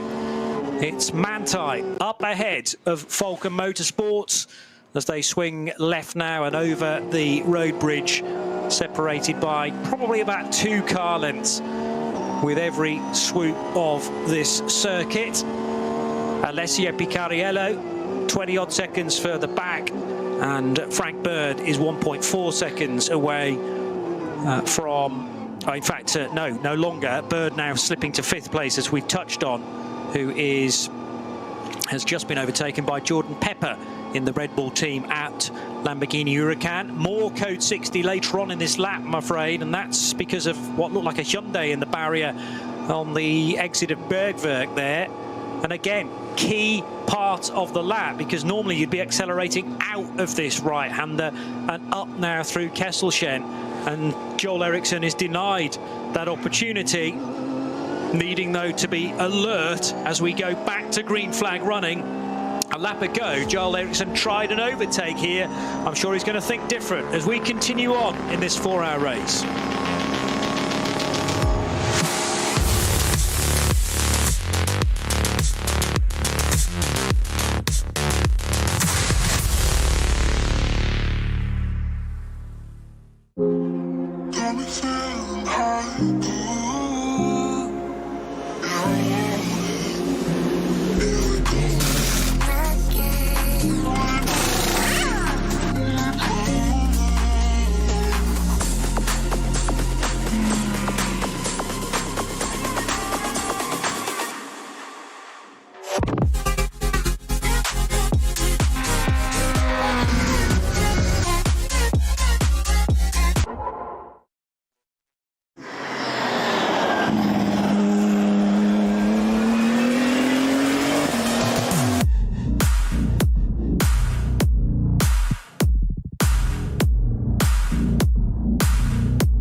Motorsporterlebnis nach Hause. Dein Online-Shop für Simracing-Hardware und Zubehör. www.simraceshop.de. Liebe Fans, besucht unsere Social-Media-Kanäle auf Facebook, Instagram, YouTube, Twitter und TikTok. Willkommen bei der NLS.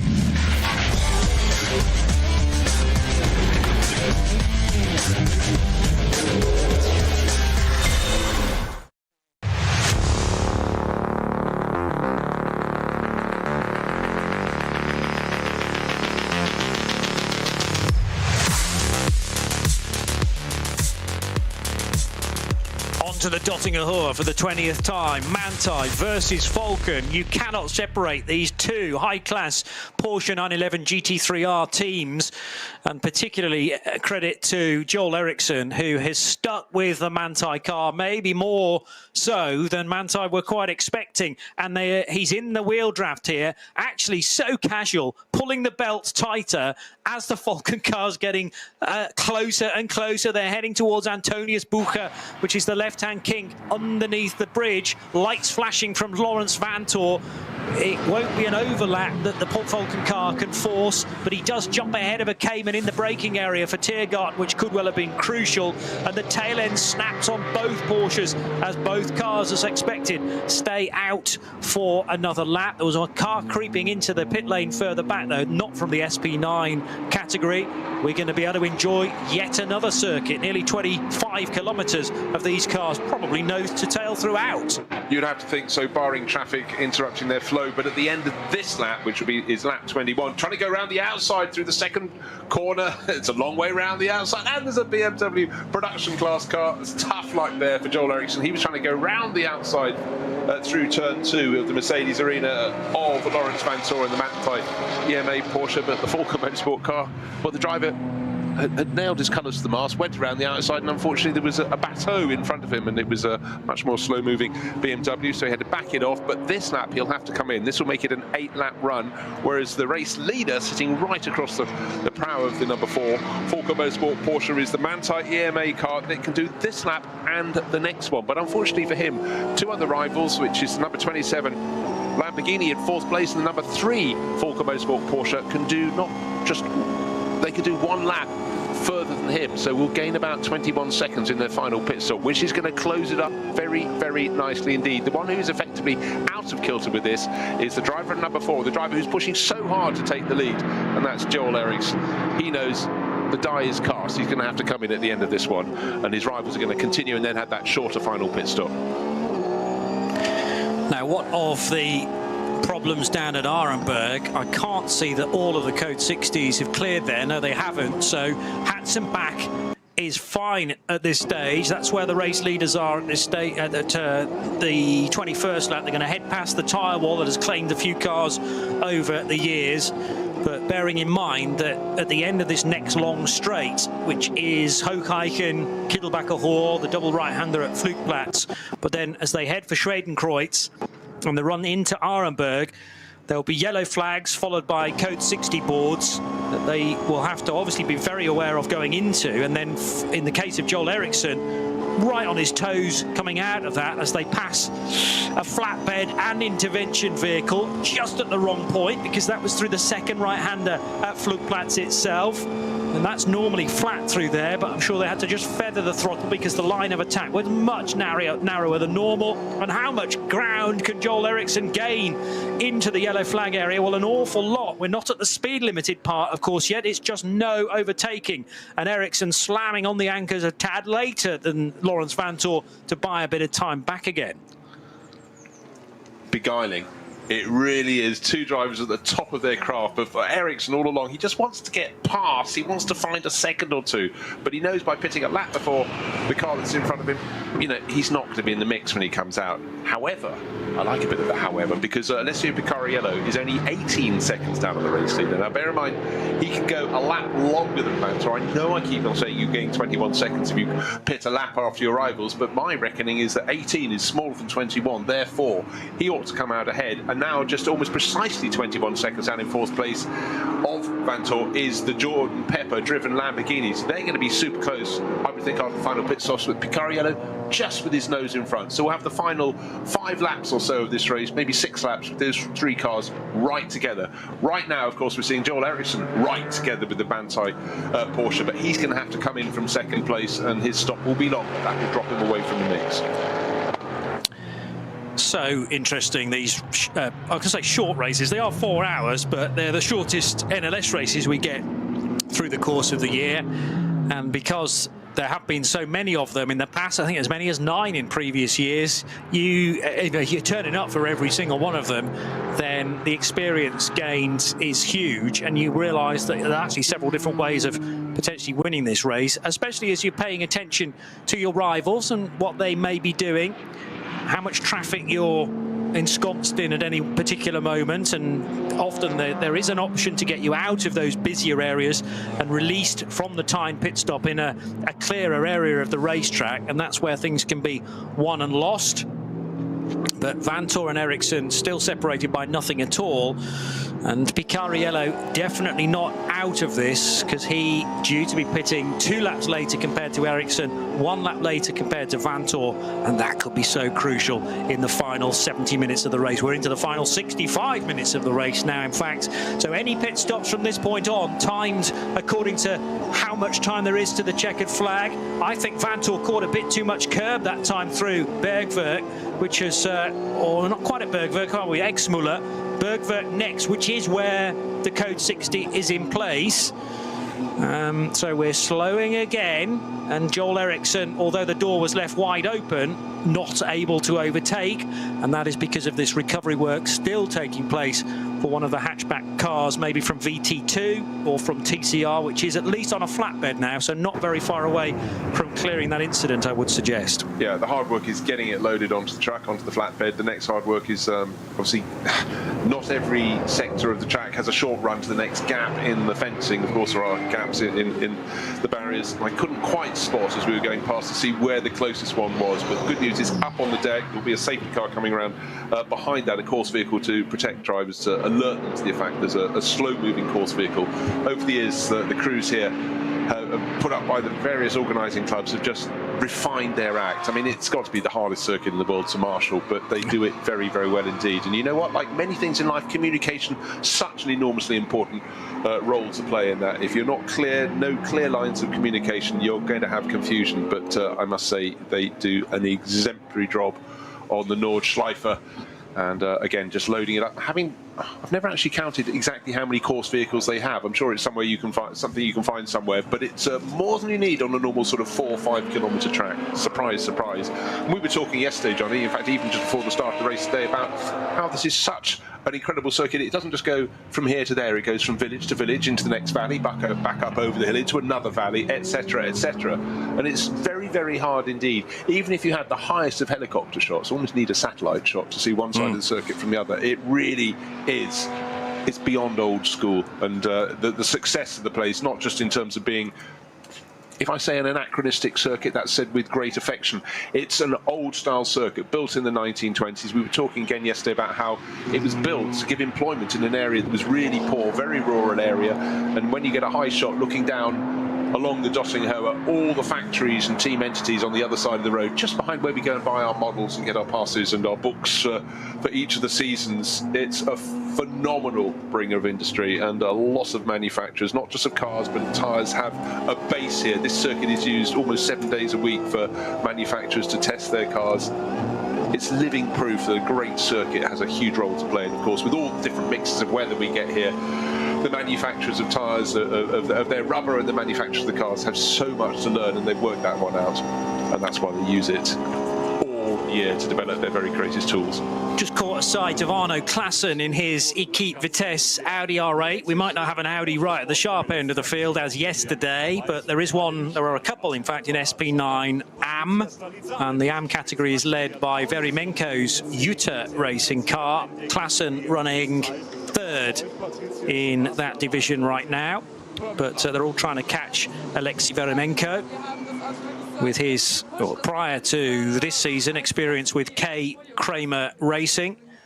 But that Audi run by Jutta, the team from Lithuania, who were also in action at the Mugello 12 Hours a couple of weekends ago as well, again with an Audi R8 LMS. Partway round, in fact nearing the end of lap 21 now, both of the leading cars virtually together, head on to the Dottinghoe, and Manthey EMA versus Falcon Motorsports, still first and second with about 18 seconds back. It is the number 3 car of Alessio Picariello. And the sister car is the one in second place. The sister car's Picariello. That's the one that's catching. It's surely not worth making a pass up into the Tiergarten, because Joel Eriksson, the Swedish driver, knows that his car will be coming in for a pit stop this time around. It will complete 21 laps and will make its third and hopefully final pit stop. So as he accelerates away, he's going to be kinking to the right. He does that now, goes between the white lines to enter the pit lane and brake as late as possible, get it down to the speed limit before he gets to the control tower. Job done. Now it's going to be a pit stop, but he knows full well this is going to be about 20 seconds longer than it will be next time around for Lawrence Van Tor. And then Picariello and Pepper, currently third and fourth, will come in 2 laps after now, and they'll gain another 20 plus seconds on that. So he's going to fall from the reckoning. Joel Eriksson had a really good run yesterday, took victory yesterday, but today not to be the day. But for Falcon Motorsport, having 2 cars at the front end, they can run those different race strategies. They got it up front right at the beginning when 2 cars, the number 4, the one that Eriksson's driving now, and the number 6 Haupt Racing Team Mercedes, they pitted after only 5 laps, took the advantage, got to the front of the field with those short early stops. Now unfortunately they have to pay it all back. That will take them from the mix, but I think we're going to be in for a real treat in 2 laps time, when we should have the Manthey Porsche, the number 3 Falcon Motorsport Porsche, and the 27 Team Abt Lamborghini almost nose to tail after the final pit stop. Yeah, well, the gap timed at the end of lap 21, Van Tor to Picariello, the new second place car, is only 17 seconds, and you reckon as much as 21 can be caught back by a pit stop that's done a lap later, 8 minutes later. Yeah. It seems to be that magical 20-21 second advantage by pitting a lap later towards the end of the race. So now, that should be more than enough. Have we had enough slow zones for Manthey Racing to eke a longer stint? I really do always feel that 8 laps is a maximum. We did see from Conrad Motorsport they had the formation lap and then 8 racing laps. That's a 9-lap stint.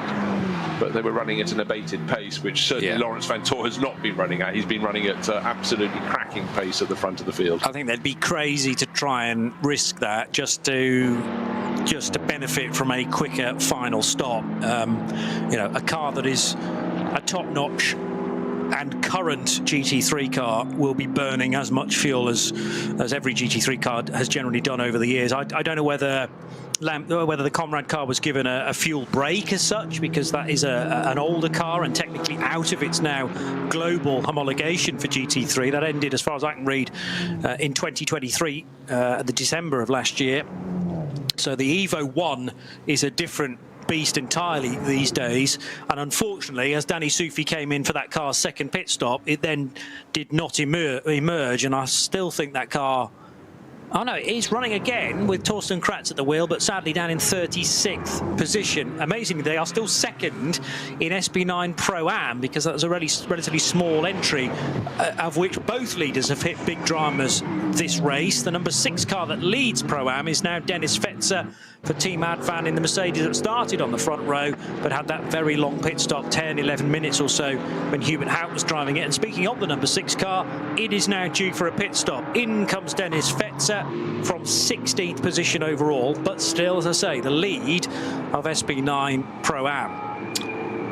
Yeah, well, you know, you've had the setback, you keep on racing. Great to have the Renazzo racing team competing here, bringing another Lamborghini. It's yellow with black flashes on it. Renazzo Motorsport team, Kiki Taknana, Christoph Breuer and Dieter Schmidtmann. Schmidtmann on board at the moment. That's down in... Scroll. That's 15th position overall, 20 laps completed. Of course, 21 laps completed by Laurens Vanthoor, by Falcon Motorsport number 4. That's just been handed to Tim Heinemann. So talk of Nico Menzel staying on for the Sunday were just talk. Heinemann didn't compete yesterday, but that will come out into effective 4th, possibly 5th position. But it's had its final pit stop. And then comes Alessio Picariello, Jordan Pepper, separated by just 1.3 seconds. So very, very close. And the two crews are going to be making the last of the pit stops of the front runners. Right now, though, another lap for Laurens Vanthoor. Started at 16.7 seconds clear of Alessio Picariello. We'll be hoping his in-lap is a really quick one. He's going to have to try and squeak every second or fraction of a second he possibly can, because the progress of Picariello up into 3rd and Jordan Pepper into 4th, with the fact their final pit stops are coming up after the Manthey car, will put them out 1st and 2nd. But what can Laurens do? Can he find a second here, a second there? Well, he's going to have to. Yep. He's going to try and make it another podium position today, or certainly have a chance for the top step. All the code 60s around the racing lap have been lifted now. There's only local yellows at Eschbach, and as I say that, they are clear as well.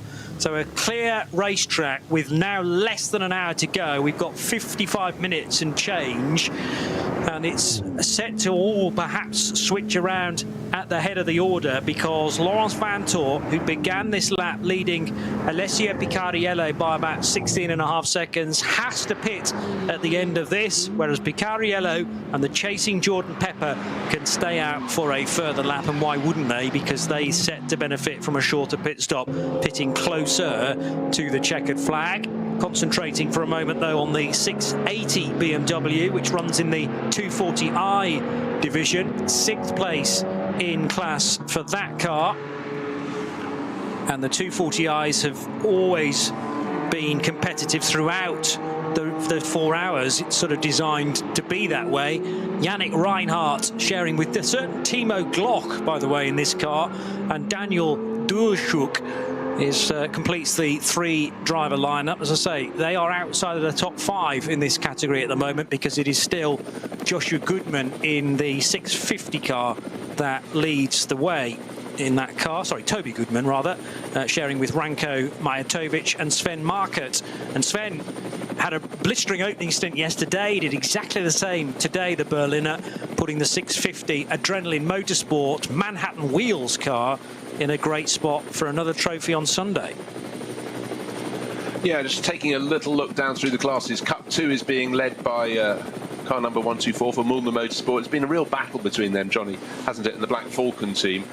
Mulner are first and third in class, 124 ahead of 122. In between is 148, as you just pointed out. Cup 3, scroll back down, that's the class entirely for Porsche Caymans, and it's Moritz Oberheim leading in the yellow number 962. So for Avia W&S Motorsport, we saw one of their cars off the track early on in today's race. That was the one that was knocked out at the final corner on the last lap yesterday, car number 120. So they didn't have the luck today either, but at least the Avia W&S Motorsport crew may come away with a class victory, looking for their margin of advantage over Smurlis Racing. Well, it's actually very, very comfortable indeed, and they have both done just 2 pit stops, one more pit stop to come for those, but at least Avia W&S, you know, when a team has an up and a down, at least it's counterbalanced, so they may well be doing it. But this time around, we're looking to see our race leader come in for the final pit stop. It's car number 911, Manthey EMA. Around the course this lap, has it gained or lost to those that are chasing? And unfortunately for them, no, in fact, it's balanced out across the sectors, but we reckon, Johnny, that car, the Lawrence Van Tor driven 911, probably given back to... No, in fact, Kevin Estre did the first 2 stints, didn't he? So Lawrence will do the second 2.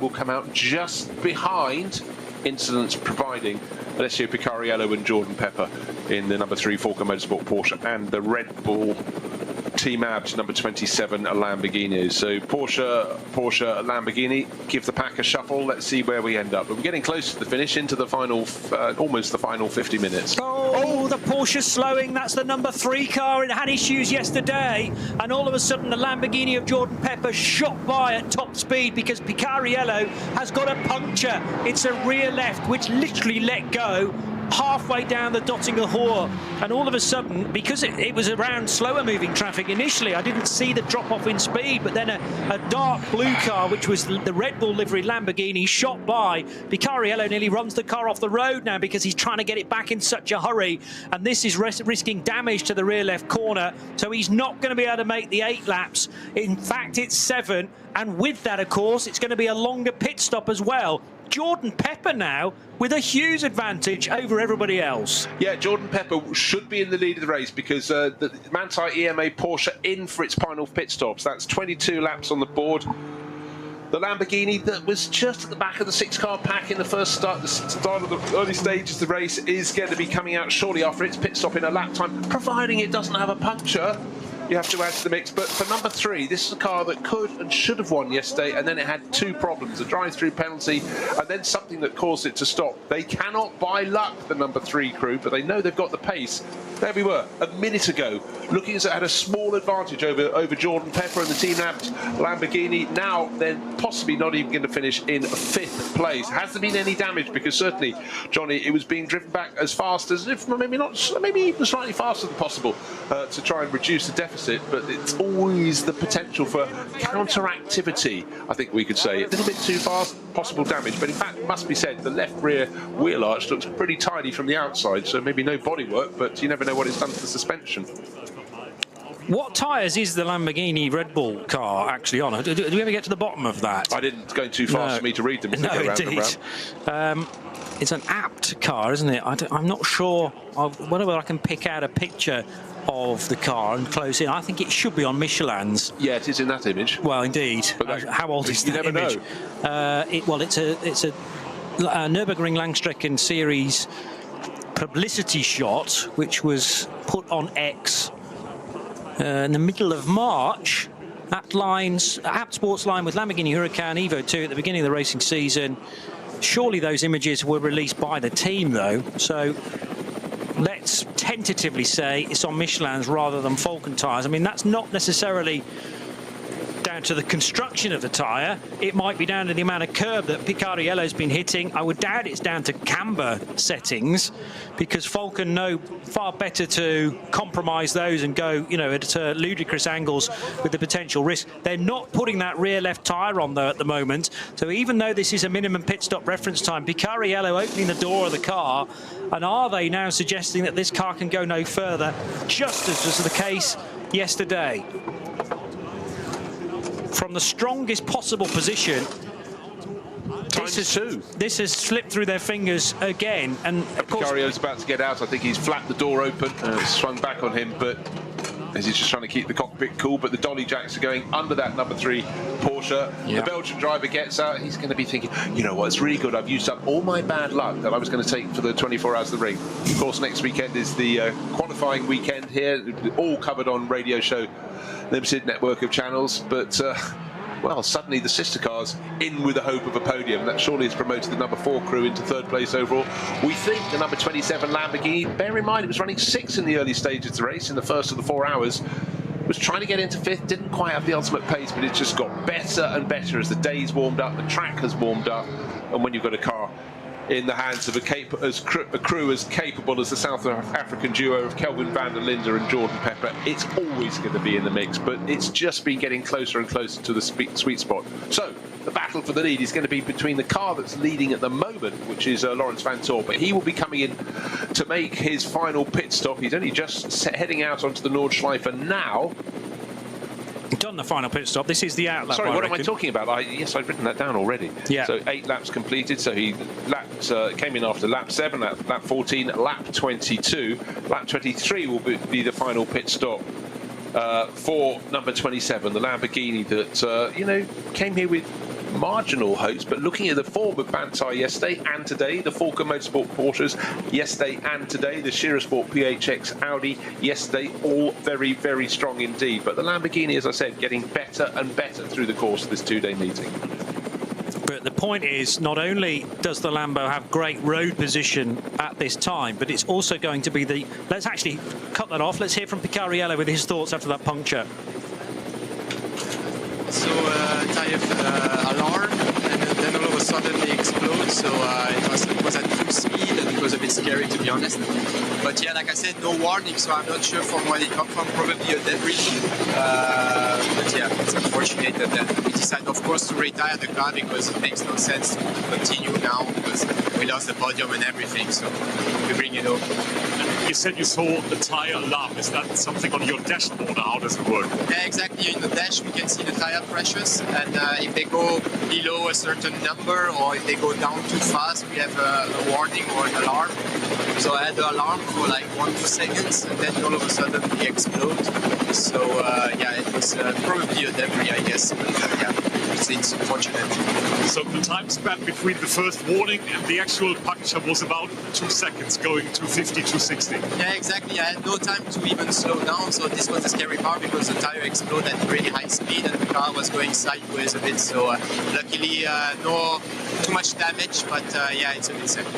Auf jeden Fall nicht nur traurig, wie gerade sagt, sondern auch ein bisschen. Well, phenomenally brave from Alessio Picariello, and then to be able to put things across to Lukas Gajewski in such a calm and collected manner. That's the beauty of these racing drivers, I suppose. Had to be able to decompartmentalise the situation. It could have been a heck of a lot worse than that. We've seen cars spinning and hitting the barriers on the Dottinger Hohe left and right.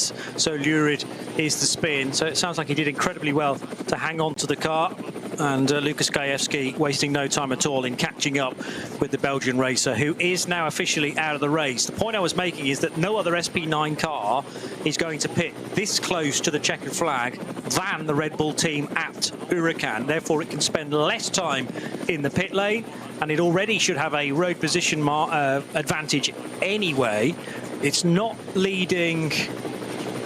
Or is it leading on the road at this stage? It is leading on the road. Because, so it's already leading. The Van Tor car came in for Bantai EMA after 22 laps. This is lap 23.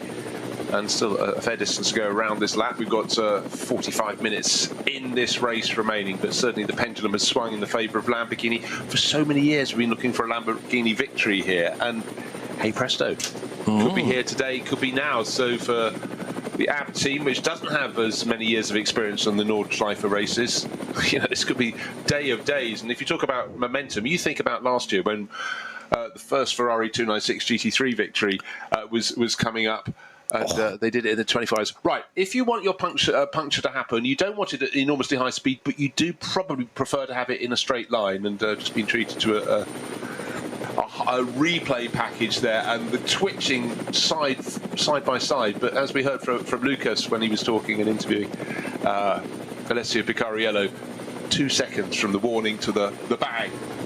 But debris, you know, what I was about to say is that in the real heat of the battle, we'd had a lot of guys running out over the curves, but towards the end of the race, because they were on slightly different tactics to each other, the driving was getting a whole lot smoother. But at any point, you can suddenly have to change your line when you're coming across back markers.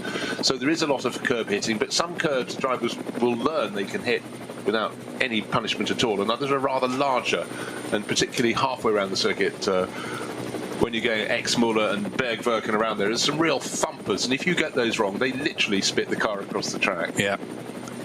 Here we go then. Jordan Pepper is into the pits. We think for the final time, well, surely it is, because 44 minutes or so to the finish, depending on where the race leader is as he crosses the line for the final time. We will extend that race distance because, of course, the checker flag will wait for the leader. But Jordan Pepper's number 27, Red Bull team at Lamborghini, being rotated to about 45 degrees to the pit garages and the fast lane. That's all part and parcel of a standard pit stop to make sure that the exit is as clean and clinical as possible.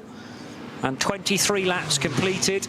The big question now is, where is Laurens Vanthoor? He hasn't yet reached the end of the 4th sector. That should take him just more than 3 minutes. And as if by magic, I can now clap eyes on the Manthey EMA Porsche that is running in 2nd position. But how close can it get to this Lamborghini? It was a 6-second deficit for Jordan Pepper. We reckon it'll swing massively in the favour, though, of the Red Bull livery car, and even more so now because the Manthey car getting delayed in traffic, having to get out of the throttle briefly there because there were 2 slower cars occupying lane 1 and lane 2, and it was just a wall of rear wing that was being faced by Laurens Vanthoor. He had to just be patient heading towards the Stefan Bellof S and Schwalben-Schwanz. So that tells you how close he is to the start of the Dottinger Hohe, but he's got to do all of that long straight before then heading back onto the main start-finish line. And by that point, Jordan Pepper could be back into the race from the pit lane. You really feel you can have a really clear series of laps, and the lap that really, really counts, where you're just trying to make sure you're as close as possible. The traffic just sits in front of you. It's not their fault, it's just simply how it happens to be. I was having a little look back for non-German race winners in the VLN, followed by the NLS in recent years, and I can't offer you a great deal. 2015, there was a victory for a Ford GT, that was Dominik Schwager and Uwe Alsen. Then all others around them are Mercedes wins, Porsche wins. 2016, I can throw into the mix a victory for a Lexus by Farnbacher Racing, Dominic and Mario Farnbacher. And 2021, unless my notes are slightly incomplete, was another. It was Aston Martin, and that was the inimitable duo of Maxime Martin and Niki Team. Other than that, it's all been German race cars. Italian race cars, they haven't put their nose in front. Maybe today is going to be the day. Well, the Lamborghini Huracan Evo 2 is released from the pit lane, and this might be the time to do a quick bit of hand timing on the sectors to work out precisely the gap between these 2 cars now. The Lamborghini driven by Jordan Pepper and the chasing Laurens Vanthoor car, because it's going to be a significant chunk of time. There is a timing split, 1 minute and 6 seconds from the start-finish straight, and that's in and around the Vidal chicane area of the Grand Prix lap that they will be heading towards, or at least the Lamborghini will be heading towards very shortly indeed. They're in a very strong position here. There it goes. So I've started the clock. The Sector 1 timing split has been reached by Jordan Pepper. Let's see how long it takes Laurens Vanthoor to reach that. Right, into the first of the Spin Schmitz curves goes the Lamborghini, and in that kinked run into the compression up to the Vidal chicane, it's only in the kink at the bottom as it rises up. That's where the Porsche from Manthey EMA Racing, so it is actually a huge lead that managed to effect there. Slow zones may have helped, may have hindered, but we expected the Lamborghini to come out about 2-3 seconds in front, but it's more like 30 seconds. 28.6, you're saying, Johnny? There or there. I wouldn't necessarily argue about the 0.6, but 27, 28 seconds with 40 minutes to try and close that up. Now, with the track virtually clear, that is a tough ask. What Vantor desperately wants now is some sort of incident around the racetrack, causing yellows, causing a code 60, and that might be the chance to catch some of the time back up again. Right, on the last lap, why did the gap go out so much? 9:11, Bramante lost around 30 seconds due to a code 60 at Metzgersfeld on the last lap. Otherwise, take that away, 30 minus 28.6 seconds, they'd be almost nose to tail, 1.4 seconds. So it was going to be close, it was going to be a chase to the finish. Now we've been denied that, but you never know, there could be a slow zone that would catches out our race leader. But suddenly for Abt, they'll be going, well, this is good, isn't it? We should do this more often. Yes. But there are now yellows at Kallenhard, which have just been announced, and Metzgersfeld affected, as we've mentioned, too. So how much time can be bought back by Laurens Vantor if he's a little later on the brakes than the Lamborghini? The difficulty is that they need to be closer to each other to be able to then catch more time back up, if you understand, so that if the Lamborghini gets caught in some traffic going into a double waved yellow, it will have to back off, and perhaps the Porsche won't do. But because they're in different sectors of the lap, that's unlikely to happen at this stage.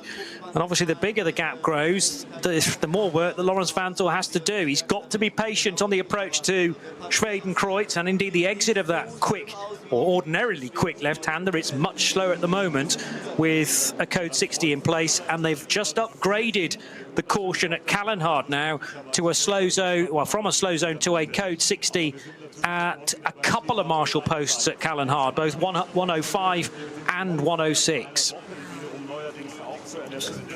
You really have to feel for drivers that, you know, a pair of drivers or even three drivers haven't put a wheel wrong in the race, and just simply getting a code 60, a slow zone at the wrong place, at the wrong moment, that a rival does not get copped, get hit with, and suddenly it's all gone away. All that Laurens Vantor can do is just chase.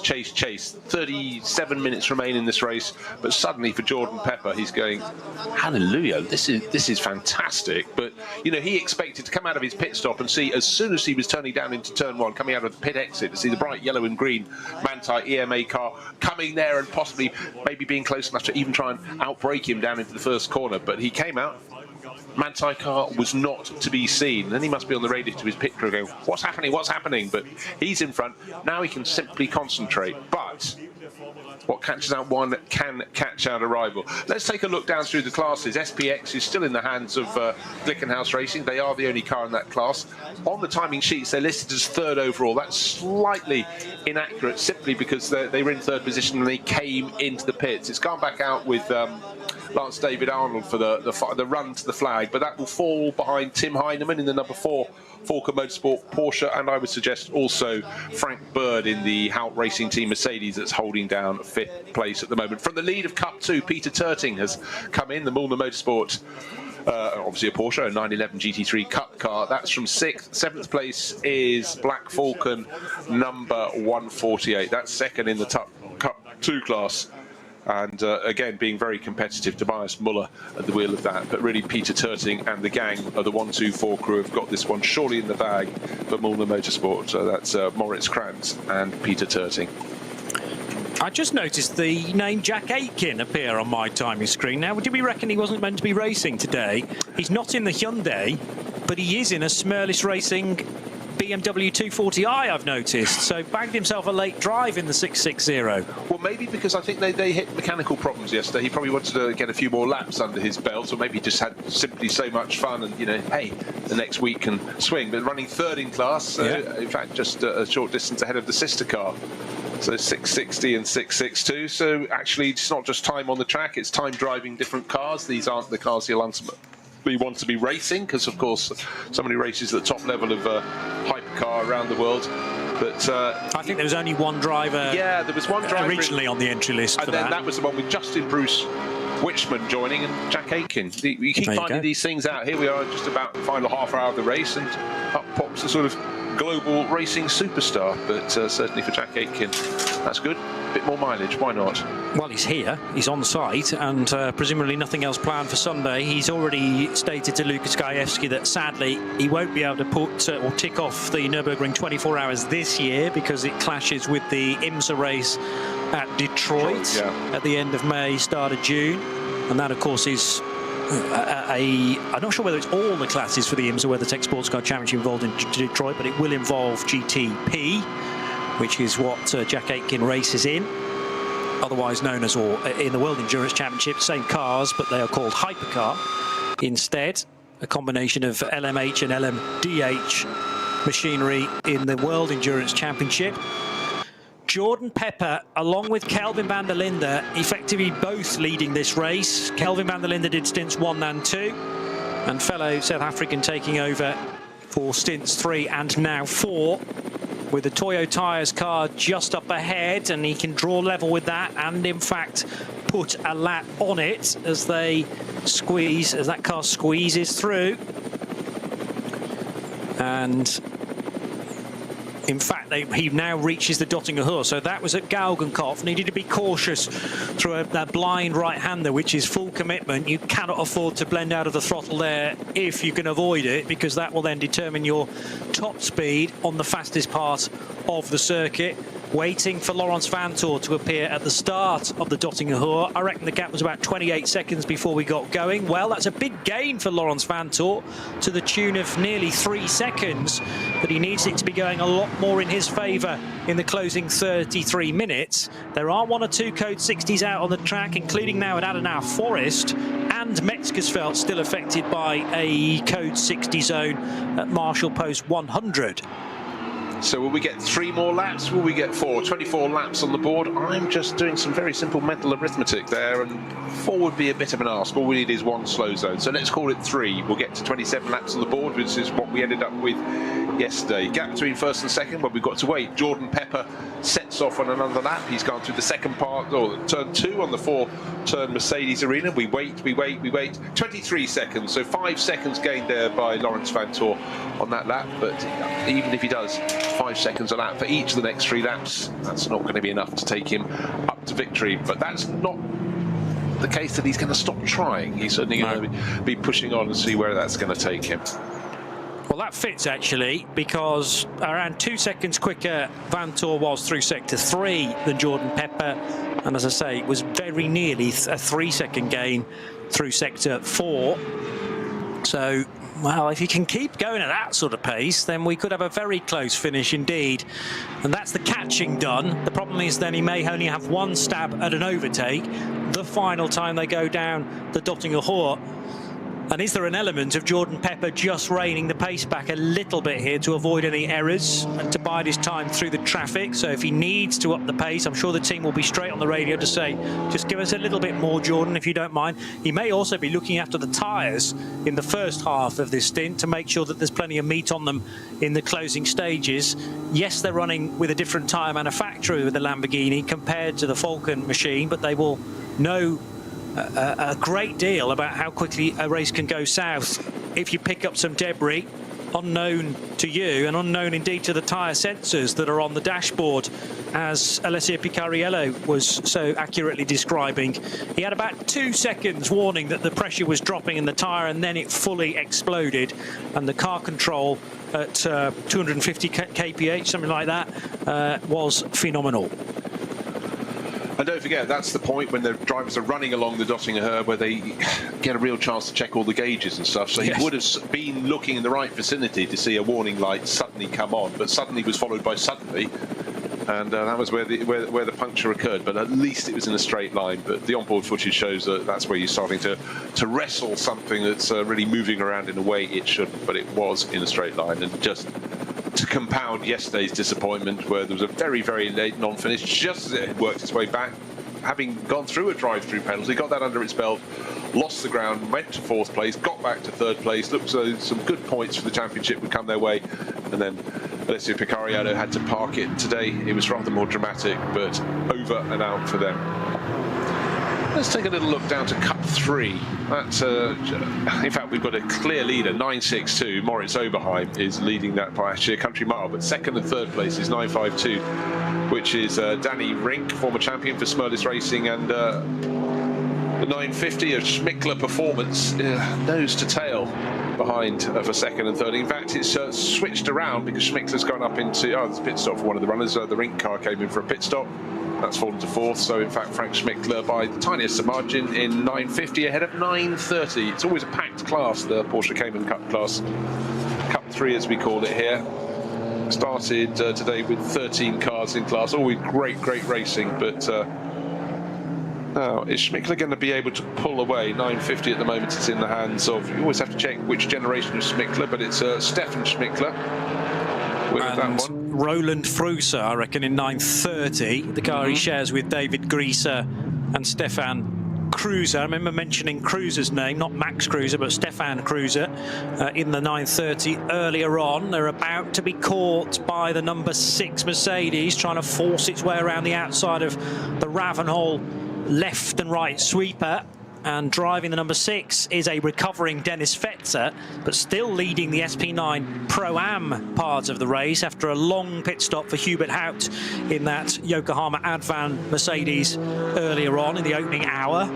We're inside the final 30 minutes though now, folks, so this is really coming to a head between the Lamborghini Huracan and the Porsche 911 for Jordan Pepper for Red Bull Team Abt and the Manthey Porsche of Laurens Vanthoor. Still no way by for Roland Fruser on the car in front, who is either Stefan or Markus Schmickler in 9.50. As we said, because of the pit stop for the rink-driven car that was running second at the time. Also very close in Cup 2, not for the lead. Peter Terting is leading by 24 seconds, but a couple of cars are back to cross the line that are absolutely together, just trying to identify which ones they are. It's Halber and Stursberg, 117 and 103, is it not? Or is it 121 actually, with that snazzy race livery? Just waiting to look as it goes down into the first corner. It is 121, so we have to go a little bit further down the running order. And that was a car that had contact with 103. Remember 103, the driver of that, Mayer Kasmer, Mayer had to be given a penalised for a little bit of contact there. But the other thing I've noticed is that the 148 car of Tobias Muller's just crossed the line as the leading Cup 2 car. That's not what I said a moment or two ago, so that has changed as well. Yeah, because Peter Terting now has 3 pit stops to his car's name. And, yes. And in fact, this is an out lap for the 124 car, so that's what's delayed it compared to the previous lap completed. But we will expect that the Muller car will need to pit again because it's only made 2 stops so far. So one more stop at some point in the remaining half an hour will definitely even that up. The benefit there, of course, is the 148 should be able to take a very quick stop because it's much closer to the checkered flag.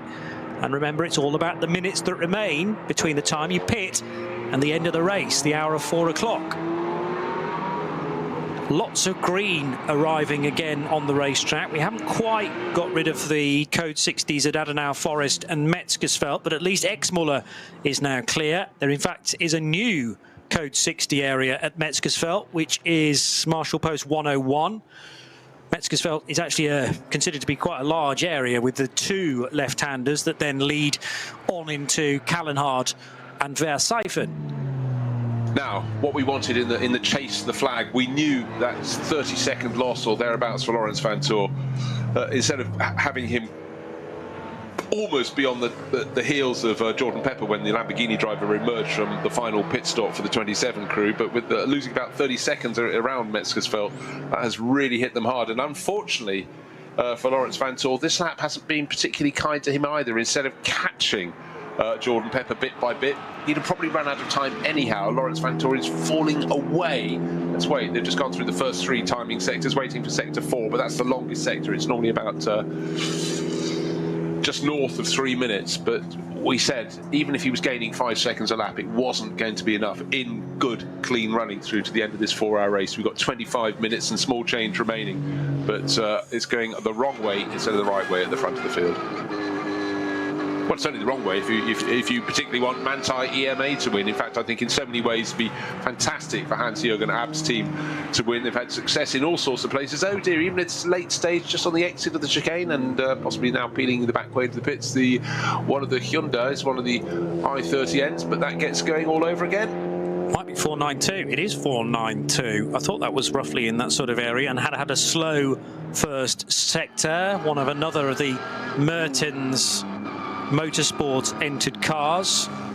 So 492, Alex Schneider with the issues there. Nicholas Walter and Akshay Gupta are the 3 drivers assigned to the Mertens Motorsport, although run by MSC Adenau. So many cars are in the lower categories. Manthey back to the start-finish line. This will be to complete the 25th lap for Laurens Vanthoor, and earlier on in the piece Kevin Estre, who did the opening couple of stints. What's the gap then? It was 23 seconds a lap ago. Across the line it's down to 22 seconds, so not the 5 seconds that were gained on the previous lap around, and this is a tougher ask all of a sudden for Manthey Racing to close the gap on the Lamborghini Huracan of Jordan Pepper. Well, remember, we thought with 3 laps to go that 5 seconds was what the Manthey car had gained the previous lap. If they could do that, if Laurens Vanthoor could do that 3 times in a row, after that he gets to within 7 seconds, maybe 6 seconds. But then, of course, as you pointed out, Johnny, getting close is one thing and passing is absolutely another. And when you're running an SP9, if someone's only marginally slower than you, they are very, very difficult to pass, and your advantage is not going to come your way around the Nordschleife unless something untoward happens. A driver pulls in front of the car ahead of you and they lose momentum and you gain. But it still would be close enough to make it very interesting indeed, and there may be something that springs up and makes it happen, but not gaining 5 seconds a lap has really hurt. Now we've got this lap, and did we work out the one and a half more to go? We've got the final 3 laps, and the gap 22.1 seconds. That is a big ask for Laurens Vanthoor, but it ain't over till it's over. Again, Vanthoor, given the choice, would want a bit more incident around the track, just because that can potentially close a 10-second gap to absolutely nothing, and he'd want 2 of those, of course, so almost needing snookers at this point with 22 seconds left on the clock and only 3 laps to play with there or thereabout. I mean, if we stay at the 8.5 minute marker, that's 17 minutes, yeah, just going into a 3rd lap. If we stay at this kind of pace, there are 3 Code 60 zones on the racetrack at the moment. Adenau Forest and Metzgersfeld is where you find those, together with a couple of yellow flags into the foxhole that then lead into that Adenau Forest incident. Clear road in front for Tim Heinemann. We haven't had an Nico Menzel, have we? Even though his name was on the entry list and on our graphics as well. You rather suggested that Nico wouldn't be racing today, and so it's proven. So Heinemann taking the full place of Nico Menzel and joining Joel Eriksson after his great stints yesterday. So Heinemann plugged in for stints 2 and 4 today. Frank Bird taking back over from Daniel Juncadeo in the number 14 Mercedes AMG GT3 from the HRT team. Yeah, with all the comings and goings, it's only SP9 class cars in the top 4 positions. 5th place, the lone car in SPX. It's been a much better run today for Glickenhaus Racing LLC. They got their best lap down to 8 minutes 2.2 seconds. That's within 4 seconds of the ultimate lap today. So ever more competitive for the bright blue, the sky blue Glickenhaus. A big fan favourite over the years here on the Nordschleife. Cup 2 still at the moment in the hands of Black Falcon. Entry car 148 has only made 2 pit stops, however, so I think it'll then swing back to 124. Peter Turting did have I think you said, Johnny, a 24-second advantage not so long ago. Then that disappeared because the car went into the pits, but it should be going back into the lead. I think it could be 3rd place in class for the second Milner Motorsport car. That's car number 122, driven by Krantz at the moment. So Schmickler, one of either Stefan or Marcus, crosses the line now in the Baumann-sponsored Porsche Cayman. And the order in Cup 3 sees the number 962 of Moritz Oberheim continuing to lead, but the Schmickler car, or Schmickler Performance, running in 2nd place, as we've got just a handful, 20 minutes still to go.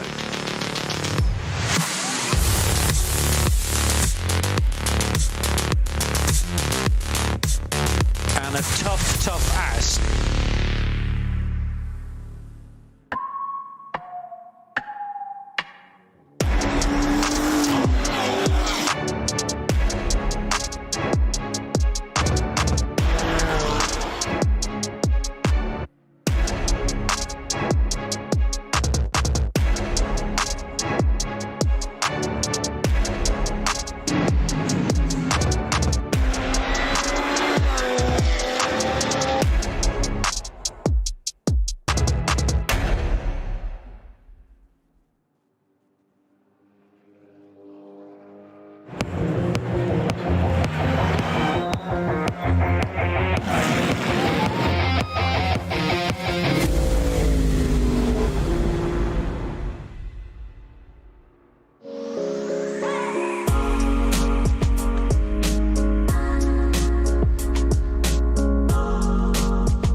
Liebe Fans, besucht unsere Social-Media-Kanäle auf Facebook, Instagram, YouTube, Twitter und TikTok. Willkommen bei der NLS.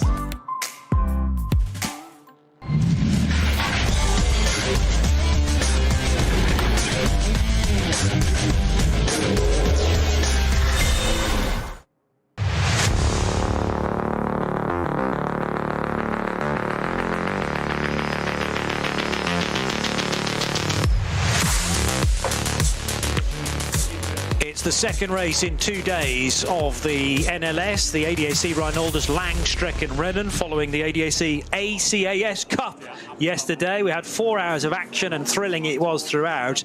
This has been fascinating, but possibly for different reasons. We've had much more drop-off in the SP9 Pro field. 4 of them remain at the sharp end, and I'm not sure many people at the start of this race would have predicted that Lamborghini would be in such a strong position to take, well, a first non-German win in NLS for quite some time. We obviously had a Ferrari 296 running last year for Fricadelli Racing in the N24, but in the more bread and butter rounds of the NLS, this is a rare treat. A rare, it could be the 4th one since 2015, but it's good it's been shared around. A Ford did it in 2015, 2016 was Lexus, 2021 was Aston Martin, but that's 3 years ago. Just want to interrupt myself because Laurens Vanthoor is giving chase in the Manthey EM8 car, but he just gained 8 seconds in one of the 3 timing sectors we've completed so far. There are 5 around the lap. His teammate Kevin Estre being interviewed in German, speaks perfect German, the French driver, but if he's keeping an eye on the timing screen, I don't think he had much hope. It was a race that could have come their way. It wasn't going to go their way. Brilliant run from the Lamborghini. Certainly a few breaks came their way, but losing 30 seconds in a slow zone that didn't get caught by the number 27 Lamborghini, instead of them coming out very, very close to each other for this final stint, the Lamborghini should have emerged about 1.5 seconds in front. Suddenly, it was 28 seconds on the clock. Started this lap, that had come down to 22 seconds, but it's going to be this lap and the next one to the end of the race. My golly. Laurens Vanthoor's gained 10 seconds so far on this lap. Maybe he'll gain a few more. Maybe his tyres are sweet. Maybe they're not so sweet on the Lamborghini. Maybe, if and but. But maybe we're going to have a much, much closer to the finish. We just had to be resigned. And we could throw out the caveats going, you never know, there could be one car's just lost 30 seconds, the other one could gain it. But at this point, the speed is very much, it's about 12 seconds. It's down to 10 seconds flat. Here we go. Yeah. What's left on the clock? We've got 15.5 minutes. That's kind of what I was suggesting with my phrase, my analogy, snooker analogy, to say requiring snookers, because he needed probably 2 code 60s on the racetrack, one to clear just as he got to it, which sounds like that's exactly what happened into the Foxhole and Adenauer Forest. So that's half of the job done. The problem though now is that there's 15 minutes left. He needs another scenario like that to kick in, I would rather suggest, and we've only got yellow flags at Metzgersfeld. That's not a full code 60. So Jordan Pepper, if he was driving within himself to about 75–80%, will now be getting the warning lights on the dashboard from those at Team App to say, forget that message, up the pace like crazy, Jordan, because your 22 seconds has disappeared to only 10 now, and we have this lap and 2 more to go before we can call a winner, and it's got a lot more interesting between those two. The other car, of course, to benefit was Tim Heinemann, who went through the run down in the Foxhole and Adenauer Forest at a much greater pace. 1:57 is really pushing on from Tim Heinemann. In fact, that was the Mercedes, wasn't it? But it was a similar time for Heinemann, who is now heading back onto the Hatzenbach section and heading towards Hocheichen and Kittelbacher-Hohe. So the top 3 are in the same sector once again. It's Lamborghini from the 2 chasing Porsches. Look, on that lap, Dries Vanthoor, sorry, Dries, you're not here this weekend. Laurens Vanthoor took 11.5, 12 seconds out of the race lead. His lead over the chasing Tim Heinemann is down to 9 seconds, so maybe something can happen to Vanthoor and cost him time, and Tim Heinemann move back in the mix. But for Jordan Pepper, he's got to do this lap, the next one, and maybe a famous win for Team Abt. But are there going to be any other incidents through towards the remainder of this race? But it's ebbed, it's flowed. but in terms of when all was running cleanly, certainly Falcon Motorsport Porsches have been mighty this weekend. The Manto EMA car always there or thereabouts, but it's fantastic to have a Lamborghini properly in the mix. Not in the first stage of the race, it was there or thereabouts, but with each stint it's had a very, very good average, and this will be a rare treat and the first win for a Lamborghini here on the Nordschleife in the Langstrecken-Serie. So will it get there? The clock is counting down. 13, let's hope it's not unlucky, 13 seconds remain. On the previous lap, now does that give us an idea of some of a delay as well, or is this on the current lap for Jordan Pepper? He had to massively slow for a Müllner Motorsport Cup 2 Porsche, and I think there was contact into the rear. Now, difficult to tell from that distance whether it was Peter Terting or Moritz Krantz who got the shove. Don't think that was a yellow flag area, but it was just a misjudgment from Jordan Pepper to think there was a gap, and then all of a sudden he couldn't get by. And the Müllner car that is working its way through the right-hander at Steelstrecker now has... Is that the Halder car behind? No, that's too much of a distance.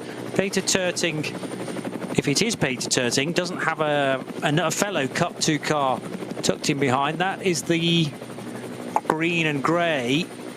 Can't quite read the number on that as to whether that's a Cup 2 car as well. But Tobias Müller has made a pit stop, remember, so that was potentially Peter Terting as the new class leader getting assaulted by Jordan Pepper. Yeah, I'd like to see that replay again to quite work it out, because when you're just suddenly presented with no preamble, one car getting very, very close to another, I thought it was slowing into a slow zone. But certainly Jordan Pepper got very, very close indeed. Just waiting for the next timing sector to be completed. They're reasonable. Staying about 10 seconds behind. Yeah. So the first sector on the Grand Prix lap favoured Jordan Pepper very slightly. Then some of that was gained back again by Vantor through sector 2. And sector 3, 3/10 of a second faster for the Belgian versus Jordan Pepper as the race leader. Right, what those Cup 2 cars we're looking at, that is actually the class lead. Remember, it was sorted out on the final corner of the final lap yesterday with a little bit of a contretemps. These are two different cars. It's not 100 versus 120. Today it's 148 Tobias Müller for Black Falcon team, but Peter Terting has moved ahead in the 124. He was leading quite comfortably before. By virtue of Müller's pit stop, right? Yeah. Okay, so that's not represented on our screen, of course. I knew Müller had been in for its stop, and of course Müller's stop so close to the end of the race could be very, very quick indeed, and he's rejoined right behind Peter Terting. Yeah, because before that final round of pit stops, the advantage, I seem to recall, was 24 seconds for the 124 car. But as we talked about, if you're pitting a lap after arrival towards the end of the race, you gain about 21 seconds. Ergo, this battle has come down to next to nothing. But for Müllner Motorsport, first in class, now Black Falcon back to second, and third in class will be the second of the Müllner Motorsport Porsches. That's car 122, running 9th overall. That's a little bit further back, having its own battle with the SP9 class due to racing Audi. But along the Döttinger Höhe they go. We've got 10 minutes remaining in this race, and certainly Müller is getting closer and closer for Black Falcon. Müllner just out in front. Peter Terting is a sitting duck, or is he? I think he's got close enough to the bridge, just goes everywhere. The Döttinger Höhe suddenly just kinks to the left, and if you've got that apex, you've got to make your rivals go around the outside. But the Porsche came up ahead, precisely where the Müllner Motorsport car wants to go. He dives up the inside, but there is no inside, and suddenly he's blocked, loses all momentum into Hocheichen, and coming out, sorry, not Hocheichen, sorry, Hohenrein. And suddenly the momentum is with the chaser, going on to what ought to be for them. No, they may squeak one more lap out of this one beyond this. We've got 26 laps on the board for our race leader, Jordan Pepper. His advantage was 10 seconds at the start of the lap. We'll see how much closer Lawrence Vantor can get. But 2 days running, a cracking chase to the finish in Cup 2. Just what the doctor ordered. And amazingly, they are still on the lead lap as well. So they've ticked off 26 laps. And I'm not sure they're going to get caught by the race leader, Jordan Pepper. Well, it would have needed to happen probably before the end of that lap. So 9 minutes left on the clock. The next time Pepper crosses the line, there'll be less than a lap time still available. So that should then be the final lap called He'd need to be on the Dottinger Hoor about now in order to make it a 28-lap race. We have had a lot of caution similar to yesterday, so not going to make the 28-lap marker, and indeed on some occasions we even get to 29, but it's going to be 27, just as it was yesterday. And this time, the Manthey Porsche can just about see the dark blue Red Bull team at Lamborghini Huracan in the distance. More time being taken with every sector, but it is a little bit of change here and there. Nothing significant has happened a full lap ago when a 22-second advantage became only 10. So it was more than halved by Laurens Vanthoor. That wasn't down to the immense talent of the Belgian racer, but more because a code 60 disappeared just as he arrived on the scene, whereas Jordan Pepper, of course, had to abide by it. Yeah, just waiting to see it. 27 laps on the board, 8-minute 1 second lap for our race leader, Jordan Pepper. That's very competitive right at the end of the race. 7 minutes 59 for the chasing Porsche. 8 seconds on the nose, onto the final lap of the race. 8 seconds, is that doable? Not quite sure, but he's not going to give up trying. So through the Mercedes arena, through turn 1, through turn 2, past the line where some quick dry's been put down. Someone's dropped some fluid there, as they did yesterday. So often the very first few corners get covered in fluid when cars come out of the pits with a bit of overspill, but importantly another corner ticked off from our race leading Lamborghini. Just remember that figure, 8 seconds on the nose between Pepper leading the race and Vanthoor, Laurens Vanthoor chasing Lamborghini ahead of Porsche. But did you see how much clock time there was left as the cars crossed the line? I think it was about 7 minutes and 59 maybe. And the thing is, was it 7 minutes 59.689 seconds exactly. just to match Laurens Vanthoor's previous lap? So Pepper in a real quandary now, because he can't afford to let up the pace, but you kind of he'll be wanting to do that to ensure that the race is 28 laps. I was talking that it would be a 27-lap race, but of course we've just done lap 27, so it's going to be 28, but running the risk here of it being 29, and the job of Vanthoor now is to make sure that Pepper really cannot afford to slow down at all. There's 8 seconds to play with. If Pepper's canny, he might even choose to brake a little bit earlier into Tiergarten on this final lap and then accelerate slightly later than normal, just to ensure that the clock is at 0 as they cross the line. But I tell you, it's nip and tuck about there being a lap time left as they crossed the line for potentially the penultimate time, but we will wait and see. It will be fabulous, of course, to be treated to an extra lap, not least in SP9 Pro, but also in Cup 2, because Peter Terting and Tobias Muller have literally a car length between them. It's Müllner Motorsport and Black Falcon Team 48, inseparable, as they are now in the second sector. In fact, in the third sector now for this Cup 2 battle. And they are on lap 27. Whereas the race leaders in SP9 Pro working lap 28 and just heading into the third sector of the lap. Will it be the final lap? Yeah, they'll have half a lap plus the final lap for them. They'll be finishing some way back. But the fact they're just going to be staying on the lead lap, surely just squeaking onto it. But Jordan Pepper is losing ground to the chasing Laurens Vanthoor, but not by enough. It's a fraction of a section in the first sector. Likewise in the second. The third sector is much, much longer. But where's the traffic going to come? It's going to come at some point, but it's whether you find them on the way into the corner, the way out, or worst of all, right in the middle. Are there going to be another slow zones? At the moment, we've got one yellow flag that's extant, but no slow zones, no code 60s. The yellow flag is at Metzgersfeld, and now we've got a slow zone at Exmüller. That changes literally as you were uttering those words. It's a bit like me saying we've had lovely weather this weekend, and there's certain people out there in the Swissosphere feel I've condemned next weekend to rain, snow, cats and dogs, the works. Tobias Muller caught the rear of the Peter Terting car then as they were heading up the hill through Kesselchen and Klostertal, and there was the merest of taps front bumper to rear. So Muller, I think, knew what he was doing, but he does not obviously want to make any contact, particularly at that high speed, because I've seen through the years some huge accidents at Klostertal itself. That left-hander running into Style Schrecker. They're now at the carousel, though. You can't overtake there, and it's a question now of waiting pretty much until you get to the Dottinger Hoor and being close enough through that right-hander at Galgenkopf, working their way through. They are past anything that might be going on at Exmuller. In fact, that's now cleared. Metzgersfeld is in their draft as well. They're at Hoher Acht. So the next significant sequence of corners, Eschbach and Brunchen. And it is nothing at all between the top two. Much, much closer for this battle in Cup 2 than it is for SP9 Pro. Although, as I say that, a second and a half caught back by Laurens Vanthoor as he continues this chase to the Lamborghini Huracan. They're in the 3-minute long sector now, are the two race leaders. A further 13 seconds back from the rear of Laurens Vanthoor is a bit of a helpless Tim Heinemann, although he's in no danger of waving goodbye to a podium finish for Falken Motorsports. While we're absolutely enthralled with this battle, not just for the lead of the race, but the lead in Cup 2, fighting over 6th and 7th positions, Peter Turting and Tobias Muller. But just to wind the clock back to almost precisely 24 hours ago in the opening round, the NLS 1 for 2024, the Cup 2 battle was sorted out at the final corner of the last lap. 4 hours and a few minutes on the clock.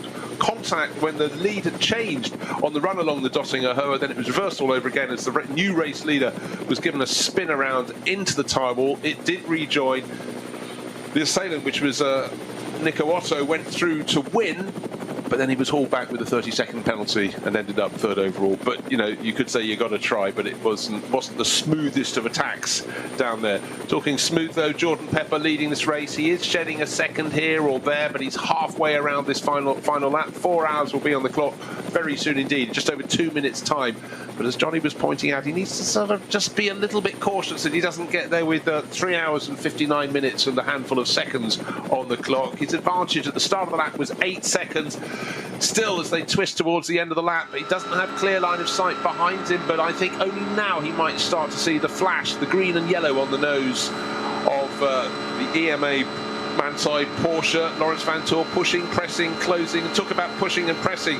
The battle for Cup 2 is getting closer and closer. Peter Turting going along the Dottinger Höhe. Just the track kinks to the left. He moves across, takes the apex, but he's got a course vehicle. Got past that. He's got 2 slower BMWs from a junior class, and they're trying to go around the outside into the final corner. That's where the Cup 2 class battle was sorted out yesterday. They get through, but they've got this final lap to go on. The clock still has 1 minute and just over a minute to play for them, and then we'll turn our attention to whether it's going to be Jordan Pepper surely in the lead in the Lamborghini, or the chasing Laurens Vanthoor have fallen over that hurdle for the 3rd time.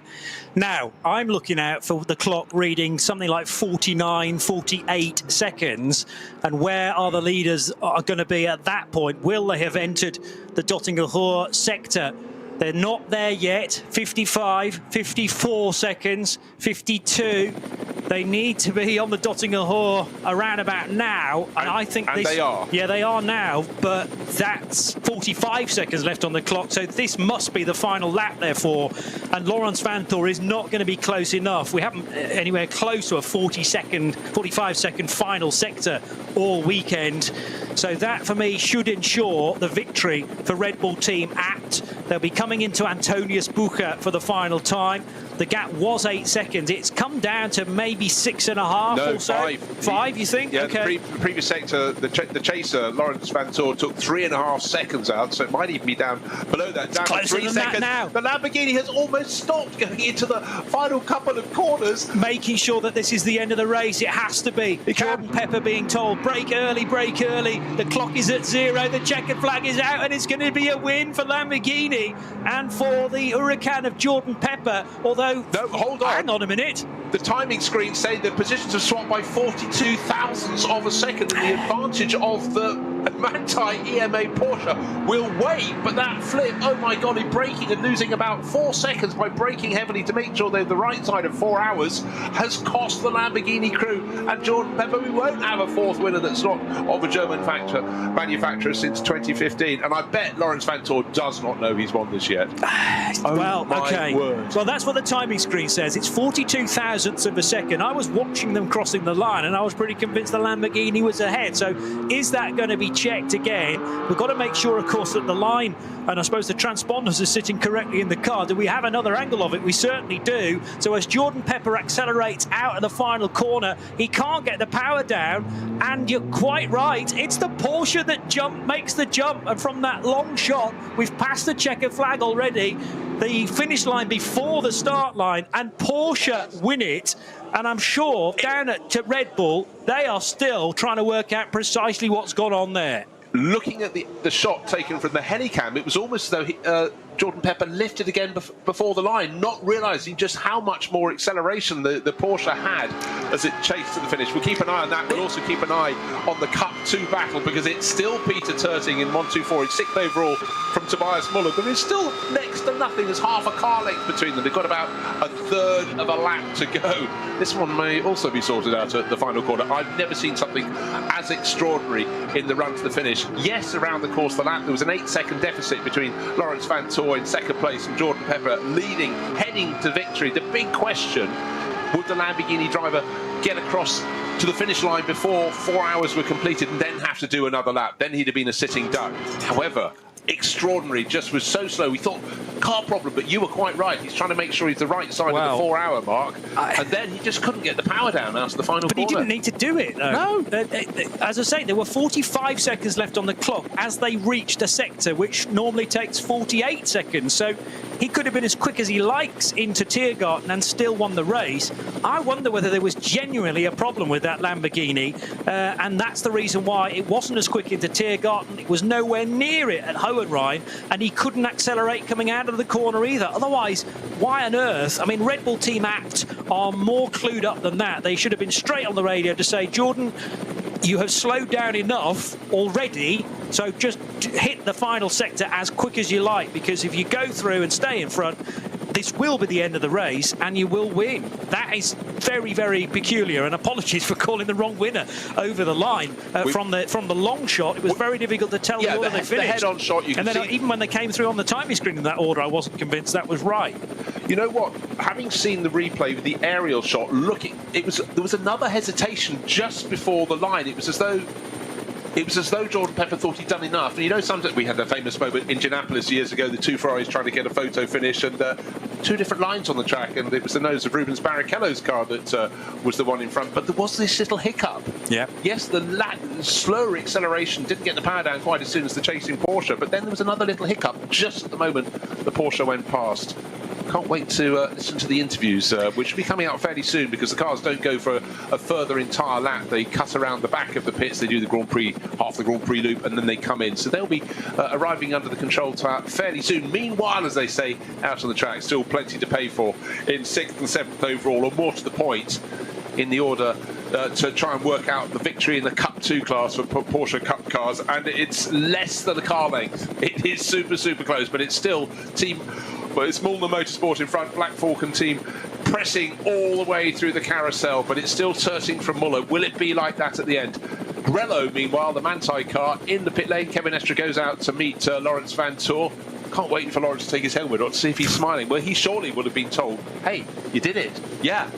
That 30 seconds you lost with 3 laps to go. Jordan Pepper is smiling as he chats to Lawrence Van Tor, so reasons are now being explained perhaps to him. The Lamborghini got home. It did a lap of the Grand Prix track and then in through the back door to the pit lane, so that maybe eliminates any mechanical dramas. I think there are 3 possible scenarios here.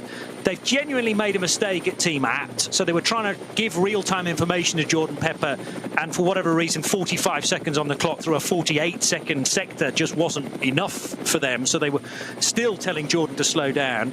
The other option is potentially radio issues, so they couldn't get the message to Jordan, and he has slowed down too much in an effort to make sure that it was the end of the race. Or there was a genuine issue with that Lamborghini, whether it was short-filled. But why would you do that? Because the time in the pit lane is dictated by the regulations, not by how long the nozzle is connected.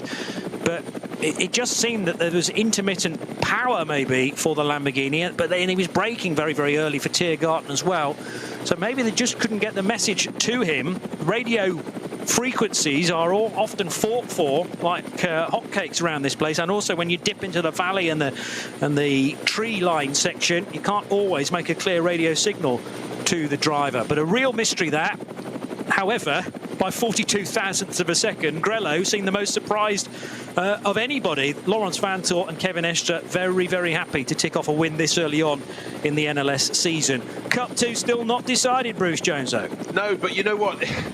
It seemed a futile chase, didn't it? When suddenly a 30-second swing, instead of the Lamborghini coming out just in front with Jordan Pepper at the wheel and Laurens Vanthoor giving chase, 30 seconds were lost. Suddenly they weren't in the picture at all.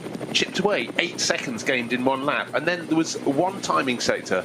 I'm beginning to wonder if there was an intermittent problem with the Lamborghini, but maybe we're simply overthinking this. They just were focused on not going under the 4 hours and then just trying to get the car back up to speed. But talk about up to speed, 148 is trying to make a move. That's Tobias Muller trying to go around the outside of Peter Turting. The outside is the only line being offered. This is what happened yesterday, remember, and then we had contact into Tiergart, and they're going to arrive absolutely together, but Tobias Muller has got ahead of Peter Turting at virtually the final corner. They've got Hohenrein still to go, and Turting looking to try and accelerate more quickly, as Laurens Vanthoor just did in the SP9 category. And I think we can firmly say this time that the Black Falcon car will outpace the Müllner Motorsport machine, despite the foreshortening illusion of the camera that turn one that looks all the way back down to the main straight. The timing screen does agree with my reading of this time around, but again, it's a gap that starts with a 0 point something. 0.282 is the gap between the top two Cup 2 Porsches after 4 hours and a bit more, in fact, of action-packed racing on the Nordschleife. Done it again. Cup 2 just does that. Sometimes we have many more in the battle, but it just takes 2 to tango, and that was a brilliant move. Peter Turting is not going to be too happy. He said, just here's the outside line. But let's hear from the drivers of the winning car. They didn't think they'd be hearing that. It's the Grello Mansai duo. I think Laurens is going to speak German, unfortunately for us. Let's just have a little listen anyway, pick out a few comments. Sieht fast aus wie ein Skript, aber ja, scheinbar aber der Labo nicht genug Benzin, um die extra Runde zu fahren, hat Gas rausgenommen und ich würde sagen, ein Tick zu viel. Es war einfach bei dir mehr Schwung aus der letzten Kurve raus, der gereicht hat. Talking about the Lamborghini not picking up the speed coming out of the final sequence of corners. But it went from a 22-second advantage to all of a sudden 10 seconds because that Code 60 cleared at Foxhole and into, I don't know, Forest, wasn't it? And it meant that then the advantage was firmly still with the Lamborghini, but then that disappeared completely on that final lap to the line, and still a peculiar sequence of events as to why Jordan Pepper felt like he needed to slow down to quite that extent. Yeah, coming into the final sequence of corners, he was sitting on an advantage, the race leader in the Lamborghini, Jordan Pepper, between around 3.5 seconds, enough to defend. We will find out, because that car, of course, came home in second place by, yes, I've got to say it again, 42 thousandths of a second. But it is smiles all around for Laurens Vanthoor, Kevin Estre, smiling, laughing, and sometimes you just keep on pushing when you suddenly get a reward. The fact they got it in the final 400 metres is just quite extraordinary, and got that nose in front, well, in the final metre or two. So let's go and find out from the ABT racing crew. Yes. Back of their heads, they're going to have a story to tell. Indeed so. Let's catch up with their viewpoint. No, I think we just thought the race was going to be a bit shorter than it was, really. Just a misjudgment, and unfortunately we couldn't do another lap, so I had to manage it to the line. I think we obviously calculated a little bit too much margin, and Laurens got ahead, so he had to run out the last corner. There's nothing I could do, and yeah, well done to them. Just a big mistake on our behalf. Would you have been out of fuel on an extra lap? I don't know, I haven't spoken to my engineer yet, but considering how urgent it was for us to not do an extra lap, I can imagine so. Also der Hintergrund sehr wahrscheinlich, wie vermutet, die Spritmenge, dass es wohl für keine extra Runde gereicht hat. Kelvin, hast du dazu schon eine weitere Info für uns? Das ist leider genau die gleiche Aussage. Also uns fehlte einfach die extra Runde. Well, either they couldn't get the message to Jordan Pepper at the far end of the Dottinger Hohe, but that for me is the easy bit. If you're onto the Dottinger Hohe with less than 48 seconds on the clock, which he was by 3 seconds, you're home and dry, and all you've got to do is attack like you would on a qualifying lap, and assuming they've still got enough fuel on. I mean, I don't know how marginal it was. It sounds like it was almost marginal to get to the end of the 28th lap, let alone the 29th. Yeah, but let's just do this. The final pit stop for the Lamborghini was after 23 laps. We've just completed 28, so only a five lap run. Final pit stop was a lap earlier for the Manthey EMA car. You know, yeah, but the way you do things, that's how they gained all the time. I think the point was that even though it's a timed pit stop, they maybe only put 6 laps worth of fuel in to gain on the weight. Put less fuel in, the car's lighter, it should be quicker on the lap time. Maybe. It's a dangerous game to play because, I mean, we talked about this many times over the years, at the 24 hours, you have to anticipate that extra lap, otherwise you really are going to compromise, you know, the result of a very, very important race. Tim Heinemann, who was the difference in the number 4 car compared to yesterday, will obviously speak to Lucas in German, but we will hopefully be able to catch up with Joel Eriksson after this, who will speak English to Lucas Gajewski, our pit lane reporter, one of 2, in fact, today. That is very peculiar indeed. Jordan Pepper, although he was smiling to the Grello chaps, absolutely gutted with that result, because we might have been treated to the first non-German manufacturer winning since 2021, and in fact 42 thousandths of a second says that Lamborghini finished second behind the Manthey EMA car, which weirdly had stopped a lap earlier, of course, but seemed to have a bit more fuel. I mean, we assume that the Manthey car could have done an extra lap if necessary. The point was, though, it had the road position to pressurise the Lamborghini. Let's grab a word with Joel Eriksson then at the end. 3rd place for this car and this team. Yeah, of course.